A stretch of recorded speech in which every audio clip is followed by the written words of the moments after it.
ਦੇ ਜਿੰਨੇ ਵੀ ਸਰੋਤੇ ਸਾਡੇ ਸਾਰੇ ਹੀ AM ਸਟੇਸ਼ਨਸ FM ਸਟੇਸ਼ਨਸ ਘਰਾਂ ਦੇ ਵਿੱਚ ਰੇਡੀਓ ਸੈਟਸ ਦੇ ਰਾਹੀਂ ਟੈਲੀਫੋਨ ਦੇ ਰਾਹੀਂ ਫੇਸਬੁੱਕ YouTube ਤੇ ਲਾਈਵ ਦੇਖ ਰਹੇ ਹੋ ਸੁਣ ਰਹੇ ਹੋ ਸਾਰਿਆਂ ਨੂੰ ਜੀ ਆਇਆਂ ਨੂੰ ਤੇ ਬਹੁਤ ਹੀ ਪਿਆਰ ਤੇ ਸਤਿਕਾਰ ਭਰੀ ਸਤਿ ਸ੍ਰੀ ਅਕਾਲ ਸਰੋਤਿਓ। ਅੱਜ ਅਕਤੂਬਰ ਦੀ 26 ਤਰੀਕ ਆ, ਦਿਨ ਸ਼ਨਿਚਰਵਾਰ ਆ ਤੇ ਤੁਹਾਡੇ ਲਈ ਸਵੇਰ ਦਾ ਅਪਡੇਟ ਇਮੀਗ੍ਰੇਸ਼ਨ ਪ੍ਰੋਗਰਾਮ ਲੈ ਕੇ ਹਾਜ਼ਰ ਹੋਏ ਆ ਤੇ ਸਾਡੇ ਨਾਲ ਅਟਾਰਨੀ ਜੇ ਟਿਰਕੀਆਣਾ ਜੀ ਜੁੜੇ ਹੋਏ ਆ। ਜੀ ਆਇਆਂ ਨੂੰ ਤੇ ਬਹੁਤ ਹੀ ਪਿਆਰ ਤੇ ਸਤਿਕਾਰ ਭਰੀ ਸਤਿ ਸ੍ਰੀ ਅਕਾਲ। ਧੰਨਵਾਦ ਜੀ, ਸਤਿ ਸ੍ਰੀ ਅਕਾਲ ਸਾਰਿਆਂ ਨੂੰ ਜੀ।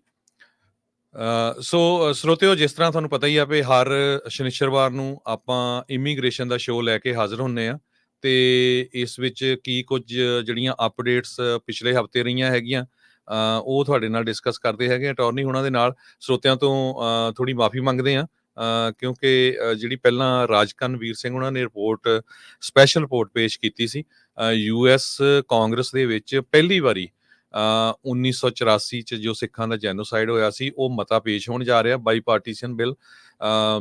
ਡੇਵਿਡ ਵਲਡਾਹੋ ਇੱਥੋਂ ਫ੍ਰਿਜ਼ਨੋ ਤੋਂ ਹੀ ਕਾਂਗਰਸਮੈਨ ਆ ਤੇ ਜਿਮ ਕੋਸਟਾ ਉਹ ਵੀ ਇਸ ਏਰੀਏ ਤੋਂ ਹੀ ਆ।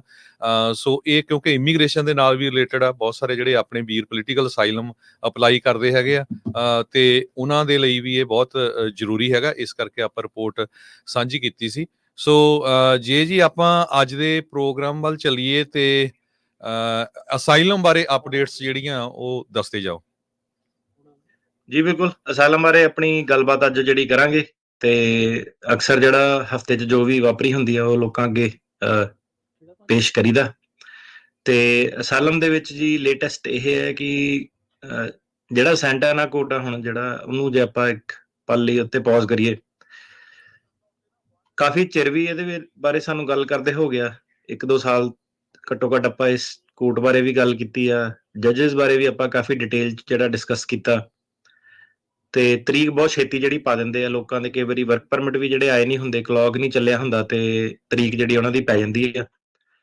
ਤੇ ਆਪਾਂ ਕਈ ਵਾਰੀ ਦੇਖ ਰਹੇ ਹਾਂ ਕਿ ਕਾਫੀ ਸਾਰੇ ਕੇਸ ਸਾਡੇ ਕੋਲ ਅਪੀਲ ਦੇ ਵਿੱਚ ਵੀ ਜਿਹੜੇ ਆਉਂਦੇ ਆ ਤੇ ਜਿਹੜਾ ਸੈਂਟਾ ਐਨਾ ਕੋਰਟ ਆ ਉਹ ਡਾਕੂਮੈਂਟਸ ਦੇ ਪਿੱਛੇ ਜਿਹੜਾ ਬਹੁਤ ਜ਼ਿਆਦਾ ਬਰੀਕੀ ਦੇ ਵਿੱਚ ਜਿਹੜਾ ਪਿੱਛੇ ਪੈਂਦੇ ਆ ਕਿ ਗਵਾਹ ਜਿਹੜਾ ਉਹ ਗਵਾਹੀ ਦੇਣ ਲਈ ਕਿਉਂ ਨਹੀਂ ਆਇਆ, ਉਹ ਚੀਜ਼ ਨੂੰ ਬਹੁਤ ਜ਼ਿਆਦਾ ਜਿਹੜਾ ਆਊਟ ਆਫ ਪ੍ਰਪੋਰਸ਼ਨ ਜਿਹੜਾ ਕਹਿ ਲਓ ਲੈ ਜਾਂਦੇ ਆ ਕੰਪੇਅਰ ਟੂ ਸੈਨ ਫਰਾਂਸਿਸਕੋ ਤੇ ਕੌਂਕਰਡ ਦੇ ਜਿਹੜੇ ਕੋਰਟ ਉਰੇ ਦੇ ਆ। ਤੇ ਆਲਮੋਸਟ ਕਈ ਕੇਸਾਂ ਦੇ ਵਿੱਚ ਕਈ ਜੱਜਾਂ ਮੂਹਰੇ ਜਾ ਕੇ ਤਾਂ ਐਂ ਵੀ ਲੱਗਦਾ ਕਿ ਇਹਨਾਂ ਨੇ ਪਹਿਲਾਂ ਹੀ ਧਿਆਇਆ ਹੀ ਹੋਇਆ ਕਿ ਨਹੀਂ ਗੱਲਬਾਤ ਬੰਨੀ। ਬਹੁਤ ਜ਼ਿਆਦਾ ਜਿਹੜੇ ਕਹਿ ਲਓ ਕਿ ਬਰੀਕੀਆਂ ਦੇ ਵਿੱਚ ਗਵਾਹ ਕਿਉਂ ਨਹੀਂ ਆਇਆ ਜੀ, ਆਹ ਗਵਾਹ ਨੂੰ ਕਿੱਦਾਂ ਪਤਾ, ਇਹਨੇ ਕਿੱਦਾਂ ਦੇਖਿਆ, ਕੰਟਰੀ ਕੰਡੀਸ਼ਨ ਤੇ ਬਹੁਤ ਜ਼ਿਆਦਾ ਜਿਹੜੇ ਪ੍ਰੋਬਲਮਾਂ ਕਰਦੇ ਆ। ਤੇ ਜ਼ਿਆਦਾਤਰ ਜਿਹੜੀ ਸੈਂਟਾ ਐਨਾ ਉਹਨੂੰ ਪ੍ਰੋਬਲਮ ਇਹ ਰਹਿੰਦੀ ਆ ਕਿ ਇੰਡੀਆ ਦੀਆਂ ਫੋਟੋਆਂ ਤੁਹਾਡੀਆਂ ਕਿਉਂ ਨਹੀਂ ਹੈਗੀਆਂ। ਜੀ ਤੇ ਜਿਹੜੇ ਸਰਕਾਰੀ ਵਕੀਲ ਕਈ ਵਾਰੀ ਆਉਂਦੇ ਆ, ਕਿਉਂਕਿ ਹੁਣ ਛੋਟਾ ਕੋਰਟ ਆ, ਤੁਹਾਨੂੰ ਪਹਿਲਾਂ ਹੀ ਪਤਾ ਕਿ ਕਿਹੜਾ ਸਰਕਾਰੀ ਵਕੀਲ ਨੇ ਕਿੱਦਾਂ ਜਿਹੜੇ ਸਵਾਲ ਜਵਾਬ ਪੁੱਛਣੇ ਹੁੰਦੇ ਆ, ਤਕਰੀਬਨ ਤੁਹਾਨੂੰ ਅੰਦਾਜ਼ਾ ਜਿਹੜਾ ਹੁੰਦਾ ਹੀ ਆ ਥੋੜਾ ਜਿਹਾ। ਜੀ ਤੇ ਜ਼ਿਆਦਾਤਰ ਉਹ ਸਰਕਾਰੀ ਵਕੀਲਾਂ ਨੂੰ ਪ੍ਰੋਬਲਮ ਜਿਹੜੀ ਸੈਂਟਾ ਐਨਾ ਨਾਲ ਇਹੀ ਹੈ ਕਿ ਇੰਡੀਆ ਦੇ ਵਿੱਚ ਕਿਉਂ ਨਹੀਂ ਕੋਈ ਫੋਟੋ ਹੈਗੀ, ਜੇ ਤੁਸੀਂ ਕਹਿੰਦੇ ਗਤੀਵਿਧੀਆਂ ਕੀਤੀਆਂ ਜਾਂ ਆਹ ਕੀਤਾ ਤੇ ਇੰਡੀਆ ਦਾ ਦਿਖਾਓ ਹਨਾ। ਤੇ ਉਹ ਚੀਜ਼ ਦੀ ਉਹਨਾਂ ਨੂੰ ਜਿਹੜੀ ਪ੍ਰੋਬਲਮ ਅਕਸਰ ਰਹਿੰਦੀ ਆ, ਉਹਦੇ ਕਰਕੇ ਕੇਸ ਖਰਾਬ ਵੀ ਕਈ ਵਾਰੀ ਕਰਦੇ ਆ। ਜਿਹੜੇ ਗਵਾਹ ਵਾ ਉਹਨਾਂ ਨੂੰ ਕਹਿੰਦੇ ਆ ਕਿ ਇਹ ਗਵਾਹੀ ਜਿਹੜੀ ਦੇਣ ਕਿਉਂ ਨਹੀਂ ਆਏ, ਉਹ ਚੀਜ਼ ਦਾ ਬੜਾ ਜ਼ੋਰ ਜਿਹੜਾ ਰਹਿੰਦਾ। ਤੇ ਮੈਡੀਕਲ ਜਿਹੜੇ ਕੋਰਟਸ ਦੇ ਵਿੱਚ ਕੀ ਹੁੰਦਾ ਕਿ ਕੋਰਟ ਦੇ ਵਿੱਚ ਆਪਾਂ ਵੇਖੀਦਾ, ਈਵਨ ਐਜ਼ ਅ ਲਾਇਰ ਆਪਾਂ ਵੇਖਦੇ ਆ ਕਿ ਮੈਡੀਕਲ ਜਿੱਦਾਂ ਕੋਈ ਹਸਪਤਾਲ ਜਿੱਦਾਂ 2-4 ਤਾਂ ਬਲੈਕ ਲਿਸਟਡ ਹੀ ਕਹਿ ਲਓ ਤੁਸੀਂ ਜਿਹੜੇ ਹੈਗੇ ਆ ਕਿ ਕੋਈ ਸੰਜੀਵਨੀ ਹਸਪਤਾਲ ਉਹ ਸਾਰਿਆਂ ਨੇ ਉਦਾਂ ਦੇ ਹੀ ਸੰਜੀਵਨੀ ਹਸਪਤਾਲ ਤੋਂ ਲੈਟਰਾਂ ਆ ਰਹੀਆਂ ਤੇ ਇਦਾਂ ਦੇ 4-5 ਜਿਹੜੇ ਸੀਗੇ ਬੜੇ ਕੁਐਸਚਨੇਬਲ ਜਿਹੜੇ ਹਸਪਤਾਲ ਕਿ ਉਹਨਾਂ ਦਾ ਵੇਖਦੇ ਆ, ਉਹ ਵੈਰੀਫਾਈ ਕਰਦੇ ਆ ਕਿ ਐਗਜ਼ਿਸਟ ਵੀ ਕਰਦੇ ਆ ਕਿ ਉਦਾਂ ਲੋਕ ਝੂਠੇ ਤਾਂ ਨਹੀਂ ਕਿਤੇ ਲਾਈ ਜਾਂਦੇ ਆ। ਜੀ ਸੋ ਇਹ ਚੀਜ਼ ਦਾ ਜਿਹੜਾ ਕਾਫੀ ਰੌਲਾ ਰੱਪਾ ਜਿਹੜਾ ਚੱਲਦਾ ਤੇ ਜਦੋਂ ਬੰਦੇ ਦਾ ਕੇਸ ਆਇਆ ਹੁੰਦਾ ਉਹਨੂੰ ਕਈ ਤਾਂ ਲੋਕ ਜਿਹੜੇ ਮੂਵ ਵੀ ਹੋ ਜਾਂਦੇ ਆ ਆਪਣਾ ਜਦੋਂ ਕੰਮਕਾਰ ਉਹਨਾਂ ਨੂੰ ਜਿੱਥੇ ਲੈ ਜਾਂਦਾ ਹੈ ਨਾ, ਕੋਈ ਸੈਨ ਫਰਾਂਸਿਸਕੋ ਆ ਗਿਆ, ਕੋਈ ਕਿਤੇ ਚਲ ਗਿਆ।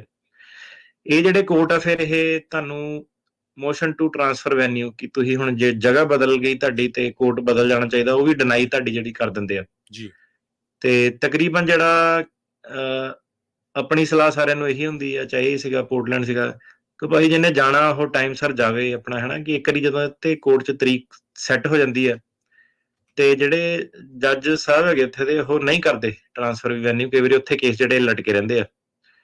ਤੇ ਹੁਣ ਇਹਦੇ ਵਿੱਚ 2 ਚੀਜ਼ਾਂ ਹੋ ਰਹੀਆਂ। ਇਹਦਾ ਓਬਵੀਅਸਲੀ ਪਲੇਟਫਾਰਮ ਦੇ ਰਾਹੀਂ ਜਿਹੜੇ ਸੁਣ ਰਹੇ ਆ ਮੈਸੇਜ ਤਾਂ ਕਿ ਉਹਨਾਂ ਨੂੰ ਕਲੀਅਰ ਜਾਵੇ ਕਿ ਕੀ ਹੈ ਨਾ, ਕਿਉਂਕਿ ਐਂਡ ਆਫ ਦਾ ਡੇ ਤੁਸੀਂ ਆ ਤੇ ਨਾਲ ਤੁਹਾਡੇ ਵਕੀਲ ਆ, ਹੋਰ ਕੋਈ ਨਹੀਂ, ਹਨਾ। ਸਲਾਹਾਂ ਕਈ ਹੁੰਦੀਆਂ ਬੰਦੇ ਨੂੰ ਤੇ ਐਂਡ 'ਚ ਕੰਮ ਨਹੀਂ ਕਈ ਵਾਰੀ ਆਉਂਦੀਆਂ ਬਾਹਰਲੀਆਂ ਸਲਾਹਾਂ।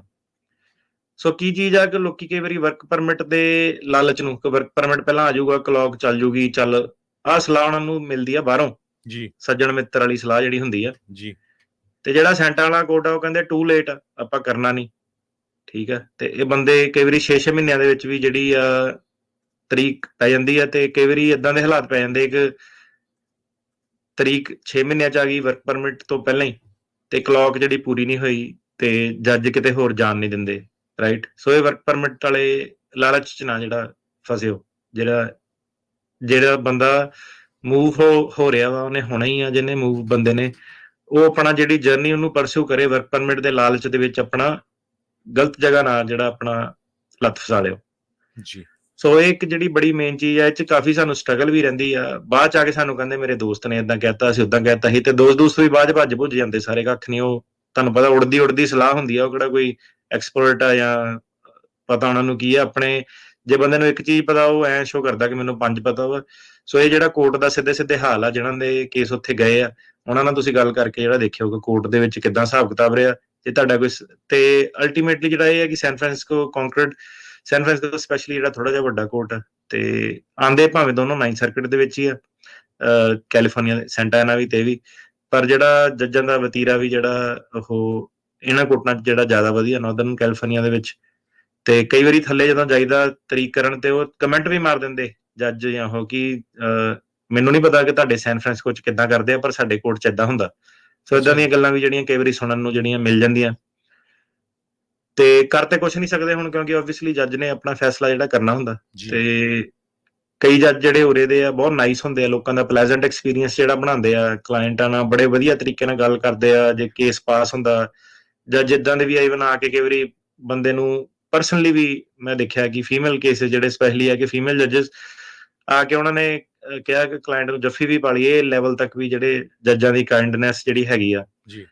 ਤੇ ਜੱਜ ਏਦਾਂ ਦੇ ਵੀ ਤੁਹਾਨੂੰ ਮਿਲ ਜਾਣੇ ਆ। ਇੱਕ ਬਹਿਣ ਦਾ ਜਦੋਂ ਮੌਕਾ ਨਹੀਂ ਮਿਲਿਆ, ਤੇ ਪਹਿਲਾਂ ਹੀ ਜਿਹੜਾ ਸੀਗਾ ਲਾਈਨ ਆਫ ਫਾਇਰ ਤੁਹਾਡੇ ਵੱਲ ਆ ਗਈ, ਹਨਾ। ਸੋ ਆਪਣੇ ਕਈ ਸੁਭਾਅ ਜਿਹੜੇ ਅੰਦਰ ਕੋਰਟ ਰੂਮ ਦੇ ਵੇਖਣ ਨੂੰ ਮਿਲਦੇ ਆ।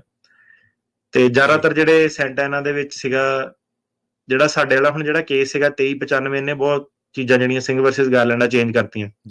ਪਰ ਇਹ ਤੋਂ ਪਹਿਲਾਂ ਬੜਾ ਜਿਹੜਾ ਇੱਕ ਪਾਰਟੀ ਰੈਂਕ ਨੂੰ ਲੈ ਕੇ ਬੜੇ ਕੇਸ ਜਿਹੜੇ ਡਿਨਾਈ ਕਰ ਦਿੰਦੇ ਸੀ ਸੈਂਟਾਨਾ 'ਚ, ਕਿ ਪਾਰਟੀ ਦਾ ਰੈਂਕ ਬੜਾ ਲੋ ਆ ਤੇਰਾ, ਤੂੰ ਤਾਂ ਸਿਰਫ ਪੋਸਟਰ ਲਾਉਣਾ ਸੀਗਾ, ਚੀਜ਼ਾਂ ਕਰਦਾ ਸੀਗਾ।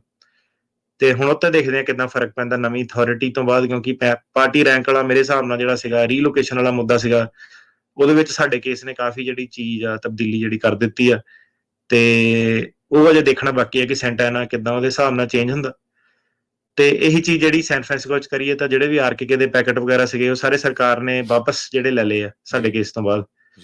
ਤੇ ਤਰੀਕਾਂ ਜਿਹੜੀਆਂ ਹੁੰਦੀਆਂ ਸੀ ਕੰਟੀਨਿਊਸ ਜਿਹੜੀ ਅੱਗੇ ਲੈ ਲਈ ਹੈ। ਆਪਾਂ ਹੁਣ ਸਰਕਾਰ ਜਿਹੜੀ ਡਿਸਾਈਡ ਕਰ ਰਹੀ ਹੈ ਕਿ ਕਿੱਦਾਂ ਉਹਨਾਂ ਨੇ ਆਰਕੇਕੇ ਜਿਹੜਾ ਮੁੱਦਾ ਪੇਸ਼ ਕਰਨਾ ਕਿ ਨਹੀਂ ਕਰਨਾ। ਤੇ ਜਿੱਦਾਂ ਤੁਹਾਨੂੰ ਦੱਸਿਆ ਸੀਗਾ ਸਾਰਿਆਂ ਨੂੰ ਕਿ ਸਰਕਾਰੀ ਵਕੀਲਾਂ ਨੂੰ ਅਗਲੇ ਹਫ਼ਤੇ ਫੈਸਲੇ ਤੋਂ ਬਾਅਦ ਭੱਜਣਾ ਪੈ ਜਾਣੀਆਂ, ਤੇ ਭੱਜਣਾ ਪਈਆਂ ਵੀ ਉਹਨਾਂ ਨੂੰ।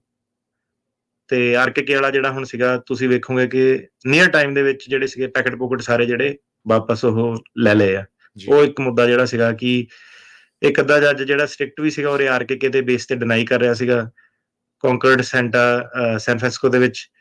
ਤੇ ਉਹ ਹੁਣ ਆਰਕੇਕੇ ਵਾਲੀ ਜਿਹੜੀ ਟੈਂਪਰੇਰੀਲੀ ਹੁਣ ਅੱਜ ਦੀ ਡੇਟ 'ਚ ਸਾਨੂੰ ਕੁਝ ਵੇਖਣ ਨੂੰ ਨਹੀਂ ਮਿਲ ਰਿਹਾ। ਬੜੇ ਸਾਰੇ ਜੱਜ ਸਾਹਿਬਾਨ, ਸਰਕਾਰੀ ਵਕੀਲ ਵੀ ਈਵਨ ਹੈ ਜਿਹੜੇ ਕਈ ਇਮੀਗ੍ਰੈਂਟਸ ਦਾ ਪੱਖ ਰੱਖਦੇ ਆ, ਉਹਨਾਂ ਨੇ ਜਿਹੜੇ ਵੀ ਆਪਣੇ ਨਵੇਂ ਲੇਟੈਸਟ ਕੇਸ ਸੀਗੇ, 2 ਹਫ਼ਤੇ 'ਚ ਬੜਾ ਕੁਝ ਬਦਲ ਗਿਆ। ਸਾਡੇ ਲਈ ਬੜਾ ਕੁਝ ਐਕਚੁਅਲੀ ਚੇਂਜ ਹੋ ਗਿਆ। ਸਾਡੇ ਇੱਕ ਕੋਲੀਗ ਸੀਗੇ ਵਕੀਲ ਸਾਹਿਬ ਹੋਰ ਇਮੀਗ੍ਰੇਸ਼ਨ ਦੇ, ਉਹਨਾਂ ਨਾਲ ਮੈਂ ਡਿਨਰ ਜਿਹੜਾ ਕਰਦਾ ਸੀਗਾ, ਤੇ ਉਹ ਕਹਿੰਦੇ ਕਾਫੀ ਚਿਰ ਉਹਨਾਂ ਨੂੰ ਹੋ ਗਿਆ ਜਿੱਦਾਂ ਪ੍ਰੈਕਟਿਸ ਨੂੰ, 20-25 ਸਾਲ ਤੋਂ ਉੱਤੇ ਜਿਹੜੇ ਹੋ ਗਏ ਹੋਣੇ ਆ, ਤੇ ਉਹਨਾਂ ਦੇ ਵੀ ਆਪਣੇ ਕਾਫੀ ਫੈਸਲੇ ਜਿਹੜੇ ਰਹੇ ਆ। ਉਹ ਕਹਿੰਦੇ ਜੇ ਇੱਕ ਚੀਜ਼ ਦੇਖੀ ਕਿ ਜਦੋਂ ਕਹਿੰਦੇ ਏਦਾਂ ਦੇ ਫੈਸਲੇ ਆਉਂਦੇ ਨਾ, ਇੱਕ ਕਹਿੰਦੇ ਬੰਦੇ ਨੂੰ ਰਿਸਪੈਕਟ ਮਿਲਣ ਲੱਗ ਪੈਂਦੀ ਆ ਜੱਜਾਂ ਵੱਲੋਂ, ਸਰਕਾਰੀ ਵਕੀਲਾਂ ਵੱਲੋਂ। ਤੇ ਉਹ ਪਹਿਲਾਂ ਮੈਂ ਗੱਲ ਨੂੰ ਬੋਲਣੀ, ਮੈਂ ਕਿਹਾ ਆਪਣਾ ਕੋਈ ਨਹੀਂ, ਇਹ ਤਾਂ ਉਦਾਂ ਹੀ ਜਿਹੜਾ ਟਾਈਮ ਚੱਲਣਾ। ਉਹ ਪਰ ਕਾਫੀ ਸਾਰੇ ਜਿਹੜੇ ਕੇਸਿਸ ਦੇ ਵਿੱਚ ਜੱਜ ਸਾਹਿਬ ਨੇ, ਫਿਰ ਮੈਂ ਦੇਖਿਆ, ਮੈਂ ਕਿਹਾ ਯਾਰ ਇਹ ਤਾਂ ਪੜ੍ਹਦੇ ਵੀ, ਉਹਨਾਂ ਨੇ ਕੇਸ ਸ਼ੁਰੂ ਹੋਣ ਤੋਂ ਪਹਿਲਾਂ ਕਾਫੀ ਵਧਾਈਆਂ ਸਾਨੂੰ ਜਿਹੜੀਆਂ ਦਿੱਤੀਆਂ, ਕਿ ਕਹਿੰਦੇ ਬੜਾ ਵਧੀਆ ਕੰਮ ਕੀਤਾ ਤੁਸੀਂ ਯੰਗ ਉਮਰੇ। ਤੇ ਸਰਕਾਰੀ ਵਕੀਲ ਵੀ ਕਈ ਈਵਨ। ਸੋ ਮਤਲਬ ਹੁਣ ਇਹ ਹੈ ਕਿ ਜਿੱਦਾਂ ਪਹਿਲਾਂ ਬੰਦਾ ਕਹਿੰਦਾ ਹੈ ਨਾ, ਹੁਣ ਇਹ ਹੈ ਕਿ ਸੀਰੀਅਸਲੀ ਹੁਣ ਸੁਣਨਾ ਪੈਣਾ ਕਿ ਇਹ ਬੰਦੇ ਵੀ ਕੁਛ ਹਲਚਲ ਜਿਹੜੀ ਕ੍ਰੀਏਟ ਕਰ ਰਹੇ ਆ। ਬਿਲਕੁਲ ਬਿਲਕੁਲ ਜੀ। ਤੇ ਮੈਸੇਜ ਜਿਹੜਾ ਸੀਗਾ ਸਾਰਾ ਕਮਿਊਨਿਟੀ ਦੇ ਵਿੱਚ, ਜੱਜਾਂ ਨੂੰ, ਵਕੀਲਾਂ ਨੂੰ, ਸਾਰਿਆਂ ਨੂੰ, ਸਰਕਾਰੀ ਵਕੀਲ ਜਿਹੜਾ ਵੀ ਸੀਗਾ, ਉਹ ਕਹਿੰਦੇ ਕਿ ਮੈਸੇਜ ਬੜਾ ਕਲੀਅਰ ਆ ਨਾਲ। ਪਰ ਉਹਨਾਂ ਨੇ ਇਹ ਵੀ ਕਿਹਾ, ਕਹਿੰਦੇ ਦੇਖੀ, ਕਹਿੰਦੇ ਇਹ ਤੋਂ ਬਾਅਦ ਕਹਿੰਦੇ ਤੇਰੀਆਂ ਦੁਸ਼ਮਣੀਆਂ ਵੀ ਕਹਿੰਦੇ ਬਹੁਤ ਵਧਣੀਆਂ ਵਾ, ਜੀ ਜਿਹੜੀਆਂ ਕੀ ਹੋਈਆਂ। ਜੀ ਤੇ ਜਿਹੜੇ ਇਦਾਂ ਦੇ ਵੀ ਬੰਦੇ ਕਈ ਸਾਹਮਣੇ ਆਏ ਜਿਹਨਾਂ ਦਾ ਮੈਨੂੰ ਪਤਾ ਵੀ ਨਹੀਂ ਸੀਗਾ ਕਿ ਇਹ ਐਗਜ਼ਿਸਟ ਕਰਦੇ ਆ, ਇਹਨਾਂ ਦੀ ਪ੍ਰੈਕਟਿਸ ਐਗਜ਼ਿਸਟ ਕਰਦੀ ਆ, ਕਿ ਜਿਹੜਾ ਦੂਰ ਦੂਰ ਤੱਕ ਕੋਈ ਲੈਣਾ ਦੇਣਾ ਨਹੀਂ। ਜੀ ਉਹ ਬੰਦਾ ਵੀ ਕਈ ਵਾਰੀ ਫੈਸਲੇ ਤੋਂ ਬਾਅਦ ਦੁਖੀ ਹੋ ਗਿਆ। ਮੈਂ ਕਿਹਾ ਯਾਰ ਤੁਸੀਂ ਕਿਉਂ ਦੁਖੀ ਹੋ ਗਏ? ਤੁਹਾਡੇ ਤੇ ਕੇਸਾਂ ਦੇ ਵਿੱਚ ਵਾਧਾ ਹੋਇਆ, ਤੁਹਾਨੂੰ ਤੇ ਖੁਸ਼ ਹੋਣਾ ਚਾਹੀਦਾ ਕਿ ਤੁਹਾਡੇ ਕਲਾਇੰਟਾਂ ਨੂੰ ਫਾਇਦਾ ਹੋ ਗਿਆ, ਜੀ ਕਿ ਜਿਹੜਾ ਕੇਸ ਦਾ ਸੀਗਾ ਇਹ ਤਾਂ ਸਾਰਿਆਂ ਨੂੰ ਹੀ ਬੈਨੀਫਿਟ ਆ। ਉਹ ਫਸਟ ਹੈਂਡ ਕਈ ਵਾਰੀ ਐਕਸਪੀਰੀਅੰਸ ਵੀ ਮਿਲਿਆ ਕਿ ਨਹੀਂ, ਜਨਤਾ ਕਈ ਨਹੀਂ ਵੀ ਖੁਸ਼ੀ ਮਨਾਉਂਦੀ, ਕਿ ਕਮਿਊਨਿਟੀ ਦੀ ਖੁਸ਼ੀ ਆ ਉਹਦੇ ਵਿੱਚ ਨਹੀਂ ਵੀ ਖੁਸ਼ੀ ਮਨਾਉਂਦੀ। ਇਹ ਵੀ ਚੀਜ਼ਾਂ ਜਿਹੜੀਆਂ ਦੇਖਣ ਨੂੰ ਮਿਲੀਆਂ। ਤੇ ਮੈਂ ਇੱਕ ਪਾਸੇ ਜੱਜ ਕੰਗ੍ਰੈਚੁਲੇਟ ਕਰ ਰਹੇ ਆ, ਤੇ ਇੱਕ ਪਾਸੇ ਲੋਕਾਂ ਨੂੰ ਕਈਆਂ ਨੂੰ ਸਾੜਾ ਵੀ ਆ। ਸੋ ਇਹ ਮਿਕਸਡ ਬੈਗ ਜਿਹੜਾ ਆਪਣਾ ਹੈਗਾ। ਸੋ ਸਾਡਾ ਤਾਂ ਜਿਹੜਾ ਹਫਤਾ ਇਦਾਂ ਦਾ ਜਿਹੜਾ ਬੀਤਿਆ, ਜੀ ਸੋ ਇਹ ਤੁਹਾਨੂੰ ਵਰਣਨ ਕਰ ਰਿਹਾ ਕਿ ਇਹ ਜਿਹੜੀ ਪ੍ਰੈਕਟਿਸ ਆ ਇਹਦੇ ਵਿੱਚ ਵੀ ਕਈ ਰੰਗ ਜਿਹੜੇ ਵੇਖਣ ਨੂੰ ਮਿਲਦੇ ਆ। ਤੇ ਜਰਨੀ ਬੜੀ ਵਧੀਆ ਚੱਲ ਰਹੀ ਆ, ਤੇ ਬੜਾ ਮਜ਼ਾ ਆ ਰਿਹਾ ਇਸ ਵੇਲੇ। ਹੋਪਫੁਲੀ ਤੁਹਾਨੂੰ ਵੀ ਜਿਹੜਾ ਇਹ ਸਾਰਾ ਇਮੀਗ੍ਰੇਸ਼ਨ 'ਚ ਚੇਂਜ ਆ, ਕਿਉਂਕਿ ਹੁਣ ਲੱਗਦਾ ਇਦਾਂ ਕਿ ਟਰੰਪ ਮੇਰੇ ਹਿਸਾਬ ਨਾਲ ਤਾਂ ਆ ਜਾਊਗਾ। ਤੇ ਤੁਹਾਨੂੰ ਪਤਾ ਜਦੋਂ ਐਡਮਿਨਿਸਟ੍ਰੇਸ਼ਨ ਸਵਿਚ ਹੁੰਦਾ ਤੇ ਇੱਕਦਮ ਹੀ ਬੜੀਆਂ ਜਿਹੜੀਆਂ ਇਮੀਗ੍ਰੇਸ਼ਨ ਦੀਆਂ ਚੇਂਜਸ ਆ ਜਾਂਦੀਆਂ, ਸਟ੍ਰਿਕਟ ਹੋ ਜਾਂਦਾ ਕੰਮ। ਜੀ ਤੇ ਸਟ੍ਰਿਕਟ ਦਾ ਮਤਲਬ ਇਹ ਨਹੀਂ ਹੈਗਾ ਕਿ ਕੰਮ ਇੰਪੋਸੀਬਲ ਹੋ ਜਾਂਦਾ। ਸਟ੍ਰਿਕਟ ਦਾ ਮਤਲਬ ਬਸ ਇਹੀ ਹੈਗਾ ਕਿ ਜਿਹੜਾ ਬੰਦਾ ਰੂਲ ਰੈਗੂਲੇਸ਼ਨ ਸਾਰੀਆਂ ਚੀਜ਼ਾਂ ਫੋਲੋ ਕਰ ਰਿਹਾ, ਉਹਦਾ ਕੰਮ ਜਿਹੜਾ ਅੱਗੇ ਈਜ਼ੀਲੀ ਲੰਘ ਜਾਂਦਾ। ਜਿਹੜਾ ਨਹੀਂ ਕਰ ਰਿਹਾ ਜਾਂ ਅਜੇ ਵੀ ਇੰਟਰਪ੍ਰੇਟਰ ਲੈਂਗੁਏਜ ਵਾਲੇ ਜਿਹੜੇ ਆ ਢਾਂਚੇ ਢੂੰਚੇ ਹੋਰ ਪ੍ਰੋਬਲਮਾਂ ਜਿਹੜੀਆਂ ਕ੍ਰੀਏਟ ਕਰ ਰਹੇ ਆ, ਉਹ ਅਜੇ ਵੀ ਜਿਹੜੇ ਫਸ ਸਕਦੇ ਆ। ਕਿਉਂਕਿ ਆਰਕੇਕੇ ਜਿਹੜਾ ਉਹ ਥੋੜਾ ਜਿਹਾ ਕਹਿ ਲਓ ਤੁਸੀਂ ਕਿ ਉਹਦੀ ਪਾਵਰ ਘੱਟ ਹੋ ਗਈ ਆ, ਪਰ ਏਦਾਂ ਨਹੀਂ ਹੈਗਾ ਕਿ ਬਿਲਕੁਲ ਹੀ ਚਲ ਗਿਆ, ਕਿ ਕੁਝ ਵੀ ਬੰਦੇ ਨੇ ਲਿਖਤਾ ਤੇ ਉਹ ਜੱਜਾਂ ਨੇ ਮੰਨ ਹੀ ਲੈਣਾ ਹੈ ਨਾ। ਸੋ ਉਹ ਚੀਜ਼ ਨੂੰ ਜਿਹੜਾ ਵੇਖ ਕੇ ਆਪਣਾ ਜਿਹੜਾ ਪੈਰ ਅਫੋਰਡ ਰੱਖਿਓ। ਜੀ ਸੋ ਬਿਲਕੁਲ ਹਿਸਟਰੀ ਬਣੀ ਹੈਗੀ ਆ ਆਉਣ ਵਾਲੇ 40 50 60 ਸਾਲਾਂ ਨੂੰ, ਜਿੰਨੇ ਵੀ ਕੇਸ ਉਹਨਾਂ ਦੇ ਵਿੱਚ ਰੈਫਰੈਂਸ ਹੋਇਆ ਕਰੂਗਾ ਟਰਕੀਆਣਾ ਇਮੀਗ੍ਰੇਸ਼ਨ ਲਾ ਫਰਮ ਦਾ। ਜੀ ਵਧਾਈਆਂ ਬਹੁਤ ਬਹੁਤ। ਧੰਨਵਾਦ ਜੀ। ਹਾਂਜੀ ਤੁਹਾਡੇ ਨਾਲ ਤਾਂ ਆਪਣੀ ਗੱਲ ਨਹੀਂ ਹੋਈ ਉਦੋਂ ਦੀ, ਜਦੋਂ ਦਾ ਸੀ। ਮੇਰੇ ਖਿਆਲ ਅੱਜ ਆਪਾਂ ਪਹਿਲੀ ਵਾਰੀ ਕਰ ਰਹੇ ਹਾਂ। ਤੁਹਾਡਾ ਵੀ ਬਹੁਤ ਬਹੁਤ ਪਹਿਲਾਂ ਦਾ ਧੰਨਵਾਦ ਹੈ ਨਾ। ਤੁਹਾਡਾ ਪਲੇਟਫਾਰਮ ਆ ਜਿਹੜਾ ਤੁਸੀਂ ਮੌਕਾ ਦਿੱਤਾ। ਜਦੋਂ ਸ਼ੁਰੂ ਕੀਤਾ ਸੀਗਾ ਉਦੋਂ ਕੁਝ ਵੀ ਨਹੀਂ ਸੀਗੇ। ਜੇ ਸਿੱਧੇ ਗੱਲ ਕਹੀਏ ਤਾਂ ਬਿਜ਼ਨਸ ਇਮੀਗ੍ਰੇਸ਼ਨ ਵਾਲਾ ਕੰਮ ਸੀਗਾ, ਫਾਈਨੈਂਸ਼ੀਅਲੀ ਵੈਲ ਆਫ ਸੀਗੇ, ਪਰ ਕੋਈ ਰੈਕਗਨੀਸ਼ਨ ਨਹੀਂ ਸੀਗੀ। ਇਦਾਂ ਦਾ ਕੋਈ ਮੌਕਾ ਨਹੀਂ ਜਿਹੜਾ ਐਗਜ਼ਿਸਟ ਨਹੀਂ ਕਰਦਾ ਸੀਗਾ। ਪੰਜਾਬੀਆਂ ਦੇ ਕੇਸ ਨਹੀਂ ਸੀਗੇ।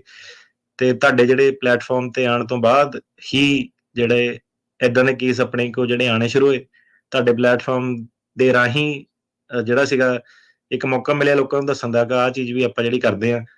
ਤੇ ਤੁਹਾਡੇ ਪਲੇਟਫਾਰਮ ਦੇ ਰਾਹੀਂ ਹੀ ਲੋਕਾਂ ਤੱਕ ਆਪਾਂ ਜਿਹੜਾ ਪਹੁੰਚੇ ਆ, ਕਿ ਉਹਨਾਂ ਨੇ ਸਾਨੂੰ ਇਹ ਇਦਾਂ ਦੇ ਕੇਸ ਜਿਹੜੇ ਸੀਗੇ ਔਖੇ ਲਿਆ ਕੇ ਦਿੱਤੇ, ਕਿ ਟਰਸਟ ਕੀਤਾ ਸਾਡੇ ਤੇ ਕਿ ਚੱਲ ਇਹ ਸਾਂਭ ਲਊਗੇ। ਤੇ ਧੰਨਵਾਦ ਤੁਹਾਡਾ ਬਹੁਤ ਬਹੁਤ। ਤੁਹਾਡੇ ਬਿਨਾਂ ਇੱਥੇ ਤੱਕ ਜਿਹੜਾ ਸੀਗਾ ਪਹੁੰਚਣਾ ਪੋਸੀਬਲ ਨਹੀਂ ਹੋਣਾ ਸੀਗਾ। ਜੀ ਥੈਂਕ ਯੂ ਜੀ। ਤੇ ਅਗਲਾ ਕੁਐਸਚਨ ਜਿਹੜਾ DHS ਨੂੰ ਲੈ ਕੇ ਆ, ਉਹਨਾਂ ਦਾ ਨਾਟ ਅਪੀਅਰ ਤੇ issue a notice of non appearance, ਇਹਦਾ ਕੀ ਚੱਕਰ ਹੈਗਾ? ਇਹ ਕੀ ਇਹਦੇ ਬਾਰੇ ਹੈਗਾ ਚੱਲ ਰਿਹਾ? ਤਾਂ ਹੁਣ ਕਈ ਕੇਸਾਂ ਦੇ ਵਿੱਚ ਆਰਕੇਕੇ ਚੱਲ ਗਈ। ਹਾਂਜੀ ਤੇ ਜਿਹੜਾ ਇੰਟਰਨਲ ਰੀਲੋਕੇਸ਼ਨ ਵਾਲਾ ਮੁੱਦਾ ਜਿਹੜਾ ਚੱਲ ਗਿਆ। ਤੇ ਮੇਰੇ ਵਾਲੇ ਕੇਸਾਂ 'ਚ ਤਕਰੀਬਨ ਇਸ ਹਫਤੇ ਜਿਹੜਾ ਮੈਂ ਦੇਖਿਆ ਸਾਰੇ ਨਾਨ ਅਪੀਅਰੈਂਸ, ਕਿ ਸਰਕਾਰੀ ਵਕੀਲ ਨੇ ਆਉਣਾ ਹੀ ਨਹੀਂ। ਤੇ ਮੈਂ ਕਿਹਾ ਚੱਲ ਵਧੀਆ, ਇਹ ਤਾਂ ਫਿਰ ਬੈਨੀਫਿਟ ਲਈ ਹੈ ਜੀ। ਤੇ ਕਾਫੀ ਸਾਰੇ ਜਿਹੜੇ ਸਰਕਾਰੀ ਵਕੀਲ ਆ ਨਾਨ ਅਪੀਅਰੈਂਸ, ਕਿ ਜਿਹਨਾਂ ਨੂੰ ਕੇਸ 'ਚ ਲੱਗੇ ਕਿ ਦਮ ਹੈਗਾ ਤੇ ਜੱਜ ਸਾਹਿਬ ਦੀ ਰੇਟਿੰਗ ਵਧੀਆ, ਤੇ ਕਈ ਵਾਰੀ ਜਿਹੜੇ ਉਹ ਆ ਪੇਸ਼ੀ ਨਹੀਂ ਜਿਹੜੀ ਪਾ ਰਹੇ। ਅੱਛਾ ਜੀ। ਤੇ ਜੱਜ ਨੂੰ ਲਿਖ ਕੇ ਦੇ ਦਿੰਦੇ ਆ ਕਿ ਆਪਾਂ ਅਪੀਲ ਵੀ ਜਿਹੜੀ ਵੇਵ ਕਰ ਦੇਣੀ ਹੈ। ਅੱਛਾ। ਤੇ ਇਹਦਾ ਇੱਕ ਰੀਜ਼ਨ ਇਹ ਵੀ ਹੈ ਕਿ ਇਹਨਾਂ ਕੋਲ ਟਾਈਮ ਘੱਟ ਹੁੰਦਾ। ਪੀਡੀ ਵਗੈਰਾ ਕਈ ਵਾਰੀ ਦੇ ਦਿੰਦੇ ਸੀਗੇ, ਤੇ ਕਈ ਵਾਰੀ ਉਹ ਵੀ ਇਹਨਾਂ ਕੋਲ ਟਾਈਮ ਨਹੀਂ ਹੁੰਦਾ ਕਿਉਂਕਿ ਕੇਸ ਬਹੁਤ ਜ਼ਿਆਦਾ। ਸੋ ਓਵਰਆਲ ਹੁਣ ਜੇ ਆਰਕੇਕੇ ਦਾ ਮੁੱਦਾ ਨਹੀਂ ਰਿਹਾ, ਤੇ ਜਿਹੜਾ ਆਪਣਾ ਰੀਲੋਕੇਸ਼ਨ ਵਾਲਾ ਮੁੱਦਾ ਥੋੜਾ ਜਿਹਾ ਸਿੰਪਲੀਫਾਈ ਹੋ ਗਿਆ। ਤੇ ਜੇ ਕੇਸ ਪੂਰਾ ਵੈਲ ਲੇਡ ਆਊਟ ਹੈਗਾ, ਵੈਲ ਡਿਟੇਲਡ ਆ, ਡਾਕੂਮੈਂਟ ਸਾਰੇ ਐਡ ਅਪ ਕਰਦੇ ਆ, ਤੇ ਸਰਕਾਰੀ ਵਕੀਲ ਕਈ ਵਾਰੀ ਸਿੱਧੇ ਕਹਿ ਦਿੰਦੇ ਆ ਕਿ ਨਹੀਂ ਕੋਈ ਰਿਜੈਕਸ਼ਨ ਨਹੀਂ ਹੈਗੀ, ਪਹਿਲਾਂ ਹੀ ਜਿਹੜਾ ਨੋਟਿਸ ਜਿਹੜਾ ਪਾ ਦਿੰਦੇ ਆ। ਫਿਰ ਅੱਗੇ ਜੱਜ ਸਾਹਿਬ ਤੇ ਆ ਜਾਂਦਾ ਕਿ ਉਹਨਾਂ ਨੇ ਕੁਐਸਚਨ ਜਿਹੜੇ ਪੁੱਛਣੇ ਆ, ਸਵਾਲ ਜਵਾਬ। ਫਿਰ ਅੱਗੇ ਜਾਣਾ ਕਿ ਉਹਨਾਂ ਨੇ ਸਿੱਧੇ ਹੀ ਕਿ ਔਨ ਰੈਕਰਡ ਜਿਹੜਾ ਕਿ ਐਜ਼ ਇਜ਼ ਹੀ ਕੇਸ ਜਿਹੜੇ ਪ੍ਰੂਵ ਕਰ ਦੇਣੇ ਆ। ਤੇ ਜਿਹੜੇ ਇਦਾਂ ਦੇ ਕੇਸ ਹੁੰਦੇ ਆ 15-20 ਮਿੰਟ 25 ਮਿੰਟ ਇੰਨੀ ਕਿ ਜਿਹੜੀ ਹੀਅਰਿੰਗ ਚੱਲਦੀ ਆ, ਤੇ ਡਾਕੂਮੈਂਟ ਜਿਹੜੇ ਮਾਰਕ ਹੁੰਦੇ ਆ, ਤੇ ਉਹਦੇ ਬੇਸ ਤੇ ਇੱਕ ਚੀਜ਼ ਹੁੰਦੀ ਆ ਪ੍ਰੋਫਰ, ਹੈ ਨਾ। ਉਹਦੇ ਵਿੱਚ ਵੀ ਕਿ ਤੁਸੀਂ ਸਿੱਧੇ ਮੂੰਹ ਜ਼ਬਾਨੀ ਸਮਰੀ ਜੀ ਕਰਕੇ ਦੱਸ ਦਿਓ ਕਿ ਕੇਸ ਕੀ ਆ। ਉਹਦੇ ਬੇਸ ਤੇ ਕਈ ਵਾਰੀ ਗ੍ਰਾਂਟ ਕਰ ਦਿੰਦੇ ਆ। ਕਈ ਵਾਰੀ ਬੰਦੇ ਕੋਲ ਸਹੁੰ ਚੁਕਾ ਲੈਂਦੇ ਆ ਕਿ ਤੂੰ ਸਹੁੰ ਖਾ ਕੇ ਦੱਸ ਜੋ ਵੀ ਲਿਖਿਆ ਡਾਕੂਮੈਂਟ 'ਚ ਸਹੀ ਲਿਖਿਆ ਸਾਰਾ ਕੁਝ। ਕਈ ਵਾਰੀ ਸਿਰਫ ਉਨੀ ਗੱਲ ਤੇ ਜਿਹੜਾ ਆਪਣਾ ਕੇਸ ਗ੍ਰਾਂਟ ਜਿਹੜਾ ਕਰ ਦਿੰਦੇ ਆ। ਸੋ ਉਹ ਜਿਹੜਾ ਨੋਟਿਸ ਆਫ ਨਾਨ ਅਪੀਅਰੈਂਸ ਆ ਹੁਣ, ਕਿਉਂਕਿ ਇਹਨਾਂ ਕੋਲ ਕੰਮਕਾਰ ਵੀ ਜਿਹੜਾ ਜ਼ਿਆਦਾ ਇਹਨਾਂ ਦੇ ਟੇਬਲ ਤੇ, ਨਵਾਂ ਸਾਲ ਵੀ ਜਿਹੜਾ ਆ ਰਿਹਾ ਵਾ, ਤੇ ਜੇ ਕੇਸ ਤੁਸੀਂ ਸਹੀ ਤਰੀਕੇ ਨਾਲ ਐਕਸਪਲੇਨ ਕੀਤਾ ਹੋਇਆ, ਡਾਕੂਮੈਂਟ ਤੁਹਾਡੇ ਸਾਰੇ, ਕੋਈ ਇਨਕਨਸਿਸਟੈਂਸੀ ਨਹੀਂ ਹੈਗੀ, ਤੇ ਸਰਕਾਰੀ ਵਕੀਲ ਕਈ ਵਾਰੀ ਜਿਹੜਾ ਉਹ ਛੱਡ ਵੀ ਦਿੰਦਾ ਇਹਨੂੰ, ਕਿ ਇਹਨੂੰ ਲੜਨ ਦਾ ਕੋਈ ਫਾਇਦਾ ਨਹੀਂ ਹੈਗਾ ਜੀ। ਸੋ ਬਿਲਕੁਲ ਜਿਹੜੀ ਤੁਹਾਡੀ ਐਡਵਾਈਸ ਹੈਗੀ ਆ, ਜਿੱਥੇ ਮਲਟੀਪਲ ਫੈਮਿਲੀ ਮੈਂਬਰਸ ਆ, ਭਰਾ ਆ, ਭੈਣ ਆ, ਜਾਂ ਦੂਜਾ ਬ੍ਰਦਰ ਆ ਗਿਆ, ਉਹਨਾਂ ਦੇ ਸੰਬੰਧ ਦੇ ਵਿੱਚ ਕੰਸੋਲੀਡੇਟਡ ਕੇਸ ਜਿਹੜੇ, ਉਹਦੇ ਬਾਰੇ ਥੋੜੀ ਜਿਹੀ ਐਕਸਪਲੇਨੇਸ਼ਨ ਜ਼ਰੂਰ ਕਰੋ। ਇਹ ਉੱਦਾਂ ਵੈਸੇ ਤਾਂ ਡਿਸਕਸ ਮੈਂ ਦੇਖਿਆ ਹਰ ਸ਼ੋਅ 'ਚ ਹੁੰਦਾ ਰਹਿੰਦਾ ਹੈ, ਪਰ ਇਹ ਇੱਕ ਬਹੁਤ ਇੰਪੋਰਟੈਂਟ ਇਸ਼ੂ ਹੈ ਇਸ ਵੇਲੇ। ਹਰ ਸ਼ੋਅ 'ਚ ਡਿਸਕਸ ਵੀ ਹੁੰਦਾ, ਤੇ ਹਰ ਹਫਤੇ ਸਾਡੇ ਇਹਨਾਂ ਪੰਗੇ ਵੀ ਇਹਦੇ ਪਏ ਰਹਿੰਦੇ ਆ। ਕਿਉਂ ਪੰਗੇ ਪਏ ਰਹਿੰਦੇ ਆ? ਕਿ ਹੁਣ ਜੇ ਦੋ ਭਰਾ ਵਾ, ਇੱਕ ਭਰਾ ਨੇ ਅੜ ਜਾਣਾ ਕਿ ਨਹੀਂ, ਕਿਉਂਕਿ ਉਹਦੇ ਦੋਸਤਾਂ ਨੇ ਕਹਿਣਾ ਕਿ ਨਹੀਂ ਯਾਰ ਤੁਸੀਂ ਨਾ ਅਪੀਅਰੈਂਸ ਕਰੋ। ਕਈ ਵਾਰੀ ਉਹਦੇ ਵਕੀਲ ਨੇ ਨਹੀਂ ਸਲਾਹ ਦੇਣੀ ਕਿ ਤੂੰ ਗਵਾਹ ਬਣ ਏਦਾਂ, ਤੇ ਇੱਧਰੋਂ ਜੱਜ ਸਾਹਿਬ ਨੇ ਕਿਹਾ ਹੁੰਦਾ ਕਿ ਜੇ ਭਰਾ ਨੇ ਗਵਾਹੀ ਨਹੀਂ ਦਿੱਤੀ ਤਾਂ ਮੈਂ ਨੈਗੇਟਿਵ ਇਨਫਰੈਂਸ ਕੱਢ ਲੈਣਾ ਉਹਦਾ। ਠੀਕ ਹੈ, ਕਿ ਤੁਸੀਂ ਦੋਨੋਂ ਜਾਣੇ ਸੀਗੇ, ਗਵਾਹੀ ਜਿਹੜੀ ਦੇਣ ਆਓ, ਤੇ ਕਈ ਵਾਰੀ ਜਿਹੜੇ ਜੱਜ ਆ ਉਹ ਐਫੀਡੈਵਿਟ ਜਿਹੜਾ ਭਰਾ ਨੇ ਦਿੱਤਾ ਹੁੰਦਾ ਸਪੋਰਟ 'ਚ, ਉਹਨੂੰ ਐਕਸਕਲੂਡ ਵੀ ਕਰ ਦਿੰਦੇ ਆ ਕਿ ਇਹਦੇ ਬਾਰੇ ਆਪਾਂ ਜਿਹੜਾ ਕੁਝ ਨਹੀਂ ਸੁਣ ਸਕਦੇ, ਕਿਉਂਕਿ ਇਹ ਬੰਦਾ ਗਵਾਹੀ ਨਹੀਂ ਜਿਹੜੀ ਦੇਣ ਆਇਆ।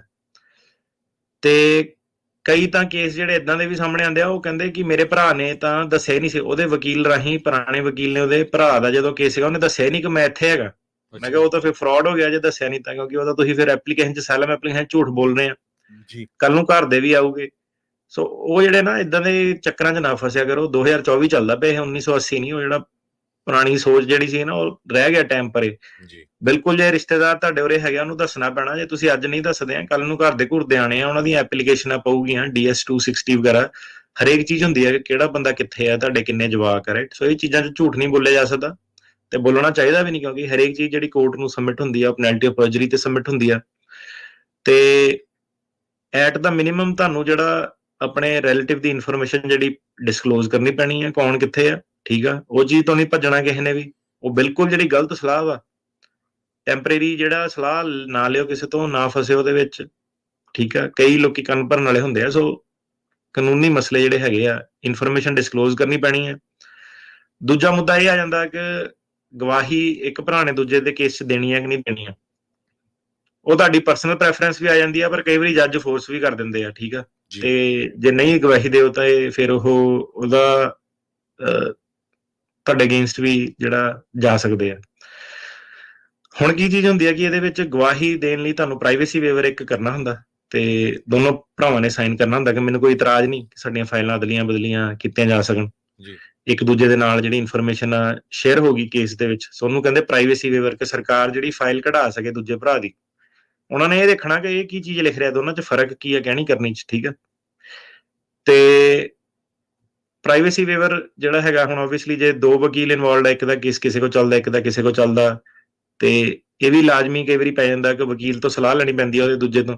ਉਹ ਕਈ ਵਾਰੀ ਦਿੰਦੇ ਆ ਸਲਾਹ, ਨਹੀਂ ਦਿੰਦੇ ਆ। ਸੋ ਉਹ ਚੀਜ਼ ਤੁਸੀਂ ਪਹਿਲਾਂ ਹੀ ਜਿਹੜੀ ਆਪਣੇ, ਜੇ ਦੋ ਜਣਿਆਂ ਦੇ ਕੇਸ ਚੱਲਦੇ, ਉਹ ਪਹਿਲਾਂ ਹੀ ਜਿਹੜਾ ਸਿਸਟਮ ਆਪਣਾ ਸੋਲਵ ਕਰਕੇ ਰੱਖੋ, ਕਿਉਂਕਿ ਕਈ ਵਾਰੀ ਖੜੇ ਪੈਰ ਵਕੀਲ ਨਾ ਤਾਂ ਹਾਂ ਕਰਦਾ, ਨਾ ਤਾਂ ਨਾ ਕਰਦਾ। ਕਈ ਵਾਰੀ ਆਪਾਂ ਨੂੰ ਏਦਾਂ ਹੀ ਹੁੰਦਾ ਕਿ ਯਾਰ ਤੂੰ ਵਕੀਲ ਨੂੰ ਕਹਿ ਕੇ ਆਪਣੇ ਮਨਾ ਕਰਦੇ, ਆਪਾਂ ਜੱਜ ਨੂੰ ਕਹਿ ਦਾਂਗੇ ਕਿ ਨਹੀਂ ਵਕੀਲ ਇਜਾਜ਼ਤ ਦੇ ਰਿਹਾ। ਸੋ ਕਈ ਵਾਰੀ ਵਕੀਲ ਜਿਹੜਾ ਉਹ ਹੈਗਾ, ਨਾ ਹਾਂ ਕਰਕੇ ਰਾਜੀ, ਨਾ ਕਰਕੇ ਰਾਜੀ, ਕਿਉਂਕਿ ਗੱਲ ਤਾਂ ਇਹੀ ਹੈ ਕਿ ਜਿਹੜਾ ਮਟੀਰੀਅਲ ਐਵੀਡੈਂਸ ਉਹਨੂੰ ਐਕਸਕਲੂਡ ਨਹੀਂ ਕੀਤਾ ਜਾ ਸਕਦਾ, ਤੇ ਸਟੈਂਡ ਜਿਹੜਾ ਇੱਕ ਪਾਸੇ ਜਿਹੜਾ ਲੈਣਾ ਪੈਂਦਾ, ਲਾਈਫ ਸੌਖੀ ਹੋ ਜਾਂਦੀ ਹੈ ਸਾਰਿਆਂ ਦੀ ਉਹਦੇ ਨਾਲ। ਸੋ ਹਾਂ ਜਾਂ ਨਾ ਤੁਹਾਡੀ ਪਹਿਲਾਂ ਹੀ ਹੋਣੀ ਚਾਹੀਦੀ ਹੈ ਕਿ ਗਵਾਹੀ ਦੇਣੀ ਹੈ ਕਿ ਨਹੀਂ ਦੇਣੀ ਹੈ। ਜੇ ਤੋਂ ਵੀ ਇੱਕ ਸਟੈਪ ਪਰੇ ਚੱਲੀਏ ਤਾਂ ਉਹਨੂੰ ਕਹਿੰਦੇ ਆ ਕੰਸੋਲੀਡੇਟ ਕੇਸਿਸ, ਹੈ ਨਾ ਜੀ। ਤੇ ਤੁਸੀਂ ਜਦੋਂ ਆਪਾਂ ਪਹਿਲਾਂ ਸੀ ਨਾ ਕੇਸਿਸ ਕੰਸੋਲੀਡੇਟਡ, ਦੋ ਭਰਾਵਾਂ ਦੇ ਜਾਂ ਪਰਿਵਾਰ ਮੈਂਬਰਾਂ ਦੇ ਫਾਈਲ ਕਰਨੇ ਸ਼ੁਰੂ ਕੀਤੇ ਸੀਗੇ। ਪਹਿਲਾਂ ਸਾਨੂੰ ਆਪਣੇ ਤੋਂ ਪਹਿਲਾਂ ਮੇਰੇ ਖਿਆਲ ਕੋਈ ਵੀ ਜਿਹੜਾ ਸੀਗਾ ਨਹੀਂ, ਕਿ ਡਰਦੇ ਸੀਗੇ, ਭੱਜਦੇ ਸੀਗੇ ਕਿ ਨਹੀਂ ਦੋ ਕੇਸ ਆ, ਪਤਾ ਨਹੀਂ ਕੀ ਹੋ ਜਾਣੇ ਆ। ਸੋ ਹੁਣ ਤੁਸੀਂ ਜੇ ਸਾਡੇ ਸੋਸ਼ਲ ਮੀਡੀਆ ਤੇ ਜਾ ਕੇ ਦੇਖ ਲਓ, ਕਈ ਸਾਰੇ ਲੋਕਾਂ ਦੇ, ਭਰਾਵਾਂ ਦੇ ਜਿਹੜੇ ਕੇਸ ਸੀਗੇ ਅਲੱਗ-ਅਲੱਗ ਚੱਲਦੇ ਸੀਗੇ, ਇਕੱਠੇ ਕਰਾ ਕੇ ਜਿਹੜੇ ਸੀਗੇ ਸਟ੍ਰੇਟ ਫਾਰਵਰਡ ਜਿਹੜਾ ਅਪਰੂਵਲ ਜਿਹੜੇ ਉਹਦੇ ਲਏ ਹੋਏ ਆ।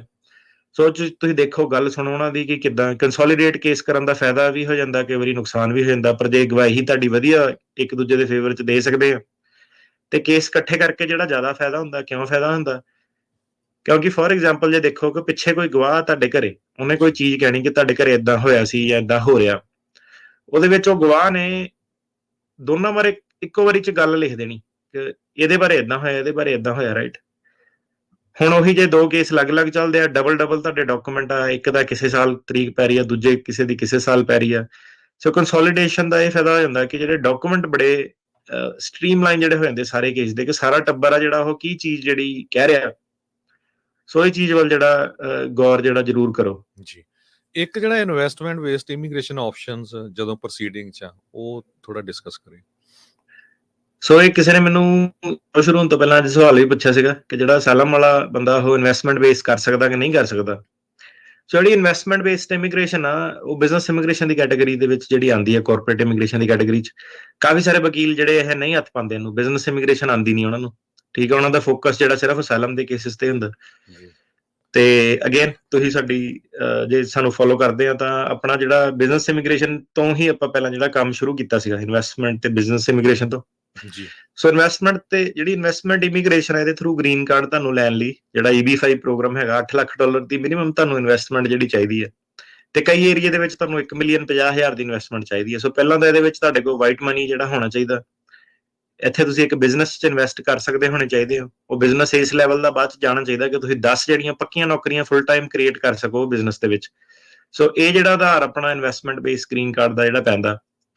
ਹੁਣ ਚੱਕਰ ਇਹ ਪੈ ਜਾਂਦਾ ਕਿ ਜਿਹੜਾ ਬੰਦਾ ਆ ਕੇ ਉੱਥੇ ਕੱਚਾ ਹੋ ਗਿਆ, ਉਹ ਅਸਾਈਲਮ ਪੈਂਡਿੰਗ ਤੇ ਚਲ ਗਿਆ ਜਾਂ ਰਿਮੂਵਲ ਪ੍ਰੋਸੀਡਿੰਗ ਤੇ ਚਲ ਗਿਆ ਜਾਂ ਅਸਾਈਲਮ ਆਫਿਸ 'ਚ ਚਲ ਗਿਆ, ਉਹ ਬੰਦੇ ਦਾ ਜਿਹੜਾ ਗ੍ਰੀਨ ਕਾਰਡ ਇੱਥੇ ਨਹੀਂ ਆ ਸਕਦਾ, ਕਿਉਂਕਿ ਜਿਹੜੇ ਹਿਸਾਬ ਨਾਲ ਇਨਵੈਸਟਮੈਂਟ ਇਮੀਗ੍ਰੇਸ਼ਨ ਦਾ ਕਾਨੂੰਨ ਜਿਹੜਾ ਲਿਖਿਆ ਗਿਆ, ਇਹ 'ਚ ਕੋਈ ਛੋਟ ਨਹੀਂ ਹੈਗੀ, ਤੁਹਾਨੂੰ ਇਮੀਗ੍ਰੇਸ਼ਨ ਜਿਹੜਾ ਸਟੇਟਸ ਮੇਨਟੇਨ ਰੱਖਣਾ ਪੈਂਦਾ।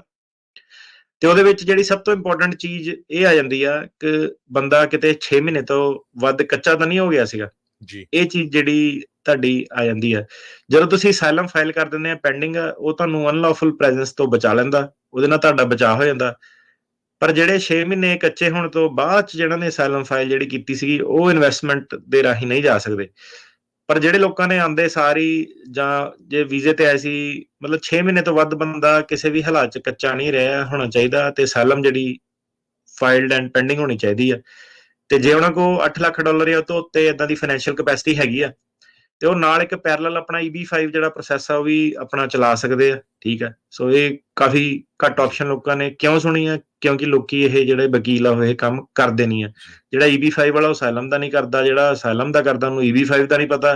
ਜਿਹਨਾਂ ਨੂੰ ਦੋਨਾਂ ਦਾ ਪਤਾ, ਉਹਨਾਂ ਨੂੰ ਜਿਹੜੀ ਇਹ ਰੈਗੂਲੇਸ਼ਨ ਜਿਹੜੀ ਹੈਗੀ ਆ ਕਿ ਕਿੱਦਾਂ ਅਨਲੌਫੁਲ ਪ੍ਰੈਜ਼ੈਂਸ ਕਿੱਦਾਂ ਕੈਲਕੂਲੇਟ ਕਰਨੀ ਆ, ਕਿੱਥੇ ਉਹ ਸਟਾਪ ਹੋਣੀ ਆ, ਕਿਹੜੇ ਹਿਸਾਬ ਨਾਲ ਉਹਦੀ ਗਿਣਤੀ ਮਿੰਤੀ ਜਿਹੜੀ ਕਰਨੀ ਚਾਹੀਦੀ ਹੈ, ਉਹ ਜਿਹੜਾ ਲਾਅ ਕਈ ਵਾਰੀ ਟੈਕਨੀਕਲ ਹੋ ਜਾਂਦਾ ਤੇ ਇਹਦੇ ਵਿੱਚ ਕੰਟਰੀ ਆਊਟ ਤੁਹਾਨੂੰ ਜਿਹੜਾ ਕਰਨਾ ਪੈਂਦਾ। ਤਾਂ ਕਰਕੇ ਜਿਹਨਾਂ ਨੂੰ ਪਤਾ ਨਹੀਂ ਆ ਉਹ ਲੋਕੀ ਥੋੜੇ ਡਰਦੇ ਵੀ ਇੱਥੋਂ। ਪਰ ਇਨਵੈਸਟਮੈਂਟ ਵਾਲਾ ਜਿਹੜਾ ਰਾਹ, ਜਿਹੜਾ ਇੱਕ ਸਿੱਧੇ ਸਿੱਧੇ ਜਿਹੜਾ ਤੁਹਾਡਾ ਇੱਕ ਹੈਗਾ, ਜੇ ਤੁਹਾਡੇ ਕੋਲ $8 ਲੱਖ ਜਾਂ ਉੱਤੇ ਦੀ ਇਨਵੈਸਟਮੈਂਟ ਦੇ ਪੈਸੇ ਹੈਗੇ ਜੀ। ਸੋ ਇਹ ਇੰਡੀਆ ਵਾਲਿਆਂ ਲਈ ਆ, ਜੇ ਕੋਈ ਯੂਰਪੀਅਨ ਸਿਟੀਜ਼ਨ ਆ, ਯੂਰਪ ਦਾ ਵਾਰਨ ਆ ਜਾਂ ਕੈਨੇਡਾ ਦਾ, ਉਹਨਾਂ ਲਈ ਵੀ ਇੰਨਾ ਹੀ ਆ ਜਾਂ ਘੱਟ ਆ ਉਹਨਾਂ ਲਈ? ਯੂਰਪੀਅਨ ਸਿਟੀਜ਼ਨ ਤਾਂ ਜਿਹੜਾ ਸਿੱਧੇ E2 ਤੇ ਆਵੇ, ਕਿਸੇ ਨੇ ਹੁਣੇ ਪੁੱਛਿਆ ਸੀਗਾ ਇਟਲੀ ਤੋਂ, ਇਟਲੀ ਦਾ ਪਾਸਪੋਰਟ ਆਣਾ ਵਾ, ਉਹ E2 ਵੀਜ਼ਾ ਲੈ ਕੇ ਆਵੇ ਸਿੱਧੇ ਹੀ, ਠੀਕ ਹੈ ਜੀ। ਤੇ ਕਈ ਯੂਰਪੀਅਨ ਸਿਟੀਜ਼ਨ ਜੇ ਬਾਰਡਰ ਕ੍ਰਾਸ ਕਰ ਰਿਹਾ ਇਲੀਗਲੀ, ਉਹ ਮੈਂ ਕਹੂੰਗਾ ਬੇਵਕੂਫੀ ਆ ਅੱਜ ਦੀ ਡੇਟ ਦੇ ਵਿੱਚ, ਠੀਕ ਹੈ। ਤੇ ਯੂ ਹੈਵ ਫਰਮਲੀ ਰੀਸੈਟਲਡ, ਪੱਕੇ ਤੁਸੀਂ ਕਿਤੇ ਹੋ ਗਏ, ਉਹਦਾ ਕੋਈ ਫਾਇਦਾ ਨਹੀਂ। ਉਹ ਫਰਾਜੂਲੈਂਟ ਅਸਾਈਲਮ ਜਿਹੜਾ ਉਹਦੇ ਪਾਸੇ ਜਿਹੜੀਆਂ ਚੀਜ਼ਾਂ ਚੱਲ ਜਾਂਦੀਆਂ। ਸੋ ਉਹ ਕੰਮਾਂ 'ਚ ਨਾ ਪਿਓ ਕਿਸੇ ਕਰਕੇ। ਕਈ ਵਾਰੀ ਆਪਾਂ ਕਿਹਾ ਕਿ ਆਪਣੇ ਪੇਪਰ ਪੂਪਰ ਜਿਹੜੇ ਖਰਾਬ ਨਾ ਕਰਿਓ, ਨਾ ਹੀ ਕੈਨੇਡਾ ਵਾਲੇ ਨਾ ਹੀ ਯੂਰਪ ਵਾਲੇ, ਕਿਉਂਕਿ ਅੱਗੇ ਤੁਹਾਨੂੰ ਬਹੁਤ ਜ਼ਿਆਦਾ ਰਾਹ ਜਿਹੜੇ ਨਿਕਲ ਜਾਂਦੇ ਆ ਜੀ। ਧੰਨਵਾਦ। ਸੋ ਇੱਕ ਵਾਰੀ ਸਰੋਤਿਆਂ ਨੂੰ ਦੱਸਦੇ ਜਾਈਏ, ਅਗਰ ਤੁਸੀਂ ਜੇ ਟਰਕੀ ਆਉਣਾ, ਉਹਨਾਂ ਦੇ ਆਫਿਸ ਨੂੰ ਕੰਟੈਕਟ ਕਰਨਾ ਤੇ ਉਹਨਾਂ ਦਾ ਨੰਬਰ ਹੈਗਾ 415-909-0503 4159090503। ਤੇ ਤੁਸੀਂ ਪੰਜਾਬੀ ਰੇਡੀਓ USA ਦੇ ਸਟੂਡੀਓ 'ਚ ਹੁਣ ਤੁਸੀਂ ਕਾਲਸ ਕਰ ਸਕਦੇ ਹੋ 408-272-5200 408-272-5200। ਤੇ ਅਸੀਂ ਕਾਲਸ ਵੱਲ ਜਾਂਦੇ ਆ। ਜੀ ਸਾਡੇ ਪਹਿਲੇ ਕਾਲਰ ਆ ਜਸਵਿੰਦਰ ਸਿੰਘ। ਸਤਿ ਸ਼੍ਰੀ ਅਕਾਲ ਜੀ ਜਸਵਿੰਦਰ ਜੀ।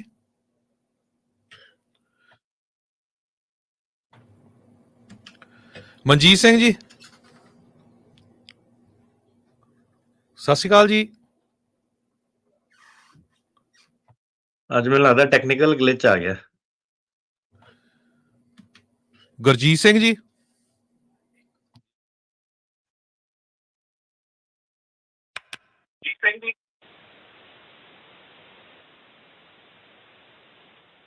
ਹਾਂਜੀ ਸਤਿ ਸ਼੍ਰੀ ਅਕਾਲ ਜੀ। Punjabi radio USA। ਹੈਲੋ, ਸਤਿ ਸ਼੍ਰੀ ਅਕਾਲ ਜੀ। ਹਾਂਜੀ, ਕੀ ਕੁਐਸਚਨ ਤੁਹਾਡਾ? ਸਰ ਮੇਰਾ ਕੁਐਸਚਨ ਸੀ, ਮੇਰਾ ਨਿਊਯਾਰਕ ਕੇਸ ਸੀ ਤੇ ਮੇਰਾ 2 ਵਾਰ ਸਰ ਲੋਕੇਸ਼ਨ ਦਾ ਮੁੱਦਾ ਰਿਹਾ ਹੈ ਨਾ।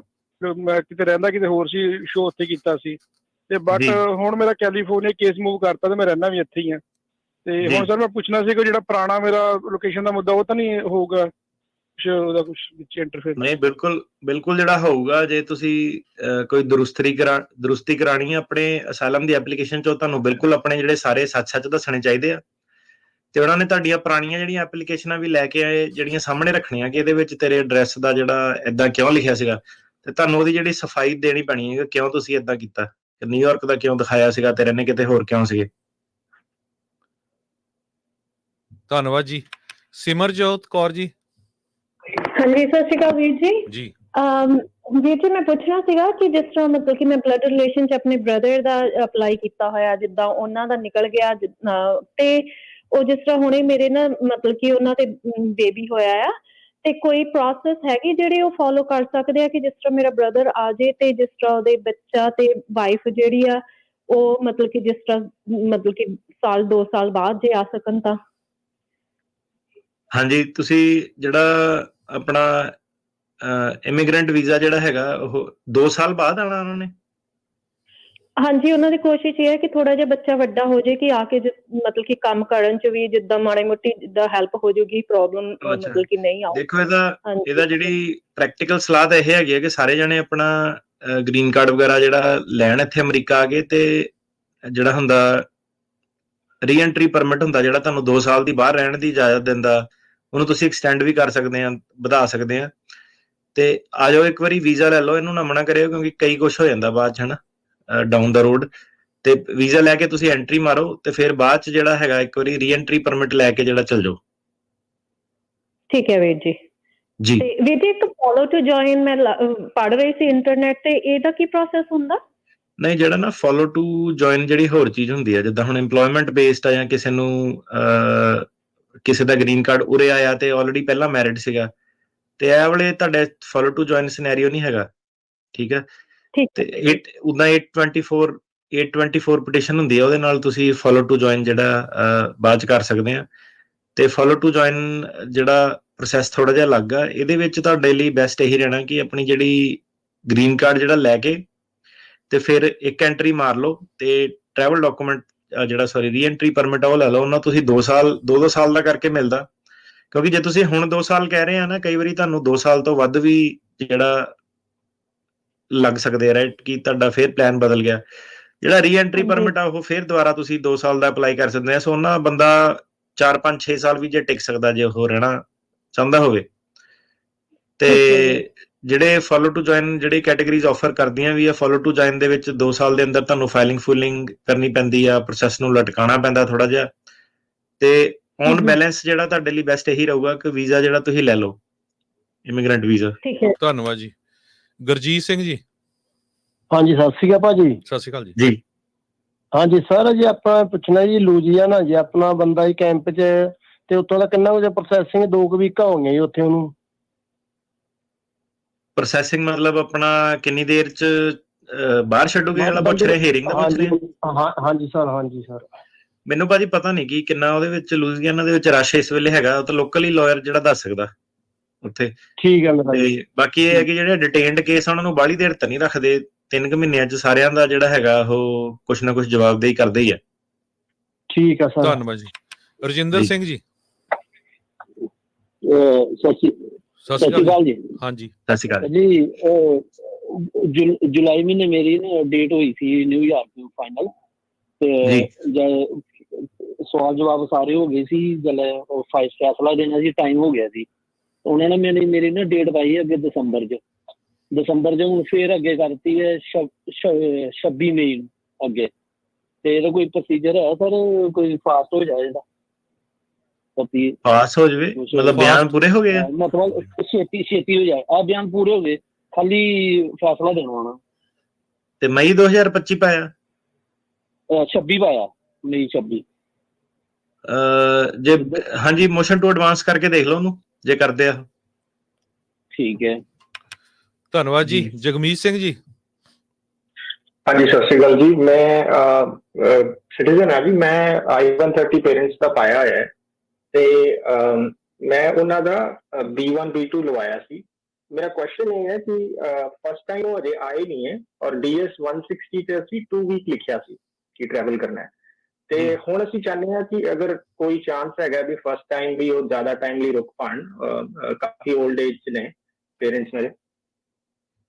ਨਹੀਂ, ਵੀਜ਼ਾ ਲੱਗ ਗਿਆ ਕਿ ਲੱਗਣਾ ਜੇ? ਵੀਜ਼ਾ ਲੱਗ ਚੁੱਕਾ, ਟਰੈਵਲ ਨਹੀਂ ਕੀਤਾ ਅਜੇ। ਉਹ ਤਾਂ ਭਾਜੀ ਜਦੋਂ ਬਾਰਡਰ ਤੇ ਆਉਂਦੇ ਆ ਸਾਰਿਆਂ ਨੂੰ ਤਕਰੀਬਨ ਆਟੋਮੈਟਿਕਲੀ 6 ਮਹੀਨੇ ਦਿੰਦੇ ਆ, ਤੁਹਾਨੂੰ ਆਨਲਾਈਨ I-94 ਚੈੱਕ ਕਰਨਾ ਪੈਣਾ।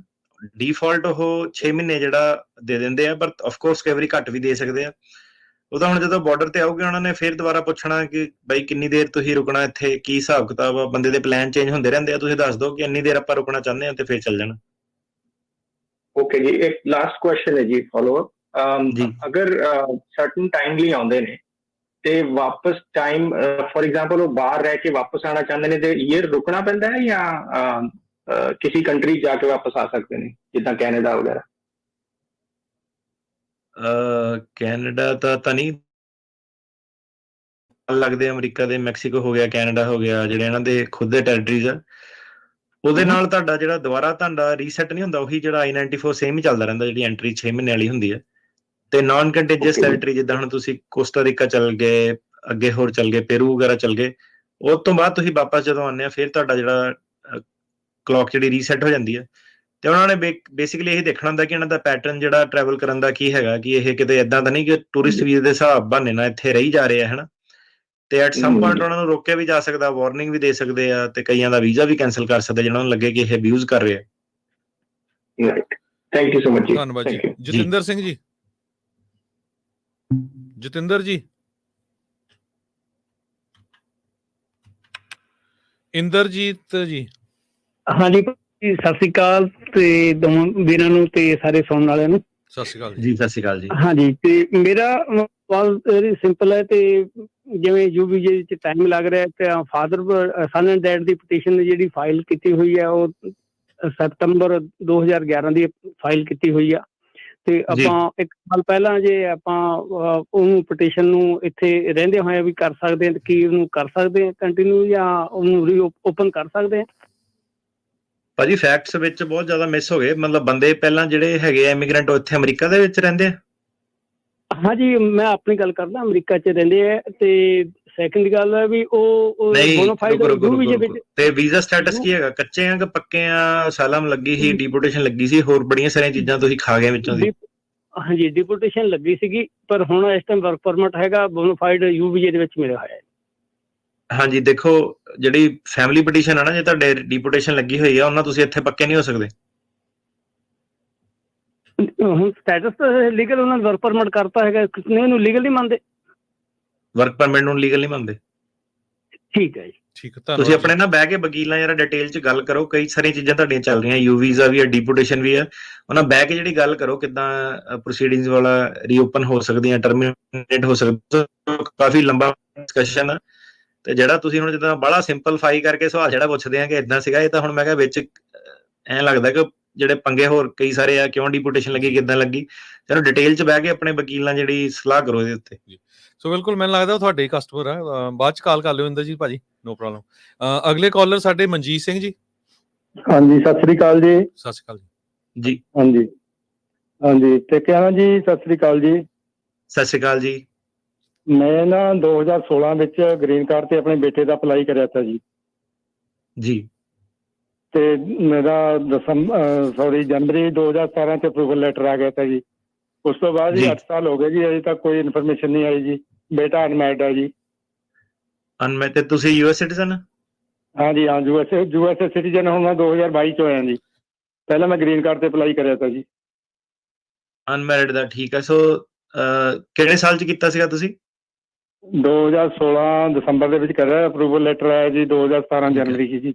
ਉਹ 2015 ਅਕਤੂਬਰ ਦਾ ਚੱਲਦਾ ਪਿਆ। ਤੇ ਦੂਸਰੀ ਗੱਲ ਇਹ ਹੈ ਕਿ ਜਿਹੜਾ ਇਮੀਗ੍ਰੇਸ਼ਨ ਆਪਣਾ ਜਿਹੜਾ ਸਿਟੀਜ਼ਨ ਜਿਹੜਾ ਸਰਟੀਫਿਕੇਟ ਦੇ ਕੇ ਅਪਡੇਟ ਕਰਦੇ ਉਹਨਾਂ ਨੂੰ, ਤਾਂ ਕਿ ਕੈਟਾਗਰੀ ਚੇਂਜ ਹੋ ਜਾਏ। ਸੋ ਇਦਾਂ ਨਾ ਹੋਵੇ ਕਿ ਉਹਨਾਂ ਨੂੰ ਪਤਾ ਹੀ ਨਾ ਹੋਵੇ ਕਿ ਸਿਟੀਜ਼ਨ ਬਣ ਗਏ ਤੇ ਦੂਜੀ ਕੈਟਾਗਰੀ 'ਚ ਤੁਹਾਨੂੰ ਚਲਾਈ ਜਾਣ। ਭੇਜਣਾ ਜ਼ਰੂਰੀ ਹੈ ਜੀ ਇਹ। ਤੁਹਾਡੇ ਫਾਇਦੇ ਦੀ ਗੱਲ ਹੀ ਹੈ, ਨਹੀਂ ਤਾਂ ਫਿਰ ਮੈਂ ਕਿਹਾ ਬਾਅਦ 'ਚ ਤੁਹਾਨੂੰ ਸਰਪ੍ਰਾਈਜ਼ ਨਾ ਕਿਤੇ ਮਿਲੇ ਕਿ ਕੈਟਾਗਰੀ ਗਲਤ ਹੋ ਗਈ ਹੈ। ਸੋ ਹਾਂਜੀ, ਜ਼ਰੂਰੀ ਹੈ ਭੇਜਣਾ। ਚੇਂਜ ਕਰਾਉਣਾ ਪਊਗਾ ਜੀ। ਹਾਂਜੀ ਹਾਂਜੀ, ਕਿਉਂਕਿ ਨਾ ਦੇਖੋ, ਜੇ ਕਈ ਵਾਰੀ ਗ੍ਰੀਨ ਕਾਰਡ ਵਾਲੀ ਹੁਣ ਜਿੱਦਾਂ ਕੈਟਾਗਰੀ ਛੇਤੀ ਥੋੜੀ ਤੇਜ਼ ਚੱਲਦੀ ਹੈ, ਰਾਈਟ, ਉਹਨਾਂ ਦੇ ਐਡਵਾਂਸ ਚੱਲਣ ਦੇ ਆ, 2016 ਦੇ ਚੱਲਣ ਦੇ ਆ। ਤੇ ਹੁਣ ਤੁਸੀਂ ਐਪਲੀਕੇਸ਼ਨ ਭਰ ਕੇ ਚੱਲ ਗਏ ਤੇ ਉੱਥੇ ਜਾ ਕੇ ਉਹਨਾਂ ਨੂੰ ਪਤਾ ਲੱਗਿਆ ਕਿ ਨਹੀਂ, ਇਹਦਾ ਤਾਂ ਫਾਦਰ ਸਿਟੀਜ਼ਨ ਬਣ ਗਏ ਆ ਹੁਣ, ਤੇ ਉਹਨਾਂ ਨੇ ਫਿਰ ਹਾਂਜੀ। ਵੀਜ਼ਾ ਰਿਜੈਕਟ ਜਿਹੜਾ ਕਰ ਦੇਣਾ, ਕਿਉਂਕਿ ਕੈਟਾਗਰੀ ਰਾਈਟ ਨਹੀਂ ਹੈਗੀ, ਫਿਰ ਪੈਸੇ ਵੀ ਟਾਈਮ ਵੀ ਖਰਾਬ ਹੋਊਗਾ। ਸੋ ਉਹਨੂੰ ਅੱਛਾ ਬਿਲਕੁਲ ਜ਼ਰੂਰ ਠੀਕ ਹੈ। ਭੇਜੋ। ਤੇ ਕਈਆਂ ਨਾਲ ਠੀਕ ਤਾਂ ਹੈ। ਇਦਾਂ ਵੀ ਹੋਇਆ ਕਿ ਉਹਨਾਂ ਨੂੰ ਉਹ ਗ੍ਰੀਨ ਕਾਰਡ ਵਗੈਰਾ, ਉਹਨਾਂ ਨੂੰ ਵੀਜ਼ਾ ਦੇ ਦਿੱਤਾ, ਆ ਗਏ ਇੱਥੇ, ਹਾਂਜੀ ਤੇ ਹਾਂਜੀ ਅਲਟੀਮੇਟਲੀ ਤਾਂ ਕਈਆਂ ਦੇ ਸਿਟੀਜ਼ਨ ਜਦੋਂ ਉਹ ਭਰਦੇ ਆ, ਉੱਤੇ ਵੀ ਜਾ ਕੇ ਜਿਹੜੇ ਗ੍ਰੀਨ ਕਾਰਡ ਰਿਵੋਕ ਕੀਤੇ ਆ ਕਿ ਸਾਡੇ ਕੋਲ ਗਲਤੀ ਨਾਲ ਜਿਹੜਾ ਦੇ ਹੋ ਗਿਆ ਸੀਗਾ, ਰਾਈਟ। ਸੋ ਠੀਕ ਹੈ ਠੀਕ ਹੈ ਇਹਨੂੰ ਠੀਕ ਹੈ ਜੀ ਸਹੀ ਜਿਹੜਾ ਸਟੈਪ ਲਓ ਇਹਦੇ ਵਿੱਚ, ਤੇ ਅਪਡੇਟ ਕਰੋ ਤੇ ਕੈਟਾਗਰੀ ਚੇਂਜ ਕਰਾਓ। ਠੀਕ ਹੈ ਠੀਕ ਹੈ ਠੀਕ ਹੈ ਜੀ। ਥੈਂਕ ਯੂ ਜੀ। Thank you. ਬਲਵਿੰਦਰ ਕੌਰ ਜੀ, ਹਾਂਜੀ ਭਾਈ ਸਤਿ ਸ੍ਰੀ ਅਕਾਲ। ਸਤਿ ਸ਼੍ਰੀ ਅਕਾਲ ਜੀ। ਸਤਿ ਸ਼੍ਰੀ ਅਕਾਲ ਜੀ। ਹਾਂ ਹਾਂਜੀ, ਮੈਂ ਪੁੱਛਣਾ ਵਾ ਕਿ ਅਸੀਂ ਭੈਣ ਭਰਾਵਾਂ ਦੇ ਜਿੱਦਾਂ ਉਹ 2006 ਚ ਕੇਸ ਕੀਤੇ ਆ, ਤੇ ਉਹ ਸਤੰਬਰ ਤੇ ਅਕਤੂਬਰ ਮਹੀਨੇ ਦੇ ਆ, ਕਿ ਅਗਸਤ ਕਹਿੰਦੇ ਚੱਲਦਾ, ਤੇ ਉਹਨਾਂ ਨੂੰ ਕੋਈ ਚਿੱਠੀਆਂ ਨਹੀਂ ਆਈਆਂ ਨਾ ਸਾਨੂੰ ਆਈਆਂ। ਮਾਰਚ 2006 ਚੱਲਦਾ ਪਿਆ, ਆ ਜਾਣੀ ਚਾਹੀਦੀ ਚਿੱਠੀ। ਉਹਨਾਂ ਨਾਲ ਤੁਸੀਂ ਜਿਹੜਾ ਫੋਲੋ ਅਪ ਕਰ ਲਓ NVC ਵਾਲਿਆਂ ਨਾਲ। ਅਸੀਂ ਫੋਨ ਕੀਤਾ ਸੀ, ਉਹ ਕਹਿੰਦੇ ਇੱਥੇ ਤਾਂ ਸਭ ਕੁਝ ਠੀਕ ਆ, ਤੇ ਉਹਨਾਂ ਨੇ ਉੱਥੇ ਦਾ NVC ਵਾਲਿਆਂ ਦਾ ਦਿੱਤਾ ਕਿ ਉਹ ਫੋਨ ਜਿਹੜਾ ਉਹ ਨੰਬਰ ਚੱਲਦਾ ਨਹੀਂ, ਬਾਕੀ ਸਭ ਕੁਝ ਸਹੀ ਹੈ। ਉਹ ਕਹਿੰਦੇ ਸਭ ਨਹੀਂ ਕੁਝ ਨਹੀਂ, ਠੀਕ ਆ। ਇਹਦੀ ਨਾ ਆਨਲਾਈਨ ਤੁਸੀਂ ਇਨਕੁਆਇਰੀ ਭਰੋ, ਜਿੱਤੋਂ ਫਾਰਮ ਭਰਾਇਆ ਉਹਨਾਂ ਨੂੰ ਪੁੱਛੋ ਕਿ ਕਿੱਦਾਂ ਕੰਟੈਕਟ ਕਰਨਾ NVC ਵਾਲਿਆਂ ਨੂੰ। ਉਹਨਾਂ ਨੇ ਸਾਨੂੰ ਨੰਬਰ ਦਿੱਤਾ, ਉਹਨਾਂ ਨੇ ਉਹੀ ਦੱਸਿਆ ਸੀ ਕਿ ਤੁਸੀਂ ਇਹਨੂੰ ਫੋਲੋ ਕਰੋ, ਇਸ ਤੇ ਤੁਸੀਂ ਉੱਥੇ ਜਾਓ, ਤੁਸੀਂ ਇਨਕੁਆਇਰੀ ਤੇ ਭਰੋ। ਹਾਂਜੀ, ਉਹੀ ਆ ਜਿਹੜੀ ਇਨਕੁਆਇਰੀ ਕਰਕੇ ਨਾ, ਉਹੀ ਜਿਹੜਾ ਐਵਨਿਊ ਰਹਿੰਦਾ। ਕੋਈ ਲਾਈਵ ਲੂਈਵ ਤਾਂ ਨਹੀਂ ਉਹਨਾਂ ਨੇ ਗੱਲ ਕਰਕੇ ਤੁਹਾਡਾ ਮੁੱਦਾ ਸੋਲਵ ਕਰਨਾ, ਬਟ ਕੋਰਸਪੋਂਡੈਂਸ ਤੁਸੀਂ ਆਪਣੀ ਜਾਰੀ ਰੱਖੋ। ਮੈਂ ਮਾਰਚ 2006 ਚੱਲਦਾ ਵਾ, ਤੇ ਇਹਨੂੰ ਫੋਲੋ ਅਪ ਕਰੋ। ਮਤਲਬ ਇਹਦਾ ਮਤਲਬ ਇਹ ਨਹੀਂ ਹੈਗਾ ਕਿ 6 ਮਹੀਨਿਆਂ ਚ ਉਹਨਾਂ ਦਾ ਨੰਬਰ ਲੱਗ ਜਾਣਾ। ਇਹ ਹੁਣ ਮਾਰਚ 6 ਤੇ ਖੜਿਆ ਰਹਿਣਾ ਕਈ ਚਿਰ। ਧੰਨਵਾਦ ਜੀ। ਤੇ ਦੂਸਰੀ ਚੀਜ਼ ਇਹ ਹੁੰਦੀ ਹੈ ਕਿ ਜਿਹੜੇ ਵੀਜ਼ਾ ਨੰਬਰ ਹੁੰਦੇ ਨਾ, ਅਕਤੂਬਰ ਚ ਜ਼ਿਆਦਾ ਜਿਹੜੇ ਰਿਲੀਜ਼ ਹੁੰਦੇ ਆ। ਅਕਤੂਬਰ ਚ ਇਹ ਜਿਹੜਾ ਹਰ ਸਾਲ ਦੀ ਅਕਤੂਬਰ ਦੇ ਵਿੱਚ ਜਦੋਂ ਸ਼ੁਰੂਆਤ ਹੁੰਦੀ ਆ, ਤੇ ਉਦੋਂ ਇਹ ਜਿੰਨਾ ਐਡਵਾਂਸ ਹੋਣਾ ਹੁੰਦਾ ਹੋ ਜਾਂਦਾ, ਤੇ ਫਿਰ ਮੁੜ ਕੇ ਸਾਲ ਪੂਰਾ ਜਿਹੜਾ ਸਲੋ ਹੀ ਜਿਹੜਾ ਕੰਮ ਚੱਲਦਾ। ਤੇ ਹੁਣ ਇਹ ਕਿਹਾ ਨਹੀਂ ਜਾ ਸਕਦਾ ਕਿ ਜਿਹੜੇ ਸਤੰਬਰ 2006 ਵਾਲੇ ਉਹਨਾਂ ਦਾ ਨੰਬਰ ਲੱਗੂਗਾ ਸਾਲ ਚ, ਨਹੀਂ ਲੱਗੂਗਾ, ਕਿ ਉਹਨਾਂ ਦਾ 2-3 ਸਾਲ ਹੋਰ ਵੇਟ ਕਰਨੀ ਪੈਣੀ। ਇਹਦੇ ਬਾਰੇ ਨਹੀਂ ਕੋਈ ਕਹਿ ਸਕਦਾ ਕੁਛ। ਧੰਨਵਾਦ ਜੀ। ਸਤਿ ਸ਼੍ਰੀ ਅਕਾਲ। ਸੋਸ਼ਲ ਮੀਡੀਆ ਤੇ ਕੁਝ ਕੁਐਸਚਨ ਹੈਗੇ। ਇੱਕ ਹੈਗੇ ਆ ਵੀ ਕਹਿੰਦੇ ਵੀ 22 ਜੁਲਾਈ 2023 ਚ ਸੈਨ ਫਰਾਂਸਿਸਕੋ ਅਸਾਈਲਮ ਆਫਿਸ ਚ ਇੰਟਰਵਿਊ ਹੋਈ ਸੀ, ਅਸਾਈਲਮ ਕੇਸ ਦੀ, ਅੱਜ ਤੱਕ ਡਿਸੀਜਨ ਨਹੀਂ ਆਇਆ, ਕੀ ਕਰਨਾ ਚਾਹੀਦਾ? ਫੋਲੋ ਅਪ ਹੀ ਕਰ ਸਕਦੇ ਆ, ਉਹ ਟਾਈਮ ਲਾ ਦਿੰਦੇ ਕਈ ਵਾਰੀ ਆਪਣਾ। ਠੀਕ ਆ ਜੀ। ਤੇ ਇੱਕ ਹੋਰ ਹੈਗੇ ਆ ਵੀ my spouse got RFE to resend complete I-485 form, no other document, asylum case B1 V2 be applied together, but no update to my I-485. Is there a way if I can refill and send my I-485 before USCIS issue and free for an RFE for same reason? ਦੇਖੋ, ਇਹ ਤਾਂ ਹੁਣ ਪਹਿਲਾਂ ਦੇਖਣਾ ਪੈਣਾ ਕਿ RFE ਲੱਗੀ ਕਿਉਂ ਆ, ਕਿ ਤੁਸੀਂ 485 ਐਲੀਜੀਬਲ ਵੀ ਹੈਗੇ ਫਾਈਲ ਕਰਨ ਦੇ ਕਿ ਨਹੀਂ। ਪਹਿਲੀ ਚੀਜ਼ ਤਾਂ ਹੋਆ, ਜੇ ਤੁਸੀਂ ਮੰਨ ਲਓ ਐਲੀਜੀਬਲ ਹੈਗੇ ਆ, ਰਾਈਟ। ਤੇ ਸੈਕੰਡ ਕੁਐਸਚਨ ਇਹ ਆ ਜਾਂਦਾ ਕਿ ਤੁਸੀਂ ਪ੍ਰੋਪਰਲੀ ਉਹਨੂੰ ਫਾਈਲ ਕਰ ਰਹੇ ਆ ਕਿ ਨਹੀਂ ਕਰ ਰਹੇ। ਸੋ ਮੈਨੂੰ ਨਹੀਂ ਪਤਾ ਹੁਣ RFE ਕਾਹਦੀ ਆ, ਤੇ ਜੇ ਤੁਹਾਡੇ ਕੋਲ ਨਹੀਂ ਇਹ ਕਰ ਹੋ ਰਿਹਾ ਤਾਂ ਵਕੀਲ ਬਕੂਲ ਹਾਇਰ ਕਰੋ ਕੋਈ।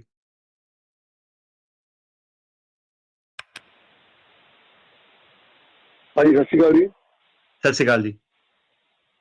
ਭਾਜੀ ਮੇਰਾ ਕੁਐਸਚਨ ਹੈ ਜੀ, ਸਾਡੀ ਇੱਥੇ ਰਿਸ਼ਤੇਦਾਰ ਹੈ ਜੀ, ਕੁੜੀ 19 ਸਾਲ ਭਾਜੀ ਉਮਰ ਹੈ ਜੀ ਕੁੜੀ ਦੀ, ਇੱਥੇ ਕੈਨੇਡਾ ਆਈ ਹੈ ਜੀ ਸਟੂਡੈਂਟ ਵੀਜ਼ੇ ਤੇ।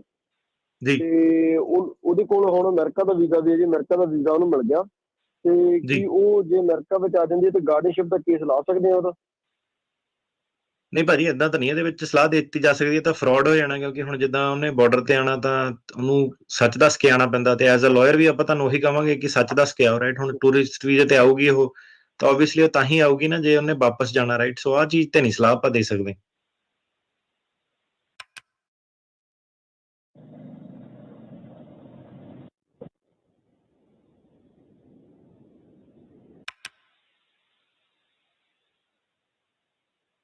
ਆਵਾਜ਼ ਨਹੀਂ ਆ ਰਹੀ ਤੁਹਾਡੀ। ਹਾਂਜੀ, ਹਰਗੁਰਪ੍ਰੀਤ ਸਿੰਘ ਜੀ।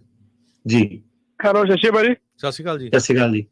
ਭਾਜੀ ਮੇਰੀ ਕਾਲ ਡਿਸਕਨੈਕਟ ਹੋ ਗਈ ਸੀ, ਲੋਕੇਸ਼ਨ ਵਾਲਾ ਮੁੱਦਾ ਭਾਜੀ ਗੱਲ ਕੀਤੀ ਸੀ ਨਾ, ਕਿ ਨਿਊਯਾਰਕ ਦਾ ਮੂਵ ਹੋਇਆ ਸੀ ਕੈਲੀਫੋਰਨੀਆ ਕੇਸ, ਉਹਦੇ ਬਾਰੇ ਦੁਬਾਰਾ ਬੋਲਿਓ ਭਾਜੀ। ਹਾਂਜੀ ਭਾਈ, ਮੇਰਾ ਕੇਸ ਤਾਂ ਨਿਊਯਾਰਕ ਸੀ, ਤੇ ਮੇਰਾ ਲੋਕੇਸ਼ਨ ਦਾ ਮੁੱਦਾ ਸੀ ਭਾਜੀ। ਪਹਿਲਾਂ ਮੈਂ ਜਰਸੀ ਰਹਿੰਦਾ ਸੀ ਹਨਾ, ਤੇ ਉਦੋਂ ਉਹਨਾਂ ਨੇ ਫਿਰ ਮੰਗਿਆ ਸੀ। ਡਿਸਕਨੈਕਟ ਨਹੀਂ, ਮੈਂ ਕਰਤਾ ਸੀਗਾ ਆਨਸਰ। ਇਹ ਨਾ ਜਿਹੜਾ ਹੁਣ ਕੀ ਹੈਗਾ ਕਿ ਸਾਡੇ ਕੋਲ ਬੜੇ ਕੇਸ ਇਹਦੇ ਵਿੱਚ ਆਉਂਦੇ ਆ ਕਿ ਕਈ ਲੋਕਾਂ ਨੇ ਪਹਿਲਾਂ ਝੂਠ ਸੱਚ ਬੋਲੇ ਹੁੰਦੇ ਆ ਅਸਾਈਲਮ ਐਪਲੀਕੇਸ਼ਨ ਦੇ ਵਿੱਚ। ਤੇ ਤੁਹਾਡਾ ਬੈਸਟ ਇਹਦੇ ਵਿੱਚ ਇਹੀ ਹੈਗਾ ਮੇਰਾ ਵੀਰ, ਜਿਹੜਾ ਵੀ ਜੱਜ ਆ ਨਾ, ਉਹਨਾਂ ਸੱਚ ਦੱਸ ਕੇ ਜਿਹੜਾ ਅੱਗੇ ਜਾਓ। ਜਿਹੜੀਆਂ ਗਲਤੀਆਂ ਹੈਗੀਆਂ ਉਹ ਸਾਰੀਆਂ ਉਹਨੂੰ ਦੱਸੋ, ਐਡਮਿਟ ਕਰੋ ਕੀ ਗਲਤੀਆਂ ਹੋਈਆਂ, ਕਿੱਦਾਂ ਹੋਈਆਂ, ਉਹਦੀ ਐਕਸਪਲੇਨੇਸ਼ਨ ਤੁਹਾਡੇ ਕੋਲ ਹੋਣੀ ਚਾਹੀਦੀ ਹੈ।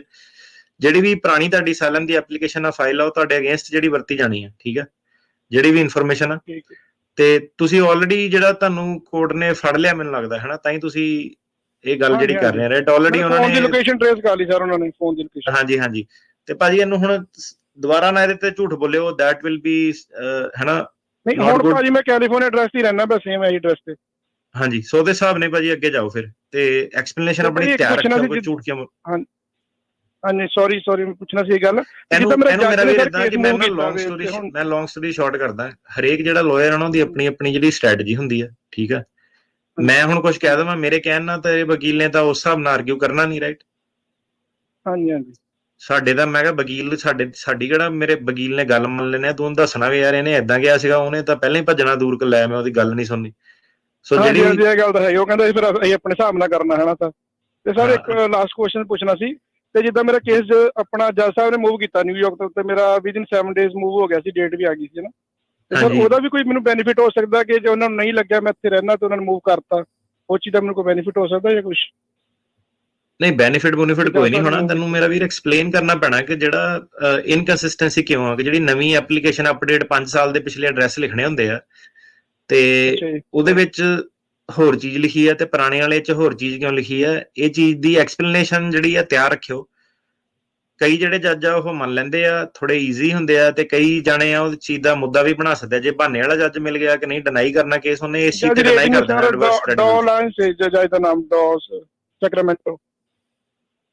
ਯਾਰ ਜੱਜ ਸਾਹਿਬ ਬਾਰੇ ਤਾਂ ਨਹੀਂ ਮੈਂ ਕਿਸੇ ਬਾਰੇ ਵੀ ਕੋਈ ਕਮੈਂਟ ਕਰ ਸਕਦਾ। ਉਦਾਂ ਆਪਣੇ ਨਾਲ ਤਾਂ ਬਹੁਤ ਵਧੀਆ ਐਕਸਪੀਰੀਅੰਸ ਰਿਹਾ ਇਹ ਜੱਜ ਸਾਹਿਬ ਦਾ, ਠੀਕ ਆ, ਤੇ ਗੁੱਡ ਨੇ ਜੱਜ ਸਾਹਿਬ। ਪਰ ਆਪਣੀ ਜਿਹੜੀ ਤੁਹਾਨੂੰ ਸੀਗੀ ਕ੍ਰੈਡੀਬਿਲਿਟੀ ਤੁਹਾਡੀ ਇਸ਼ੂ ਤੇ ਆ ਗਈ ਕਿ ਇਹ ਬੰਦਾ ਝੂਠਾ, ਪਹਿਲਾਂ ਵੀ ਇਹਨੇ ਝੂਠ ਬੋਲਿਆ, ਸੋ ਉਹ ਚੀਜ਼ ਤੁਹਾਨੂੰ ਓਵਰਕਮ ਕਰਨੀ ਪੈਣੀ। ਧੰਨਵਾਦ ਜੀ। ਜਗਵੀਰ ਸਿੰਘ ਜੀ। ਹੈਲੋ। ਹਾਂਜੀ ਸਤਿ ਸ਼੍ਰੀ ਅਕਾਲ ਜੀ। ਸਤਿ ਸ਼੍ਰੀ ਅਕਾਲ ਜੀ। ਸਰ ਮੇਰਾ ਸਵਾਲ ਤੁਹਾਨੂੰ ਕਿ ਆਈ ਥਿੰਕ ਮੈਂ ਸੁਣ ਤਾਂ ਲਿਆ, ਇੱਕ ਪਹਿਲਾਂ ਵੀਰ ਨੇ ਕਿਸੇ ਪੁੱਛਿਆ ਸੀ, ਪਰ ਮੇਰਾ ਤਾਂ ਭਾਂਜਾ ਇੱਥੇ ਆਇਆ ਹੋਇਆ ਜੀ, ਕੈਨੇਡਾ ਆਇਆ ਸੀ ਸਟੱਡੀ ਵੀਜ਼ੇ ਤੇ। ਉਹ ਤੋਂ ਬਾਅਦ ਉਹ ਬਾਰਡਰ ਵਗੈਰਾ ਕ੍ਰੋਸ ਕਰਕੇ ਇੱਥੇ ਆ ਗਿਆ ਜੀ ਉਹ, ਤੇ ਕੈਨੇਡਾ ਤੋਂ। ਤੇ ਮੈਂ ਉਹਦਾ ਗਾਰਡੀਅਨਸ਼ਿਪ ਦਾ ਕੇਸ ਦੇ ਬਾਰੇ ਪੁੱਛਣਾ ਸੀਗਾ ਜੀ। ਆਲਰੇਡੀ ਇੱਥੇ ਹੀ ਹੈ ਮੇਰੇ ਕੋਲ ਹੁਣ। 21 ਸਾਲ ਦਾ ਛੋਟਾ? ਹਾਂਜੀ 17 ਸਾਲ ਦਾ ਕੁਛ ਹੈਗਾ ਜੀ, ਪਰ ਉਹ ਬਾਰਡਰ ਕ੍ਰੋਸ ਕਰਕੇ ਆਇਆ ਜੀ, ਉਹਦੇ ਕੋਲ ਵੀਜ਼ਾ ਹੈ ਨਹੀਂ। ਹਾਂਜੀ, ਜਿਹੜਾ ਕੱਚਾ ਬੰਦਾ ਹੋ ਗਿਆ ਤੇ ਨਹੀਂ ਘਰ ਦੇ ਟੇਕ ਕੇਅਰ ਕਰ ਸਕਦੇ, 21 ਸਾਲ ਤੋਂ ਛੋਟਾ, ਤੇ ਹਾਂਜੀ ਬਿਲਕੁਲ ਤੁਸੀਂ ਗਾਰਡੀਅਨ ਦਾ ਕਰ ਸਕਦੇ ਆ। ਤੇ ਆਪਣਾ ਇਨਫੈਕਟ ਕੱਲ ਹੀ ਇੱਕ ਆਪਣੀ ਵੀਡੀਓ ਸੀਗੀ, ਉਹਨੂੰ ਤੁਸੀਂ ਕਰੋ ਲਿਸਨ, ਜਿਹੜੀ ਆਪਣੇ ਸੋਸ਼ਲ ਮੀਡੀਆ ਤੇ ਪਾਈ ਸੀ, ਇਹਦੇ ਬਾਰੇ ਸੀਗੀ। ਸੋ ਸੇਮ ਤੁਹਾਡਾ ਵੀ ਉਹੀ ਫੈਕਟ ਤੁਸੀਂ ਦੱਸ ਰਹੇ ਹੋ ਜਿਹੜੇ ਕਿਸੇ ਦੇ ਸੀਗੇ। ਹਾਂਜੀ, ਤੇ ਕਿਉਂਕਿ ਮੇਰੇ ਕੋਲ ਇੱਥੇ ਪੇਪਰ ਹੈਗੇ ਆ ਜੀ, ਤੇ ਬਟ ਉਹ ਜਿਹੜਾ ਆਇਆ ਉਦੋਂ ਉਹ ਕੈਨੇਡਾ ਸੀਗਾ, ਉੱਥੋਂ ਫਿਰ ਬ੍ਰੌਡਕਾਸਟ ਕਰਕੇ ਇੱਥੇ ਆ ਗਿਆ ਸੀਗਾ। ਹੁਣ ਉਹਦੇ ਕੋਲੇ ਅਮਰੀਕਾ ਦਾ ਵੀਜ਼ਾ ਹੈ ਨਹੀਂ ਸੀਗਾ, ਪਰ ਉਹ ਆਇਆ ਰੀਸੈਂਟਲੀ ਉਹਨੇ। ਹਾਂਜੀ, 21 ਸਾਲ ਤੋਂ ਥੱਲੇ ਗਾਰਡੀਅਨਸ਼ਿਪ ਹੋ ਸਕਦੀ ਭਾਜੀ। ਧੰਨਵਾਦ ਜੀ। ਹਰਦੀਪ ਕੌਰ ਜੀ। ਹੈਲੋ।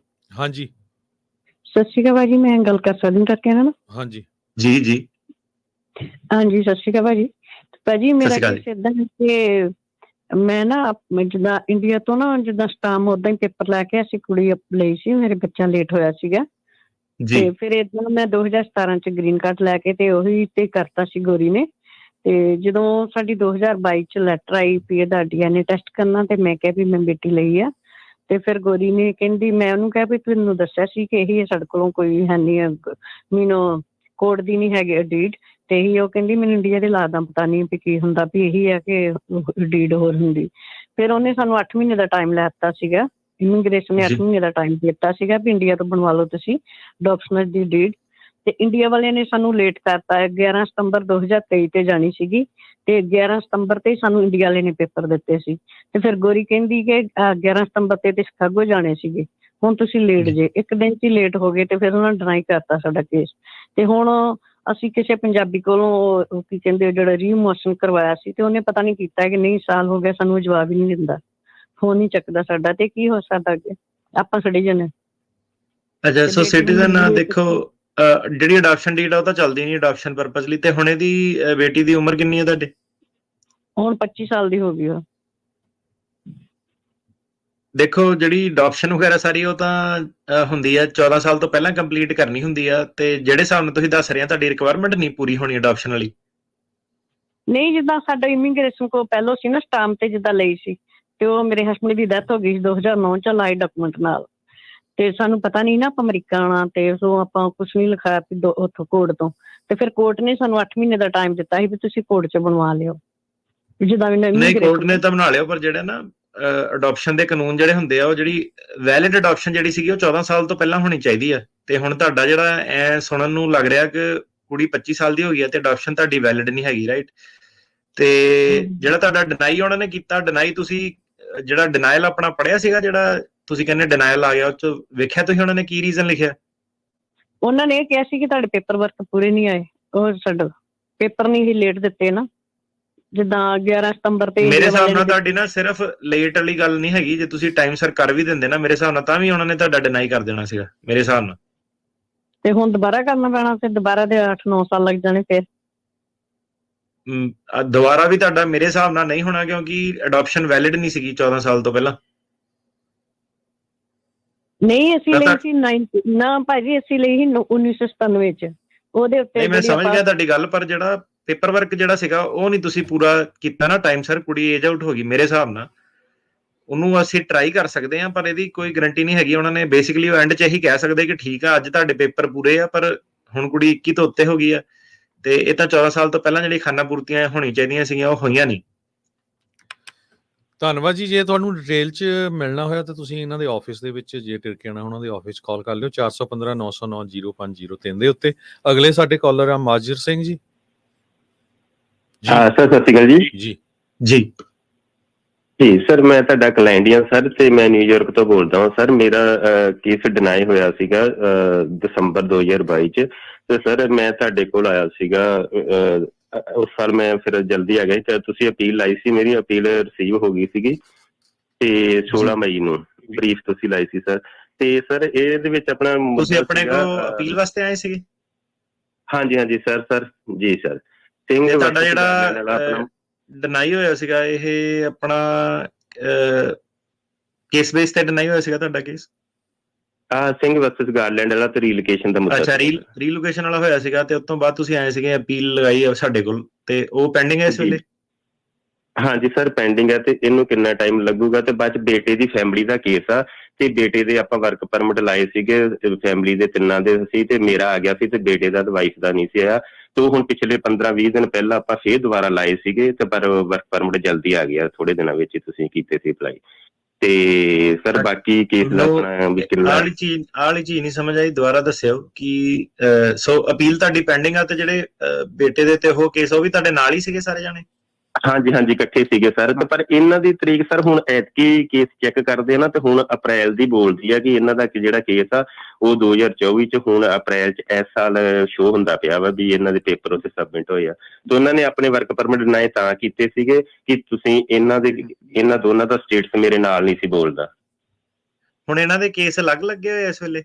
ਨਹੀਂ ਸਰ ਇਕੱਠੇ ਸੀਗੇ, ਸ਼ੁਰੂ ਤੋਂ ਇਕੱਠੇ ਸੀਗੇ। ਹਾਂਜੀ ਸ਼ੁਰੂ ਤੋਂ ਇਕੱਠਾ ਹੀ ਸਾਰਾ ਕੁਝ ਇਕੱਠਾ ਸੀਗਾ। ਹਾਂਜੀ ਪਰ ਜੇ ਤੁਹਾਡੀ ਜਿੱਦਾਂ ਅਪੀਲ ਚੱਲਦੀ ਆ, ਤੇ ਫਿਰ ਜਿਹੜੀ ਅਪੀਲ ਤੁਸੀਂ ਕਹਿੰਦੇ ਦੋਨਾਂ ਦੇ ਜੇ ਸਾਰਿਆਂ ਦੀ ਅਪੀਲ ਚੱਲਦੀ ਆ, ਤੇ ਜਿਹੜਾ ਇਹਨਾਂ ਦੇ ਤੁਸੀਂ ਕਹਿੰਦੇ ਨਾਲੇ ਕੇਸ ਅਲੱਗ ਬੋਲਦੇ ਆ, ਨਵੀਂ ਤਰੀਕ ਇਹਨਾਂ ਦੀ, ਉਹ ਕਿੱਥੇ ਦੀ ਤਰੀਕ ਦੀ ਗੱਲ ਕਰਦੇ ਆ ਤੁਸੀਂ? ਨਹੀਂ ਸਰ ਤਰੀਕ ਨਹੀਂ ਸਰ, ਅਪੀਲ ਹੀ ਬੋਲਦੀ ਜਿਹੜੀ ਵਿੱਚ ਹੋਈ ਹੈ ਇਹਨਾਂ ਦੀ, ਵੀ ਸਾਡੇ ਕੋਲ ਰਿਸੀਵ 2024 ਚ ਹੁਣ ਹੋਈ ਆ, 22 ਅਪ੍ਰੈਲ ਨੂੰ ਰਿਸੀਵ ਹੋਈ ਆ ਬੇਟੇ ਦੀ ਤੇ ਵਾਈਫ ਦੀ।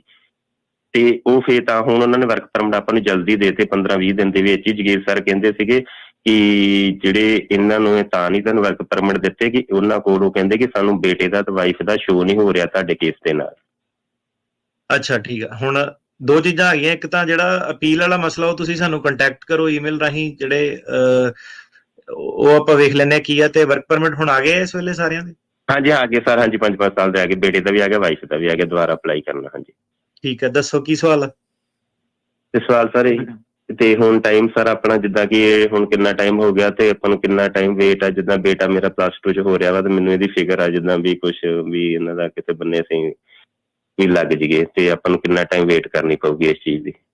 ਵੇਟ ਦਾ ਤਾਂ ਨਹੀਂ ਭਾਜੀ ਕਹਿ ਸਕਦੇ। ਇਹਦਾ ਜਿਹੜਾ ਨਵੇਂ ਕੇਸ ਸੀਗੇ ਉਹਨਾਂ ਨੂੰ ਜ਼ਰੂਰ ਇਹ 6 ਮਹੀਨਿਆਂ ਚ ਡਿਸਪੋਜ਼ ਕਰ ਰਹੇ ਆ। ਜਿਹੜੇ ਪੁਰਾਣੇ ਕੇਸ ਆ ਉਹ 6-6 ਸਾਲ ਵੀ ਕਈ ਵਾਰੀ ਪੈਂਡਿੰਗ ਆ। ਤੇ ਰਹੀ ਗੱਲ ਬੇਟੇ ਦੇ ਫਿਕਰ ਦੀ, ਤੇ +2 ਚ ਹੋ ਰਿਹਾ ਜਾਂ ਕਿੱਦਾਂ, ਉਹਨਾਂ ਦਾ ਨਹੀਂ ਇਹਨਾਂ ਨਾਲ ਕੋਈ ਲੈਣਾ ਦੇਣਾ। ਇਹ ਸਿੰਘ ਵਰਸਸ ਗਾਰਲੈਂਡ ਜਿਹੜਾ ਸੈਕੰਡ ਸਰਕਿਟ ਵਾਲਾ, ਉਹਦਾ ਸ਼ਿਕੰਜਾ ਲੱਗਾ ਹੋਇਆ ਤੁਹਾਡੇ ਉੱਤੇ। ਜੀ ਸਰ। ਤੇ ਦੂਸਰੀ ਗੱਲ ਇਹ ਹੈਗਾ ਕਿ ਜਿਹੜੇ ਤੁਹਾਨੂੰ ਇੱਕ ਨਾ ਸਾਡਾ ਚੇਨ ਚੱਲਦੀ ਆ, ਵਰਕ ਪਰਮਿਟ ਵਾਲੇ ਦੀ ਨਹੀਂ ਗੱਲ ਕਰਦਾ, ਜਿਹਦੇ ਚ ਵਕੀਲ ਆਪਾਂ ਸਾਰੇ ਜਿਹੜਾ ਈਮੇਲ ਥ੍ਰੈਡ ਚੱਲਦਾ, ਉੱਤੇ ਇੱਕ ਵਾਰੀ ਕਰਕੇ ਆਪਣਾ ਨਾ ਜਿਹੜਾ ਆਹ ਤੁਸੀਂ ਗੱਲ ਕਹਿ ਰਹੇ ਆ ਕਿ ਜਿਹੜੀ ਤੁਸੀਂ ਡੇਟ ਦੀ ਗੱਲ ਕਰ ਰਹੇ ਕਿ ਆਹ ਵਾਲੀ ਸ਼ੋਅ ਡੇਟ ਹੋ ਰਹੀ ਆ, ਉਹਦੇ ਬਾਰੇ ਇੱਕ ਵਾਰੀ ਨਾ ਆਪਣਾ ਸਵਾਲ ਪਾ ਦਿਓ, ਫਿਰ ਮੈਂ ਚੈੱਕ ਕਰ ਲਵਾਂਗਾ ਕਿ ਕੋਈ ਗੜਬੜ ਵਾਲੀ ਗੱਲ ਤਾਂ ਨਹੀਂ ਹੈਗੀ। ਧੰਨਵਾਦ ਜੀ। ਓਕੇ ਜੀ। ਰਾਜਾ ਜੀ।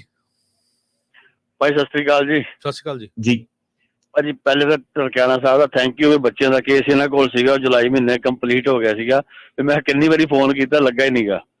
ਤੁਸੀਂ ਲੱਡੂ ਲੈ ਕੇ ਜਾਣੇ ਸੀ ਨਾ, ਫੋਨ ਨਹੀਂ ਕਰਨਾ ਸੀ। ਉਹ ਮੈਂ ਭਾਜੀ ਥੋੜਾ ਵਾਈਫ ਦੀ ਡੈਥ ਕਰਕੇ ਨਾ, ਤੇ ਵਾਈਫ ਦੀ ਮੇਰੇ ਦੀ ਡੈਥ ਹੋ ਗਈ ਸੀਗੀ, ਤੇ ਉਹਦੇ ਕਰਕੇ ਥੋੜਾ ਸਾਰਾ ਇਹਨਾਂ ਵਿੱਚੇ ਰਹਿ ਗਿਆ। ਤੇ ਮੈਂ ਪੁੱਛਣਾ ਸੀਗਾ ਵੀ ਬੱਚੇ ਆਏ ਸੀ 2022 ਚ, ਉਹਨਾਂ ਦੇ ਗਾਂ ਬੇਟਾ ਵੀ ਆਇਆ ਸੀ, ਉਹਦਾ ਚਲੋ ਸਿਟੀਜ਼ਨ ਹੈ, ਤੇ ਬੱਚੇ ਦਾ ਕੇਸ ਪਾਸ ਹੋ ਗਿਆ ਸੀ 1.5 ਸਾਲ ਜੀ ਇਹਨਾਂ ਕੋਲ ਹੀ, ਸਟਾਰਟਿੰਗ ਤੋਂ ਇਹਨਾਂ ਕੋਲ ਹੀ ਸੀਗਾ ਜੀ। ਤੇ ਮੈਂ ਆਇਆ ਸੀ 2015 ਚ, ਤਾਂ ਮੇਰੀਆਂ ਤਰੀਕਾਂ ਪੋਸਟਪੋਨ ਹੁੰਦੀਆਂ ਰਹੀਆਂ। 2 ਵਾਰੀ ਪੋਸਟਪੋਨ ਸਨੋ ਕਰਕੇ ਹੋ ਗਈ, ਤੇ 2 ਵਾਰੀ ਕਰੋਨਾ ਕਰਕੇ ਹੋ ਗਈ। ਮੈਨੂੰ ਭਾਜੀ ਆਪਣਾ ਮਾੜਾ ਜਿਹਾ ਦੱਸਿਓ, ਜਦੋਂ ਤੁਸੀਂ ਕਹਿੰਦੇ ਕੇਸ ਆ, ਆਪਾਂ ਅਸਾਈਲਮ ਵਾਲੀ ਗੱਲ ਕਰ ਰਹੇ ਆ ਬੱਚਿਆਂ ਦੇ ਜਿਹੜਾ ਪਾਸ ਹੋਇਆ ਆਪਣੇ ਕੋਲ? ਹਾਂਜੀ ਭਾਜੀ, ਹਾਂਜੀ ਠੀਕ ਹੈ। ਸੋ ਬੱਚਿਆਂ ਦਾ ਤੁਹਾਡਾ ਕੇਸ ਪਾਸ ਹੋ ਗਿਆ, ਇਹ ਤੁਹਾਡੇ ਤੋਂ ਬਾਅਦ ਚ ਆਏ ਸੀਗੇ, ਰਾਈਟ? ਬੱਚੇ 2022 ਚ ਆਏ ਸੀਗੇ, ਅਕਤੂਬਰ 2022 ਚ ਆਏ ਸੀ, ਤੇ ਤੁਹਾਡੇ ਕੋਲ ਆਇਆ ਸੀ ਕੇਸ ਉਹਨਾਂ ਦਾ, ਤੇ ਉਹ ਜੁਲਾਈ 15 ਨੂੰ ਦੋਨੇ ਦਾ ਕਲੀਅਰ ਹੋ ਗਿਆ ਸੀਗਾ। ਉਹ ਠੀਕ ਹੈ। ਹੁਣ ਤੇ ਮੈਂ ਆਇਆ ਸੀ 15 ਜਦੋਂ ਮੇਰੀ ਤੁਹਾਡੇ ਬੱਚਿਆਂ ਦਾ ਕੀ ਨਾਮ? ਅੰਜਲੀ ਤੇ ਸੁਚੇਤਨ। ਅੰਜਲੀ ਤੇ ਸੁਚੇਤਨ। ਹਾਂ, ਇੱਕ ਬੇਟਾ ਸੀ ਉਹਨਾਂ ਦਾ ਨਾਲ। ਅੱਛਾ ਠੀਕ ਹੈ, ਚਲੋ ਉਹਨਾਂ ਦਾ ਕੇਸ ਪਾਸ ਹੋ ਗਿਆ, ਤੇ ਫਿਰ ਤੁਹਾਡੇ ਵਾਲਾ ਕੇਸ ਸਾਡੇ ਕੋਲ ਚੱਲਦਾ? ਨਹੀਂ ਮੈਂ ਤੁਹਾਡੇ ਕੋਲ ਅਪਾਇੰਟਮੈਂਟ ਬਣਵਾਈ ਸੀ ਤੁਹਾਡੇ ਨਾਲ। ਮੈਂ ਤੁਸੀਂ ਕਿਹਾ ਸੀ ਵੀ ਤੁਹਾਡਾ ਜਿੱਥੇ ਹੈਗਾ ਉੱਥੇ ਰਹਿਣ ਦਿਓ, ਟਾਈਮ ਘੱਟ ਹੈ ਤੁਹਾਡੇ ਕੋਲ। ਲਾਸਟ ਈਅਰ ਨਾ ਮਤਲਬ ਮੇਰਾ 2 ਵਾਰੀ ਸਲੋ ਕਰਕੇ ਪੋਸਟਪੋਨ ਹੋ ਗਈ, 2 ਵਾਰੀ ਮੇਰੀ ਕਰੋਨਾ ਕਰਕੇ ਪੋਸਟਪੋਨ ਹੋ ਗਈ। ਤੇ ਅਕਤੂਬਰ 2022 ਚ ਮੇਰੀ ਤਰੀਕ ਸੀਗੀ, ਤੇ ਜੱਜ ਨੇ ਮੇਰੀ ਨਾਂ ਵੀ ਨਹੀਂ ਪੁੱਛਿਆ, ਉਹਨੇ ਜਾਂਦੇ ਨੂੰ ਮਤਲਬ ਆਪਾਂ ਵਕੀਲ ਦੇ ਆਫਿਸ ਚ ਬੈਠੇ ਆ, ਲੈਪਟਾਪ ਔਨ ਕੀਤਾ, ਕਹਿੰਦੀ ਮੈਂ ਪੀਡੀ ਦੇਣੀ ਆ, ਉਹਨੇ ਨਾਂ ਵੀ ਨਹੀਂ ਪੁੱਛਿਆ, ਕੋਈ ਇੰਟਰਵਿਊ ਕੋਈ ਪੁੱਛਿਆ ਹੀ ਨਹੀਂ, ਕੁਛ ਵੀ ਗੱਲ ਕੋਈ ਗੱਲ ਉਹਨੇ। ਅੱਛਾ, ਡਿਸਮਿਸ ਕਰਤਾ। ਮੈਂ ਕਿਹਾ ਮੈਂ ਪੀਡੀ ਨਹੀਂ ਲੈਣੀ। ਪਰ ਹੁਣ ਇਸ ਵੇਲੇ ਡਿਸਮਿਸ ਹੈਗਾ ਕੇਸ ਤੁਹਾਡਾ ਨਾ? ਹਾਂਜੀ, ਤੇ ਹੁਣ BIA ਚ ਅਪੀਲ ਕੀਤੀ ਹੋਈ ਹੈ, ਸਾਲ ਹੋ ਗਿਆ, 16 ਅਕਤੂਬਰ ਦੀ ਅਪੀਲ ਕੀਤੀ ਹੋਈ ਹੈ। ਅਪੀਲ ਦਾ ਨਹੀਂ ਭਾਜੀ ਕੋਈ ਫਾਇਦਾ ਫੁਦਾ ਹੁੰਦਾ, ਇਹ ਅਸਾਈਲਮ ਆਫਿਸ ਚਲਾਉਣਾ ਚਾਹੀਦਾ ਸੀ ਤੁਹਾਨੂੰ। ਅੱਛਾ, ਤੁਸੀਂ ਕਾਲ ਕਰ ਲਿਓ ਭਾਜੀ, ਮੈਨੂੰ ਲੱਗਦਾ ਥੋੜਾ ਕੰਪਲਿਕੇਟਡ ਆ। ਹਾਂਜੀ, ਤੁਹਾਡਾ ਹੁਣ ਜਿੱਦਾਂ ਜੇ ਜਵਾਕਾਂ ਦਾ ਹੋਇਆ ਤਾਂ ਤੁਹਾਡਾ ਜੇ ਪ੍ਰੋਬਲਮ ਪਾ ਰਹੀ ਹੈ, ਤੁਸੀਂ ਸੰਪਰਕ ਸਾਨੂੰ ਕਰੋ। ਇਹਦਾ BIA ਚ ਨਾ ਲੰਬੇ ਗੇਟ ਚ ਬੰਦਾ ਫਸ ਜਾਂਦਾ ਵਾ ਪੀੜੀਆਂ ਪੁੜੀਆਂ ਦੇ, ਤੇ ਜੇ ਤੁਹਾਡੇ ਡਾਕੂਮੈਂਟ ਪੇਪਰ ਪੂਪਰ ਰੈਡੀ ਸੀਗੇ, ਤੁਹਾਨੂੰ ਅਸਾਈਲਮ ਆਫਿਸ ਚ ਲਾ ਕੇ ਤੇ ਉੱਥੇ ਜਾ ਕੇ ਤੁਹਾਨੂੰ ਲਾਅ ਸੂਟ ਜਿਹੜਾ ਮੈਂਡੇਮਸ ਉਹ ਫਾਈਲ ਕਰਨਾ ਚਾਹੀਦਾ ਹੈਗਾ ਜਿਹੜਾ। ਤੇ ਹੁਣ ਹੋ ਸਕਦਾ ਕਿ ਨਹੀਂ? ਹਾਂਜੀ ਹੋ ਸਕਦਾ। ਇਹ ਤੁਸੀਂ ਆਪਣੇ ਨਾ ਅਪਾਇੰਟਮੈਂਟ ਬਣਾ ਲਓ, ਆਪਾਂ ਤੁਹਾਨੂੰ ਦੱਸ ਦਿੰਦੇ ਆ ਕਿ ਪ੍ਰੋਜ਼ ਐਂਡ ਕੌਨਸ ਕੀ ਹੈਗੇ। ਹੁਣ ਸਾਲ ਤੁਸੀਂ ਵੇਟ BIA ਦੇ ਕਰ ਲਿਆ, ਹੁਣ ਕੋਈ ਹੈ ਤਾਂ ਹੈ ਨਹੀਂ, ਐ ਤਾਂ ਹੁਣ 2 ਸਾਲ 3 ਸਾਲ ਜਿਹੜਾ ਆਪਣਾ ਟਾਈਮ ਉਧਰੋਂ ਅਸਾਈਲਮ ਵੱਲੋਂ ਵੀ ਜਿਹੜਾ ਲੰਘੀ ਜਾਣਾ, ਤੇ ਇੰਨੇ ਨੂੰ ਤਾਂ ਆਪਾਂ ਉੱਥੇ ਕਰਕੇ ਜਿਹੜਾ ਲਾਅ ਸੂਟ ਕਰਕੇ ਉੱਥੇ ਸਾਡੀਆਂ ਆਪਸ਼ਨ ਅੱਗੇ ਵਾਰੀ ਕ੍ਰੀਏਟ ਹੋ ਜਾਂਦੀਆਂ। ਸੋ ਇਸ ਚੀਜ਼ ਬਾਰੇ ਆਪਾਂ ਸਲਾਹ ਕਰ ਲਾਂਗੇ। ਥੈਂਕ ਯੂ ਜੀ, ਥੈਂਕ ਯੂ। ਆਦਿਲ ਜੀ। ਜੀ ਹੈਲੋ ਜੀ, ਮੈਂ ਆਦਿਲ ਗੱਲ ਕਰ ਰਿਹਾ ਨਿਊਯਾਰਕ ਤੋਂ। ਮੈਂ ਪੰਜਾਬੀ ਰੇਡੀਓ ਦਾ ਤੇ ਜੇ ਟਰਕਿਆਣਾ ਸਾਹਿਬ ਦਾ ਬਹੁਤ ਸ਼ੁਕਰੀਆ ਅਦਾ ਕਰਨਾ ਚਾਹੁੰਦਾ ਕਿ ਤੁਹਾਡੀ ਵਜ੍ਹਾ ਤੋਂ ਅਸੀਂ ਇੰਡੀਅਨ ਕਮਿਊਨਿਟੀ, ਪਾਕਿਸਤਾਨੀ, ਬੰਗਲਾਦੇਸ਼ੀ, ਅਫਗਾਨਿਸਤਾਨ ਸਾਰੀ ਕਮਿਊਨਿਟੀ ਨੂੰ ਬਹੁਤ ਜ਼ਿਆਦਾ ਇਨਫੋਰਮੇਸ਼ਨ ਮਿਲਦੀ ਹੈ ਤੇ ਬਹੁਤ ਹੈਲਪ ਮਿਲਦੀ ਹੈ। ਮੈਂ ਤੁਹਾਨੂੰ ਦੋਵਾਂ ਨੂੰ ਬਹੁਤ ਐਪਰੀਸ਼ੀਏਟ ਕਰਨਾ ਚਾਹੁੰਦਾ। ਤੇ ਮੇਰਾ ਕੁਐਸਚਨ ਹੈ ਕਿ ਮੈਂ ਆਪਣੀ ਵਾਈਫ ਤੇ ਇੱਕ ਬੇਟੀ ਦੇ ਨਾਲ 2016 ਚ ਆਇਆ ਸਾਂ B1 B2 ਵੀਜ਼ੇ ਤੇ ਮੈਂ ਆਪਣਾ ਕੇਸ ਵਿਦਿਨ 2 ਮੰਥਸ ਹੀ ਲਾ ਦਿੱਤਾ ਸੀ, ਤੇ 2023 ਚ ਮੇਰਾ ਲਾਸਟ ਈਅਰ ਮੇਰਾ ਕੇਸ ਮੈਨੂੰ ਪੀਡੀ ਮਿਲ ਗਈ, ਮੇਰਾ ਕੇਸ ਡਿਸਮਿਸ ਹੋ ਗਿਆ। ਤੇ ਮੈਂ ਹੁਣ 2 ਮੇਰੀ ਬੇਟੀਆਂ US ਨੈਸ਼ਨਲ ਵੀ ਨੇ ਤੇ ਇੱਕ ਨੂੰ ਔਟਿਜ਼ਮ ਵੀ ਹੈ। ਤੇ ਮੈਨੂੰ ਵਕੀਲ ਨੇ ਇੱਕ ਨੇ ਕਿਹਾ ਸੀ, ਨਾਲ ਮਸ਼ਵਰਾ ਕੀਤਾ, ਉਹਨੇ ਕਿਹਾ ਕਿ ਜੀ ਤੁਸੀਂ 10 ਸਾਲ ਦਾ ਵੇਟ ਕਰੋ ਤੇ ਆਪਣਾ ਕੈਂਸਲੇਸ਼ਨ ਆਫ ਰਿਮੂਵਲ ਦਾ ਪਾਓ, ਕਿਉਂਕਿ ਤੁਹਾਡਾ ਕੇਸ ਥੋੜਾ ਵੀਕ ਲੱਗ ਰਿਹਾ ਹੈ। ਤੇ ਹੁਣ ਮੇਰਾ ਵਰਕ ਪਰਮਿਟ ਵੀ ਐਕਸਪਾਇਰ ਹੋ ਰਿਹਾ ਹੈ ਨੈਕਸਟ ਈਅਰ, 10 ਸਾਲ ਪੂਰੇ ਹੋਣ ਤੋਂ ਪਹਿਲੇ। ਮੈਨੂੰ ਦੁਬਾਰਾ ਕੇਸ ਆਪਣਾ ਲਾਣਾ ਚਾਹੀਦਾ ਹੈ ਤੇ ਜਾਂ ਫਿਰ ਮੈਨੂੰ ਜਿਹੜਾ ਵੇਟ ਕਰਨਾ ਚਾਹੀਦਾ 10 ਸਾਲ ਕੰਪਲੀਟ ਹੋਣ ਵਾਸਤੇ? ਤੁਹਾਨੂੰ ਭਾਜੀ ਸਲਾਹ ਗਲਤ ਦੇ ਦਿੱਤੀ ਕਿਸੇ ਨੇ। ਸੋ ਹੁਣ ਤੁਹਾਡਾ ਡਿਸਮਿਸ ਹੋ ਗਿਆ ਕੋਰਟ ਦੇ ਵਿੱਚੋਂ, ਰਾਈਟ? ਜੀ ਜੀ ਸਰ। ਸੋ ਭਾਜੀ ਇਹਦੇ ਵਿੱਚ ਨਾ ਕਈ ਸਾਰੇ ਮੁੱਦੇ ਆ ਜਾਂਦੇ ਆ। ਪਹਿਲੀ ਗੱਲ ਤਾਂ ਇਹ ਹੈਗਾ ਕਿ ਜਿਹੜੇ ਨਾ 10 ਸਾਲ ਦਾ ਕੈਂਸਲੇਸ਼ਨ ਆਫ ਰਿਮੂਵਲ ਵਾਲਾ ਹੈਗਾ, ਉਹਦੇ ਵਿੱਚ ਸਟਾਪ ਟਾਈਮ ਰੂਲ ਜਿਹੜੀ ਇੱਕ ਚੀਜ਼ ਹੁੰਦੀ ਹੈ ਕਿ ਤੁਹਾਨੂੰ ਜਿਹੜਾ ਸੀਗਾ ਨੋਟਿਸ ਜਿਹੜਾ ਕੋਰਟ ਵਾਲਾ ਸੀਗਾ ਉਹ ਪ੍ਰੋਪਰ ਸੀਗਾ, ਕੰਪਲਾਇੰਟ ਸੀਗਾ ਕਿ ਨਹੀਂ ਸੀਗਾ, ਉਹਦੇ ਉੱਤੇ ਵੀ ਕਈ ਸਾਰੇ ਜਿਹੜੇ ਕਾਨੂੰਨ ਓਵਰ ਦਾ ਟਾਈਮ ਜਿਹੜੇ ਆਂਦੇ ਰਹੇ ਆ। ਭਾਜੀ ਸੁਣਿਓ, ਤੁਸੀਂ ਪਹਿਲਾਂ ਸੁਣ ਲਿਓ। ਹਾਂਜੀ, ਸੋ ਅੱਜ ਦੀ ਡੇਟ 'ਚ ਤੁਹਾਡਾ ਕੇਸ ਜਿਹੜਾ ਜੇ ਡਿਸਮਿਸਡ ਹੈਗਾ ਤੇ ਤੁਹਾਨੂੰ ਅਸਾਲਮ ਆਫਿਸ ਦਾ ਦਰਵਾਜ਼ਾ ਜਿਹੜਾ ਖੜਕਾਣਾ ਪੈਣਾ, ਤੇ ਅਸਾਲਮ ਆਫਿਸ ਦੇ ਜਿਹੜੇ ਕਾਫੀ ਸਾਰੀ ਵੇਟ ਉੱਥੇ ਵੀ ਬੰਦੇ ਨੂੰ ਜਿਹੜੀ ਕਈ ਸਾਲਾਂ ਬੱਧੀ ਜਿਹੜੀ ਕਰਨੀ ਪੈਂਦੀ ਹੈ, ਤੇ ਉਹਨੂੰ ਜਿਹੜਾ ਤੁਸੀਂ ਜਿਹੜਾ ਜ਼ਰੂਰ ਆਪਣਾ ਕੇਸ ਅਸਾਲਮ ਆਫਿਸ ਦੇ ਵਿੱਚ ਫਾਈਲ ਕਰੋ, ਤੇ ਅਦਰਵਾਈਜ਼ ਤੁਸੀਂ ਐਕਸਪੋਜ਼ਡ ਆ, ਪੀਡੀ ਨੇ ਤੁਹਾਨੂੰ ਕਿਤੇ ਲੈ ਕੇ ਨਹੀਂ ਜਾਣਾ ਲੌਂਗ ਰਨ ਦੇ ਵਿੱਚ। ਜੇ ਕੱਲਾ ਡਿਸਮਿਸਲ ਤੁਹਾਡਾ ਹੈਗਾ, ਨਵੀਂ ਸਰਕਾਰ ਆ ਕੇ ਵਰਕ ਪਰਮਿਟ ਵੀ ਜਿਹੜੇ ਕੈਂਸਲ ਜਿਹੜੇ ਕਰ ਸਕਦੀ ਆ। ਤੇ ਰਹੀ ਗੱਲ ਤੁਸੀਂ ਦੁਬਾਰਾ ਕੈਂਸਲੇਸ਼ਨ ਆਫ ਰਿਮੂਵਲ ਦੇ ਲਈ ਐਲੀਜੀਬਲ ਹੋਵੋਗੇ ਕਿ ਨਹੀਂ ਹੋਵੋਗੇ, ਉਹ ਕਈ ਸਾਰੀਆਂ ਚੀਜ਼ਾਂ, ਕਈ ਸਾਰੇ ਫੈਕਟਰਸ ਤੇ ਜਿਹੜਾ ਡਿਪੈਂਡ ਕਰਦਾ। ਸਭ ਤੋਂ ਵੱਡੀ ਚੀਜ਼ ਇਹ ਤਾਂ ਹੋਣੀ ਹੈ ਕਿ ਜਦੋਂ ਦੁਬਾਰਾ ਤੁਸੀਂ ਇਮੀਗ੍ਰੇਸ਼ਨ ਕੋਰਟ 'ਚ ਪਹੁੰਚੋਗੇ ਤੇ ਤੁਹਾਨੂੰ ਇਹ ਆਪਾਂ ਵੇਖਣਾ ਪੈਣਾ ਕਿ ਉਦੋਂ ਸਟਾਪ ਟਾਈਮ ਰੂਲ ਦਾ ਉਹਨਾਂ ਟਾਈਮਾਂ ਦੇ ਵਿੱਚ ਕੀ ਜਿਹੜਾ ਲੇਟੈਸਟ ਅਪਡੇਟ ਚੱਲ ਰਿਹਾ ਵਾ। ਧੰਨਵਾਦ ਜੀ। ਇੱਕ ਵਾਰੀ ਸਰੋਤਿਆਂ ਨੂੰ ਜਾਣਕਾਰੀ ਦਿੰਦੇ ਜਾਈਏ, ਮੋਰਲੇ ਹਫਤੇ ਕਿਉਂਕਿ ਯੂਬਾ ਸਿਟੀ ਨਗਰ ਕੀਰਤਨ ਆ, ਸੋ ਸਾਡਾ ਸ਼ੋਅ ਇਹ ਹੋਣਾ ਨਹੀਂ। ਆਪਾਂ ਟਿਰਕੀਆਣਾ ਸਾਹਿਬ ਤੁਸੀਂ ਆਉਂਗੇ ਨਾ ਉੱਥੇ? ਜੀ ਹਾਂਜੀ, ਸੋ ਬਿਲਕੁਲ ਜੇ ਟਿਰਕੀਆਣਾ ਹੋਣੀ ਵੀ ਉੱਥੇ ਹੋਣਗੇ ਤੇ ਅਸੀਂ ਵੀ 3-4 ਦਿਨ ਪੰਜਾਬੀ ਰੇਡੀਓ USA ਦੀ ਟੀਮ ਉੱਥੇ ਹੀ ਹੋਣੀ ਆ। ਜੇ ਕਿਸੇ ਨੇ ਮਿਲਣਾ ਹੋਇਆ ਉੱਥੇ ਵੀ ਮਿਲ ਸਕਦੇ ਆ। ਤੇ ਦੂਸਰਾ, ਇੰਡੀਆ ਦੇ ਵਿੱਚ ਜਿਹੜਾ ਇਸ ਪ੍ਰੋਗਰਾਮ ਨੂੰ ਦੇਖਣਾ ਚਾਹੁੰਦਾ ਆ ਉਹ ਪੰਜਾਬੀ TV USA ਤੇ ਦੇਖ ਸਕਦੇ ਹੈਗੇ ਆ। ਪਰਮਿੰਦਰ ਕੌਰ ਜੀ। ਹਾਂਜੀ, ਸਤਿ ਸ਼੍ਰੀ ਅਕਾਲ ਭਾਜੀ। ਸਤਿ ਸ਼੍ਰੀ ਅਕਾਲ ਜੀ। ਭਾਜੀ ਮੇਰਾ ਨਾ ਸਤੰਬਰ 13 ਨੂੰ I-601A ਅਪਰੂਵ ਹੋਇਆ ਆ ਕੇਸ ਦਾ, ਤੇ ਜਦੋਂ ਆ ਲਾ ਨਿਕਲਿਆ ਸੀਗਾ ਤੇ ਮੇਰੇ ਵਕੀਲ ਨੇ, ਮੈਂ ਨਿਊ ਜਰਸੀ ਬੋਲਦੀ, ਮੇਰੇ ਵਕੀਲ ਨੇ ਇੱਥੇ 26 ਅਗਸਤ ਨੂੰ ਇੱਥੇ ਲਾਤਾ ਸੀ I-131 ਜਿਹੜਾ ਨਵਾਂ ਲਾ ਚੱਲਿਆ ਸੀ ਨਾ, ਉਹਦੇ ਹਿਸਾਬ ਨਾਲ ਇੱਥੋਂ ਵੀ ਅਪਰੂਵ ਕਰਾ ਲਾਂਗੇ। ਉਹ ਮੇਰਾ ਹੁਣ ਇੰਡੀਆ ਤੋਂ ਵੀ ਇਹ ਹੋ ਗਿਆ ਆ। ਹੁਣ ਉਹਨੇ ਮੇਰੇ ਜਿਹੜੇ ਡਾਕੂਮੈਂਟ ਲਾਉਣੇ ਸੀ ਉਹ ਇੰਡੀਆ ਦੇ ਹਿਸਾਬ ਨਾਲ ਵੀ ਲਾਤੇ, ਜਿਹੜੇ ਉੱਥੋਂ ਦੇ ਕਾਉਂਸਲਰ ਨੇ ਮੰਗੇ ਮੇਰੇ ਪੇਪਰ, ਉਹਨੇ ਉੱਥੇ ਵੀ ਲਾਤੇ। ਤੇ ਉਹ ਕਹਿੰਦੀ ਵੀ ਇਹ ਵੀ ਚੱਲਦਾ ਰਹਿਣ ਦਿੰਦੇ ਆ ਜਿਹੜਾ ਇੱਥੇ ਚੱਲਦਾ। ਹੁਣ ਇੱਥੇ ਵਾਲੇ ਦਾ ਕਿੰਨਾ ਟਾਈਮ ਲੱਗਦਾ, ਕੋਈ ਮੈਨੂੰ ਦੱਸੋਗੇ? ਪਹਿਲਾਂ ਮੈਨੂੰ ਇਹ ਦੱਸੋ, ਤੁਹਾਡੇ ਕੋਲ ਡੀਪੋਟੇਸ਼ਨ ਵਗੈਰਾ ਵੀ ਲੱਗੀ ਹੈ ਕਿ ਨਹੀਂ? ਨਹੀਂ, ਮੇਰਾ ਕੋਈ ਨਹੀਂ ਵਜ੍ਹਾ ਹੈਗਾ। ਤੁਸੀਂ ਬਸ ਆਪਣਾ 2 ਨੰਬਰ 'ਚ ਆਏ ਸੀਗੇ ਤੇ ਕੋਈ ਕੇਸ ਕੂਸ ਕੁਛ ਨਹੀਂ, ਤੇ ਵਿਆਹ ਵਾਲੇ ਬੇਸ ਤੇ 601 ਤੁਹਾਡਾ ਅਪਰੂਵ ਆ, ਇਹੀ ਚੀਜ਼ ਹੈ? ਹਾਂਜੀ ਹਾਂਜੀ।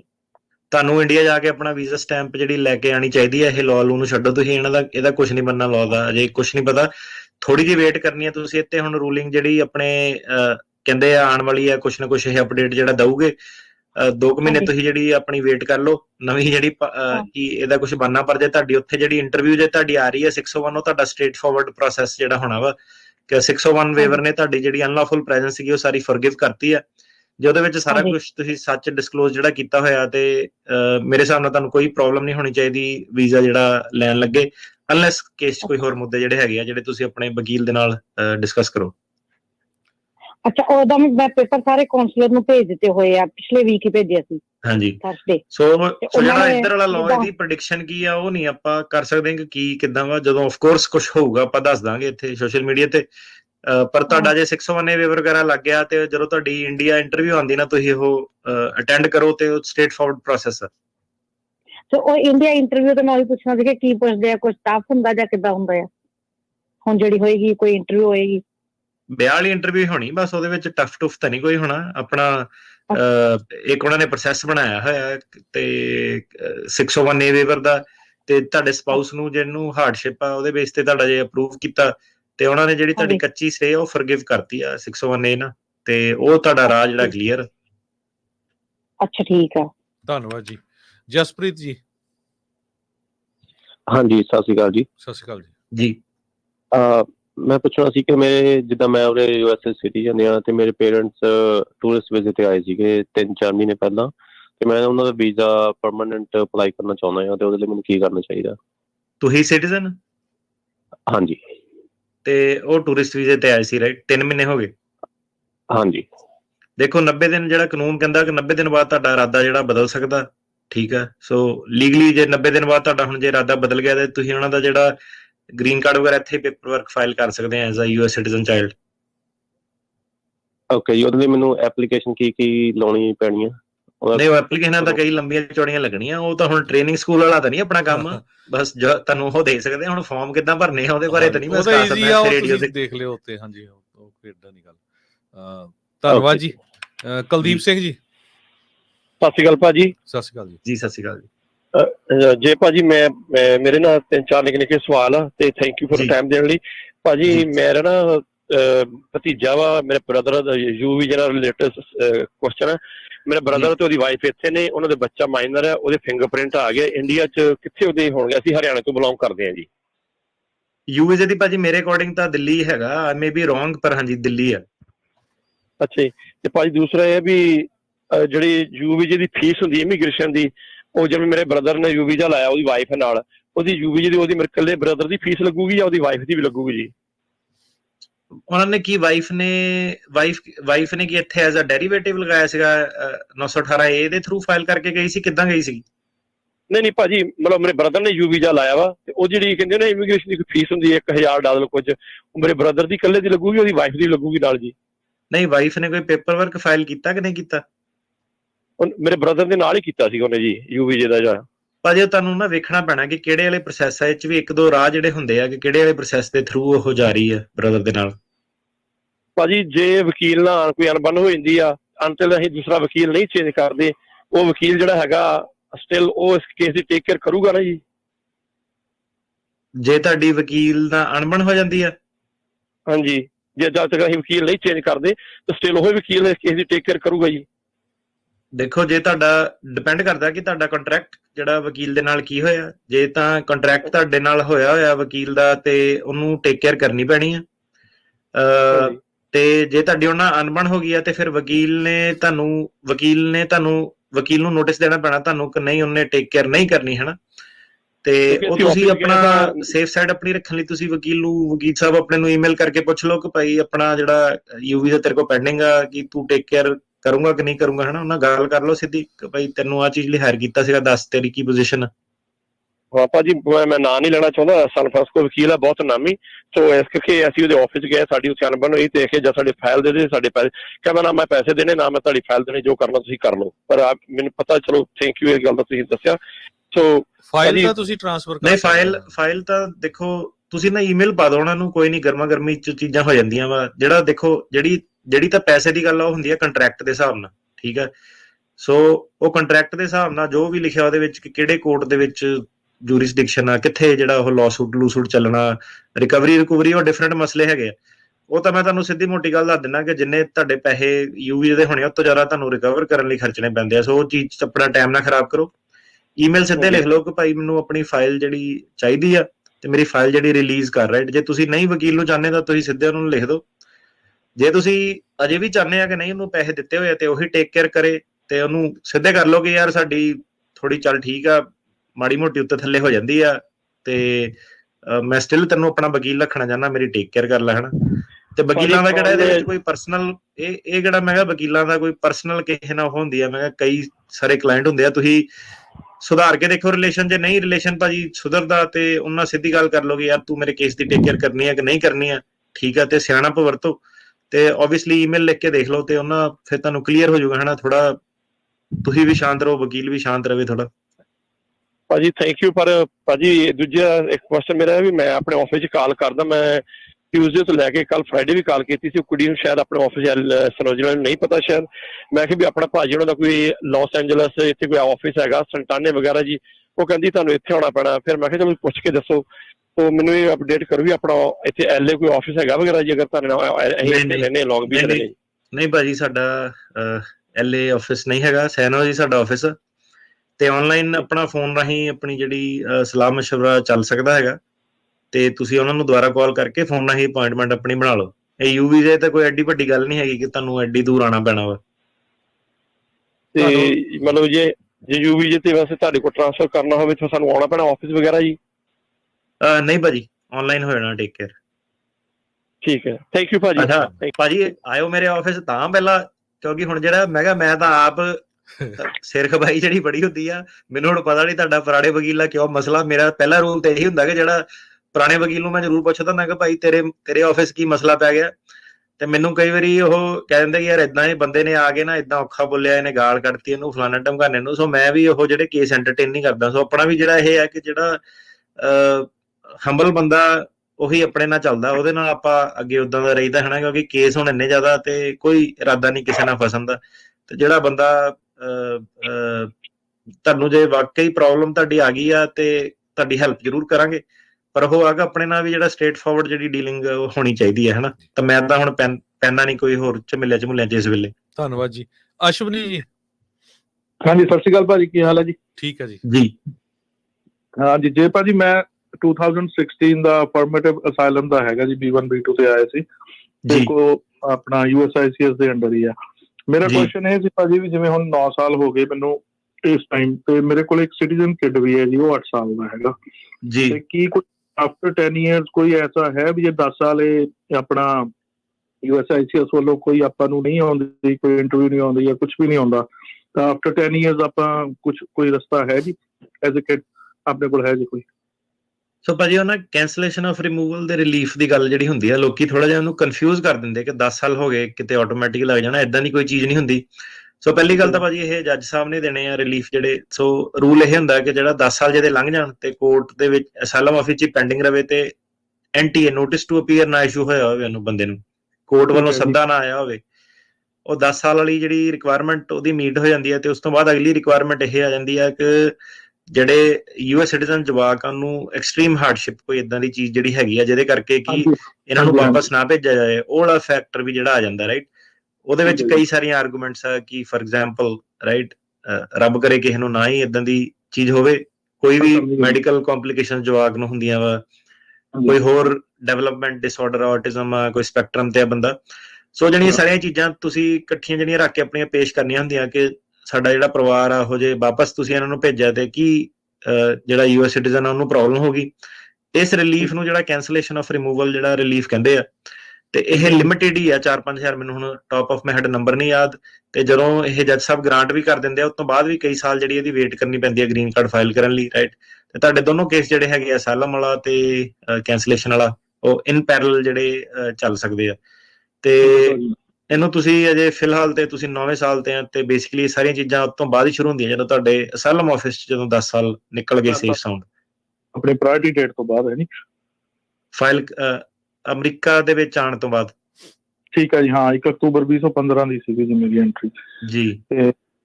ਤੇ ਭਾਜੀ ਉਹਦੇ ਵਿੱਚ ਮਤਲਬ ਮੇਰੇ ਪੁੱਛਣ ਦਾ ਸਿੱਧਾ ਜਿਹਾ ਸਵਾਲ ਇਹੀ ਹੈ ਵੀ ਜੇ ਕੋਈ ਚਾਂਸ ਹੈ ਵੀ ਜੇ ਆਪਾਂ ਸਾਰੀਆਂ ਰਿਕੁਆਇਰਮੈਂਟਸ ਮੈਟ ਕਰਦੇ ਆ, ਚਲੋ ਆਪਣੇ ਕੋਲ ਹੈ 1-2 ਰੀਜ਼ਨ ਉਹ ਵਾਲੇ, ਤੇ ਆਪਣਾ ਜਿਵੇਂ ਕੇਸ ਸਟੋਰੀ ਵੀ ਆਪਣੀ ਉਸ ਰਿਲੇਟਡ ਹੈ, ਗਵਰਨਮੈਂਟ ਦੇ ਐਂਟੀ ਸੀਗਾ ਜੋ ਵੀ ਸੀ, ਤੇ ਆਪਾਂ ਉਹ ਤਾਂ ਪੇਸ਼ ਕਰ ਸਕਦੇ ਆ ਸਾਰੇ ਆਪਣੇ ਜੋ ਆਪਾਂ ਐਜ਼ ਅ ਅਸਾਈਲਮ। ਹਾਂਜੀ ਭਾਜੀ, ਤੁਸੀਂ ਦੇਖੋ ਤੁਹਾਡੇ 2 ਕੇਸ ਆ ਗਏ, ਇੱਕ ਤੁਹਾਡਾ ਅਸਾਈਲਮ ਦਾ ਜਿਹੜਾ ਚੱਲ ਰਿਹਾ ਸੀਗਾ, ਉਹਦੇ ਨਾਲ ਤੁਹਾਡਾ ਕੈਂਸਲੇਸ਼ਨ ਦਾ ਐਡ ਹੋ ਜਾਣਾ ਕਿ ਜੇ ਤੁਹਾਡੀ ਅਸਾਈਲਮ ਉਹ ਡਿਨਾਈ ਕਰਦੇ ਆ ਤਾਂ ਫਿਰ ਤੁਸੀਂ ਕੈਂਸਲੇਸ਼ਨ ਜਿਹੜੀ ਨਾਲ ਪੈਰਲਲ ਪਰਸੂ ਕਰ ਰਹੇ ਆ। ਪਰ ਆਬਵੀਅਸਲੀ ਭਾਜੀ ਜਿਹੜਾ ਅਸਾਈਲਮ ਦਾ ਕੇਸ ਆ ਉਹਦਾ ਤੁਹਾਡਾ ਰਿਜ਼ਲਟ ਫਾਸਟਰ ਆ ਜਾਣਾ, ਰਾਈਟ। ਠੀਕ ਹੈ ਜੀ, ਕਿਉਂਕਿ ਉਹਦੀ ਗ੍ਰੀਨ ਕਾਰਡ ਜਿਹੜੀ ਫਾਈਲ ਕਰਨ ਦੀ ਵੇਟ ਨਹੀਂ, ਜੇ ਤੁਹਾਡਾ ਗ੍ਰਾਂਟ ਕਰਤਾ ਭਾਵੇਂ ਅਗਲੇ ਦਿਨ ਹੀ ਜਾ ਕੇ ਕਰ ਲਓ। ਕੈਂਸਲੇਸ਼ਨ ਆਫ ਰਿਮੂਵਲ ਦੇ ਵਿੱਚ ਤੁਹਾਡੀ ਡੇਟ ਵਗੈਰਾ ਕਰੰਟ ਜਿਹੜੀ ਹੋਣੀ ਪੈਂਦੀ ਆ, ਉਹਨੂੰ ਟਾਈਮ ਲੱਗ ਜਾਂਦਾ ਥੋੜਾ। ਮੈਂਡੇਮਸ ਪਾ ਦਈਏ ਭਾਜੀ, ਤੁਸੀਂ ਇਹੀ ਕਹਿੰਦੇ ਹੋ? ਮੈਂਡੇਮਸ ਭਾਜੀ ਤੁਸੀਂ 10 ਸਾਲ ਪੂਰੇ ਕੱਟਣੇ ਆ। ਅਕਤੂਬਰ ਜਦੋਂ ਵੀ ਤੁਹਾਡੇ ਅਮਰੀਕਾ ਚ ਆਏ ਨੂੰ 10 ਸਾਲ ਜਿਹੜੇ ਹੋ ਗਏ ਆ, ਉਸ ਤੋਂ ਬਾਅਦ ਤੁਸੀਂ ਪਾ ਦਿਓ ਮੈਂਡੇਮਸ। ਧੰਨਵਾਦ ਜੀ।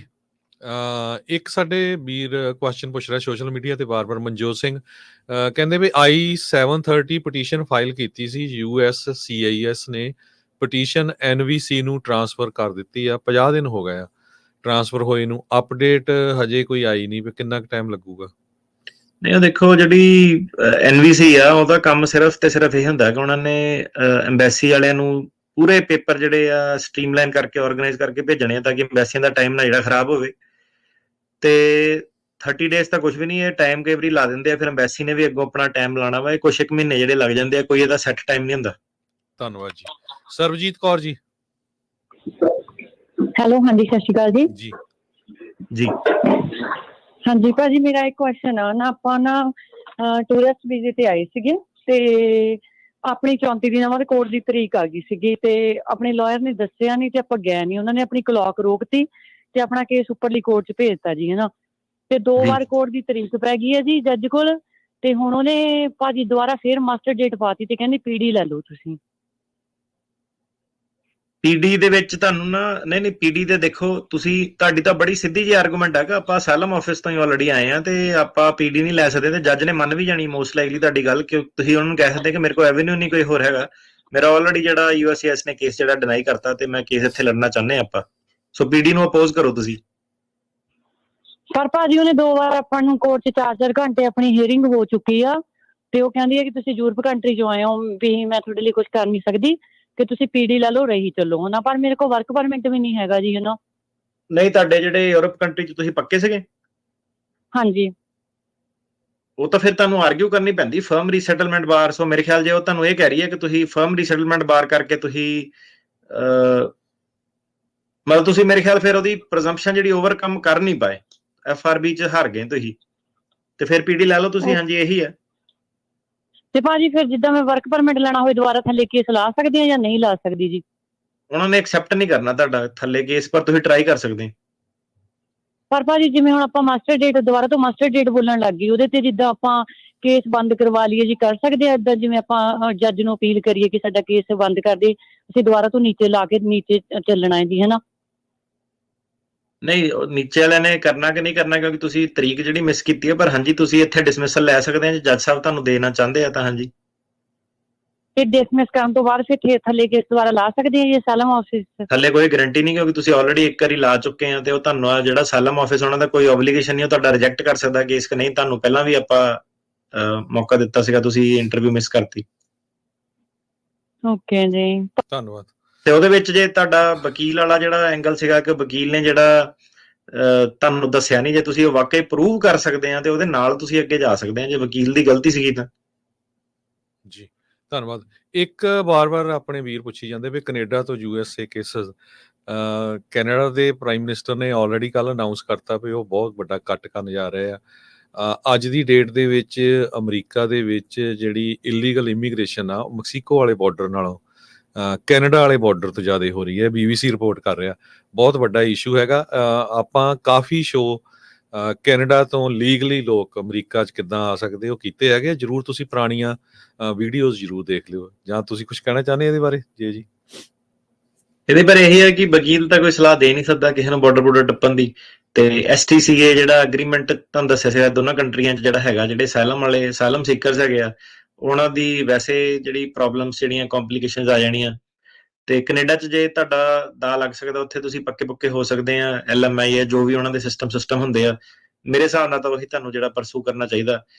ਕਿਉਂਕਿ ਸਿੱਧੀ ਜੀ ਗੱਲ ਹੈ, ਇੱਥੇ ਹਰੇਕ ਬੰਦਾ ਇਹੀ ਸਲਾਹ ਦਿੰਦਾ ਕਿ ਉਹਨਾਂ ਦੀ ਦੁਕਾਨ ਚੱਲੇ ਤੇ ਕੇਸ ਵੱਧ ਤੋਂ ਵੱਧ ਆਉਣ। ਪਰ ਜਿਹੜੀ ਸਹੀ ਸਲਾਹ ਉਹ ਇਹੀ ਹੈ ਕਿ ਆਪਣਾ ਜਿਹੜਾ ਉੱਥੇ ਕੈਨੇਡਾ ਰਹਿ ਕੇ ਜਿਹੜਾ ਹੱਲ ਜਿਹੜਾ ਆਪਣਾ ਲੱਭੋ, ਕਿਉਂਕਿ STCA ਨੇ ਤੁਹਾਡਾ ਜਿਹੜਾ ਕੰਮ ਖਰਾਬ ਕਰਨਾ ਇੱਥੇ। ਧੰਨਵਾਦ ਜੀ। ਨਹੀਂ ਪੁਸ਼ਪਾ ਗੁਰਵਿੰਦਰ ਜੀ। ਹਾਂਜੀ, ਸਤਿ ਸ਼੍ਰੀ ਅਕਾਲ ਸਰ। ਸਤਿ ਸ਼੍ਰੀ ਅਕਾਲ ਜੀ। ਹਾਂਜੀ ਭਾਜੀ, ਮੈਂ ਪੁੱਛਣਾ, ਮੇਰਾ ਕੁਐਸਚਨ ਇਹ ਸੀਗਾ ਵੀ ਮੇਰੀ ਨਾ ਵਰਕ ਪਰਮਿਟ ਤਾਂ ਆ ਗਿਆ ਸੀ ਭਾਜੀ, ਸੋਸ਼ਲ ਨਹੀਂ ਆ ਰਹੀ ਹੈਗੀ। ਸੋਸ਼ਲ ਭਾਜੀ ਤੁਹਾਨੂੰ ਸੋਸ਼ਲ ਸਿਕਿਉਰਿਟੀ ਦੇ ਆਫਿਸ ਜਾਣਾ ਪੈਣਾ ਭਾਜੀ। ਜਾਣੇ ਆ ਤੇ ਉਹ ਪਾਸਪੋਰਟ ਮੰਗਦੇ ਆ, ਪਾਸਪੋਰਟ ਸਾਡੇ ਜਮਾ ਹੈ। ਤੇ ਉਹਨਾਂ ਕੋਲ ਤੁਸੀਂ ਇੱਕ ਲੈਟਰ ਲੈ ਜਾਓ ਤੇ ਆਈਸ ਵਾਲਿਆਂ ਕੋਲ ਚਲ ਜਾਓ ਜਾ ਕੇ, ਤੇ ਉਹਨਾਂ ਨੂੰ ਕਹੋ ਕਿ ਸੋਸ਼ਲ ਸਿਕਿਉਰਿਟੀ ਵਾਸਤੇ ਨਾ ਪਾਸਪੋਰਟ ਜਿਹੜਾ ਉਹ ਮੰਗਦੇ ਆ, ਠੀਕ ਹੈ ਜੀ। ਤੇ ਫਿਰ ਦੇਖੋ ਤੁਹਾਨੂੰ ਉਹ ਦਿੰਦੇ ਆ ਕਿ ਨਹੀਂ ਦਿੰਦੇ ਆ। ਤੇ ਇੱਕ ਜਿਹੜਾ ਕੈਲੀਫੋਰਨੀਆ ਰਹਿੰਦੇ ਤੁਸੀਂ? ਹਾਂਜੀ ਭਾਜੀ, ਕੈਲੀਫੋਰਨੀਆ ਫਰੀਮਾਉਂਟ। ਹਾਂਜੀ, ਇੱਕ ਆਪਣਾ AB60 ਦਾ ਲਾਇਸੈਂਸ ਹੁੰਦਾ ਕੈਲੀਫੋਰਨੀਆ 'ਚ। ਕਈ ਵਾਰੀ ਪ੍ਰੋਗਰਾਮ ਹੁੰਦੇ ਆ DMV ਵਾਲੇ, ਉਹ ਤੁਹਾਡੀ ID ਬਣਾ ਦਿੰਦੇ ਆ। ਜੇ DMV ਵਾਲੇ ਬਣਾ ਦਿੰਦੇ ਇੱਕ ਕਿਸਮ ਦੀ ID, ਤੇ ਉਹ ਲੈ ਕੇ ਚੱਲ ਜਾਓ ਜੇ ਸੋਸ਼ਲ ਸਿਕਿਉਰਿਟੀ ਵਾਲੇ, ਉਹਨਾਂ ਹੈਲਪ ਤੁਹਾਡੀ ਕਰਦੇ ਆ।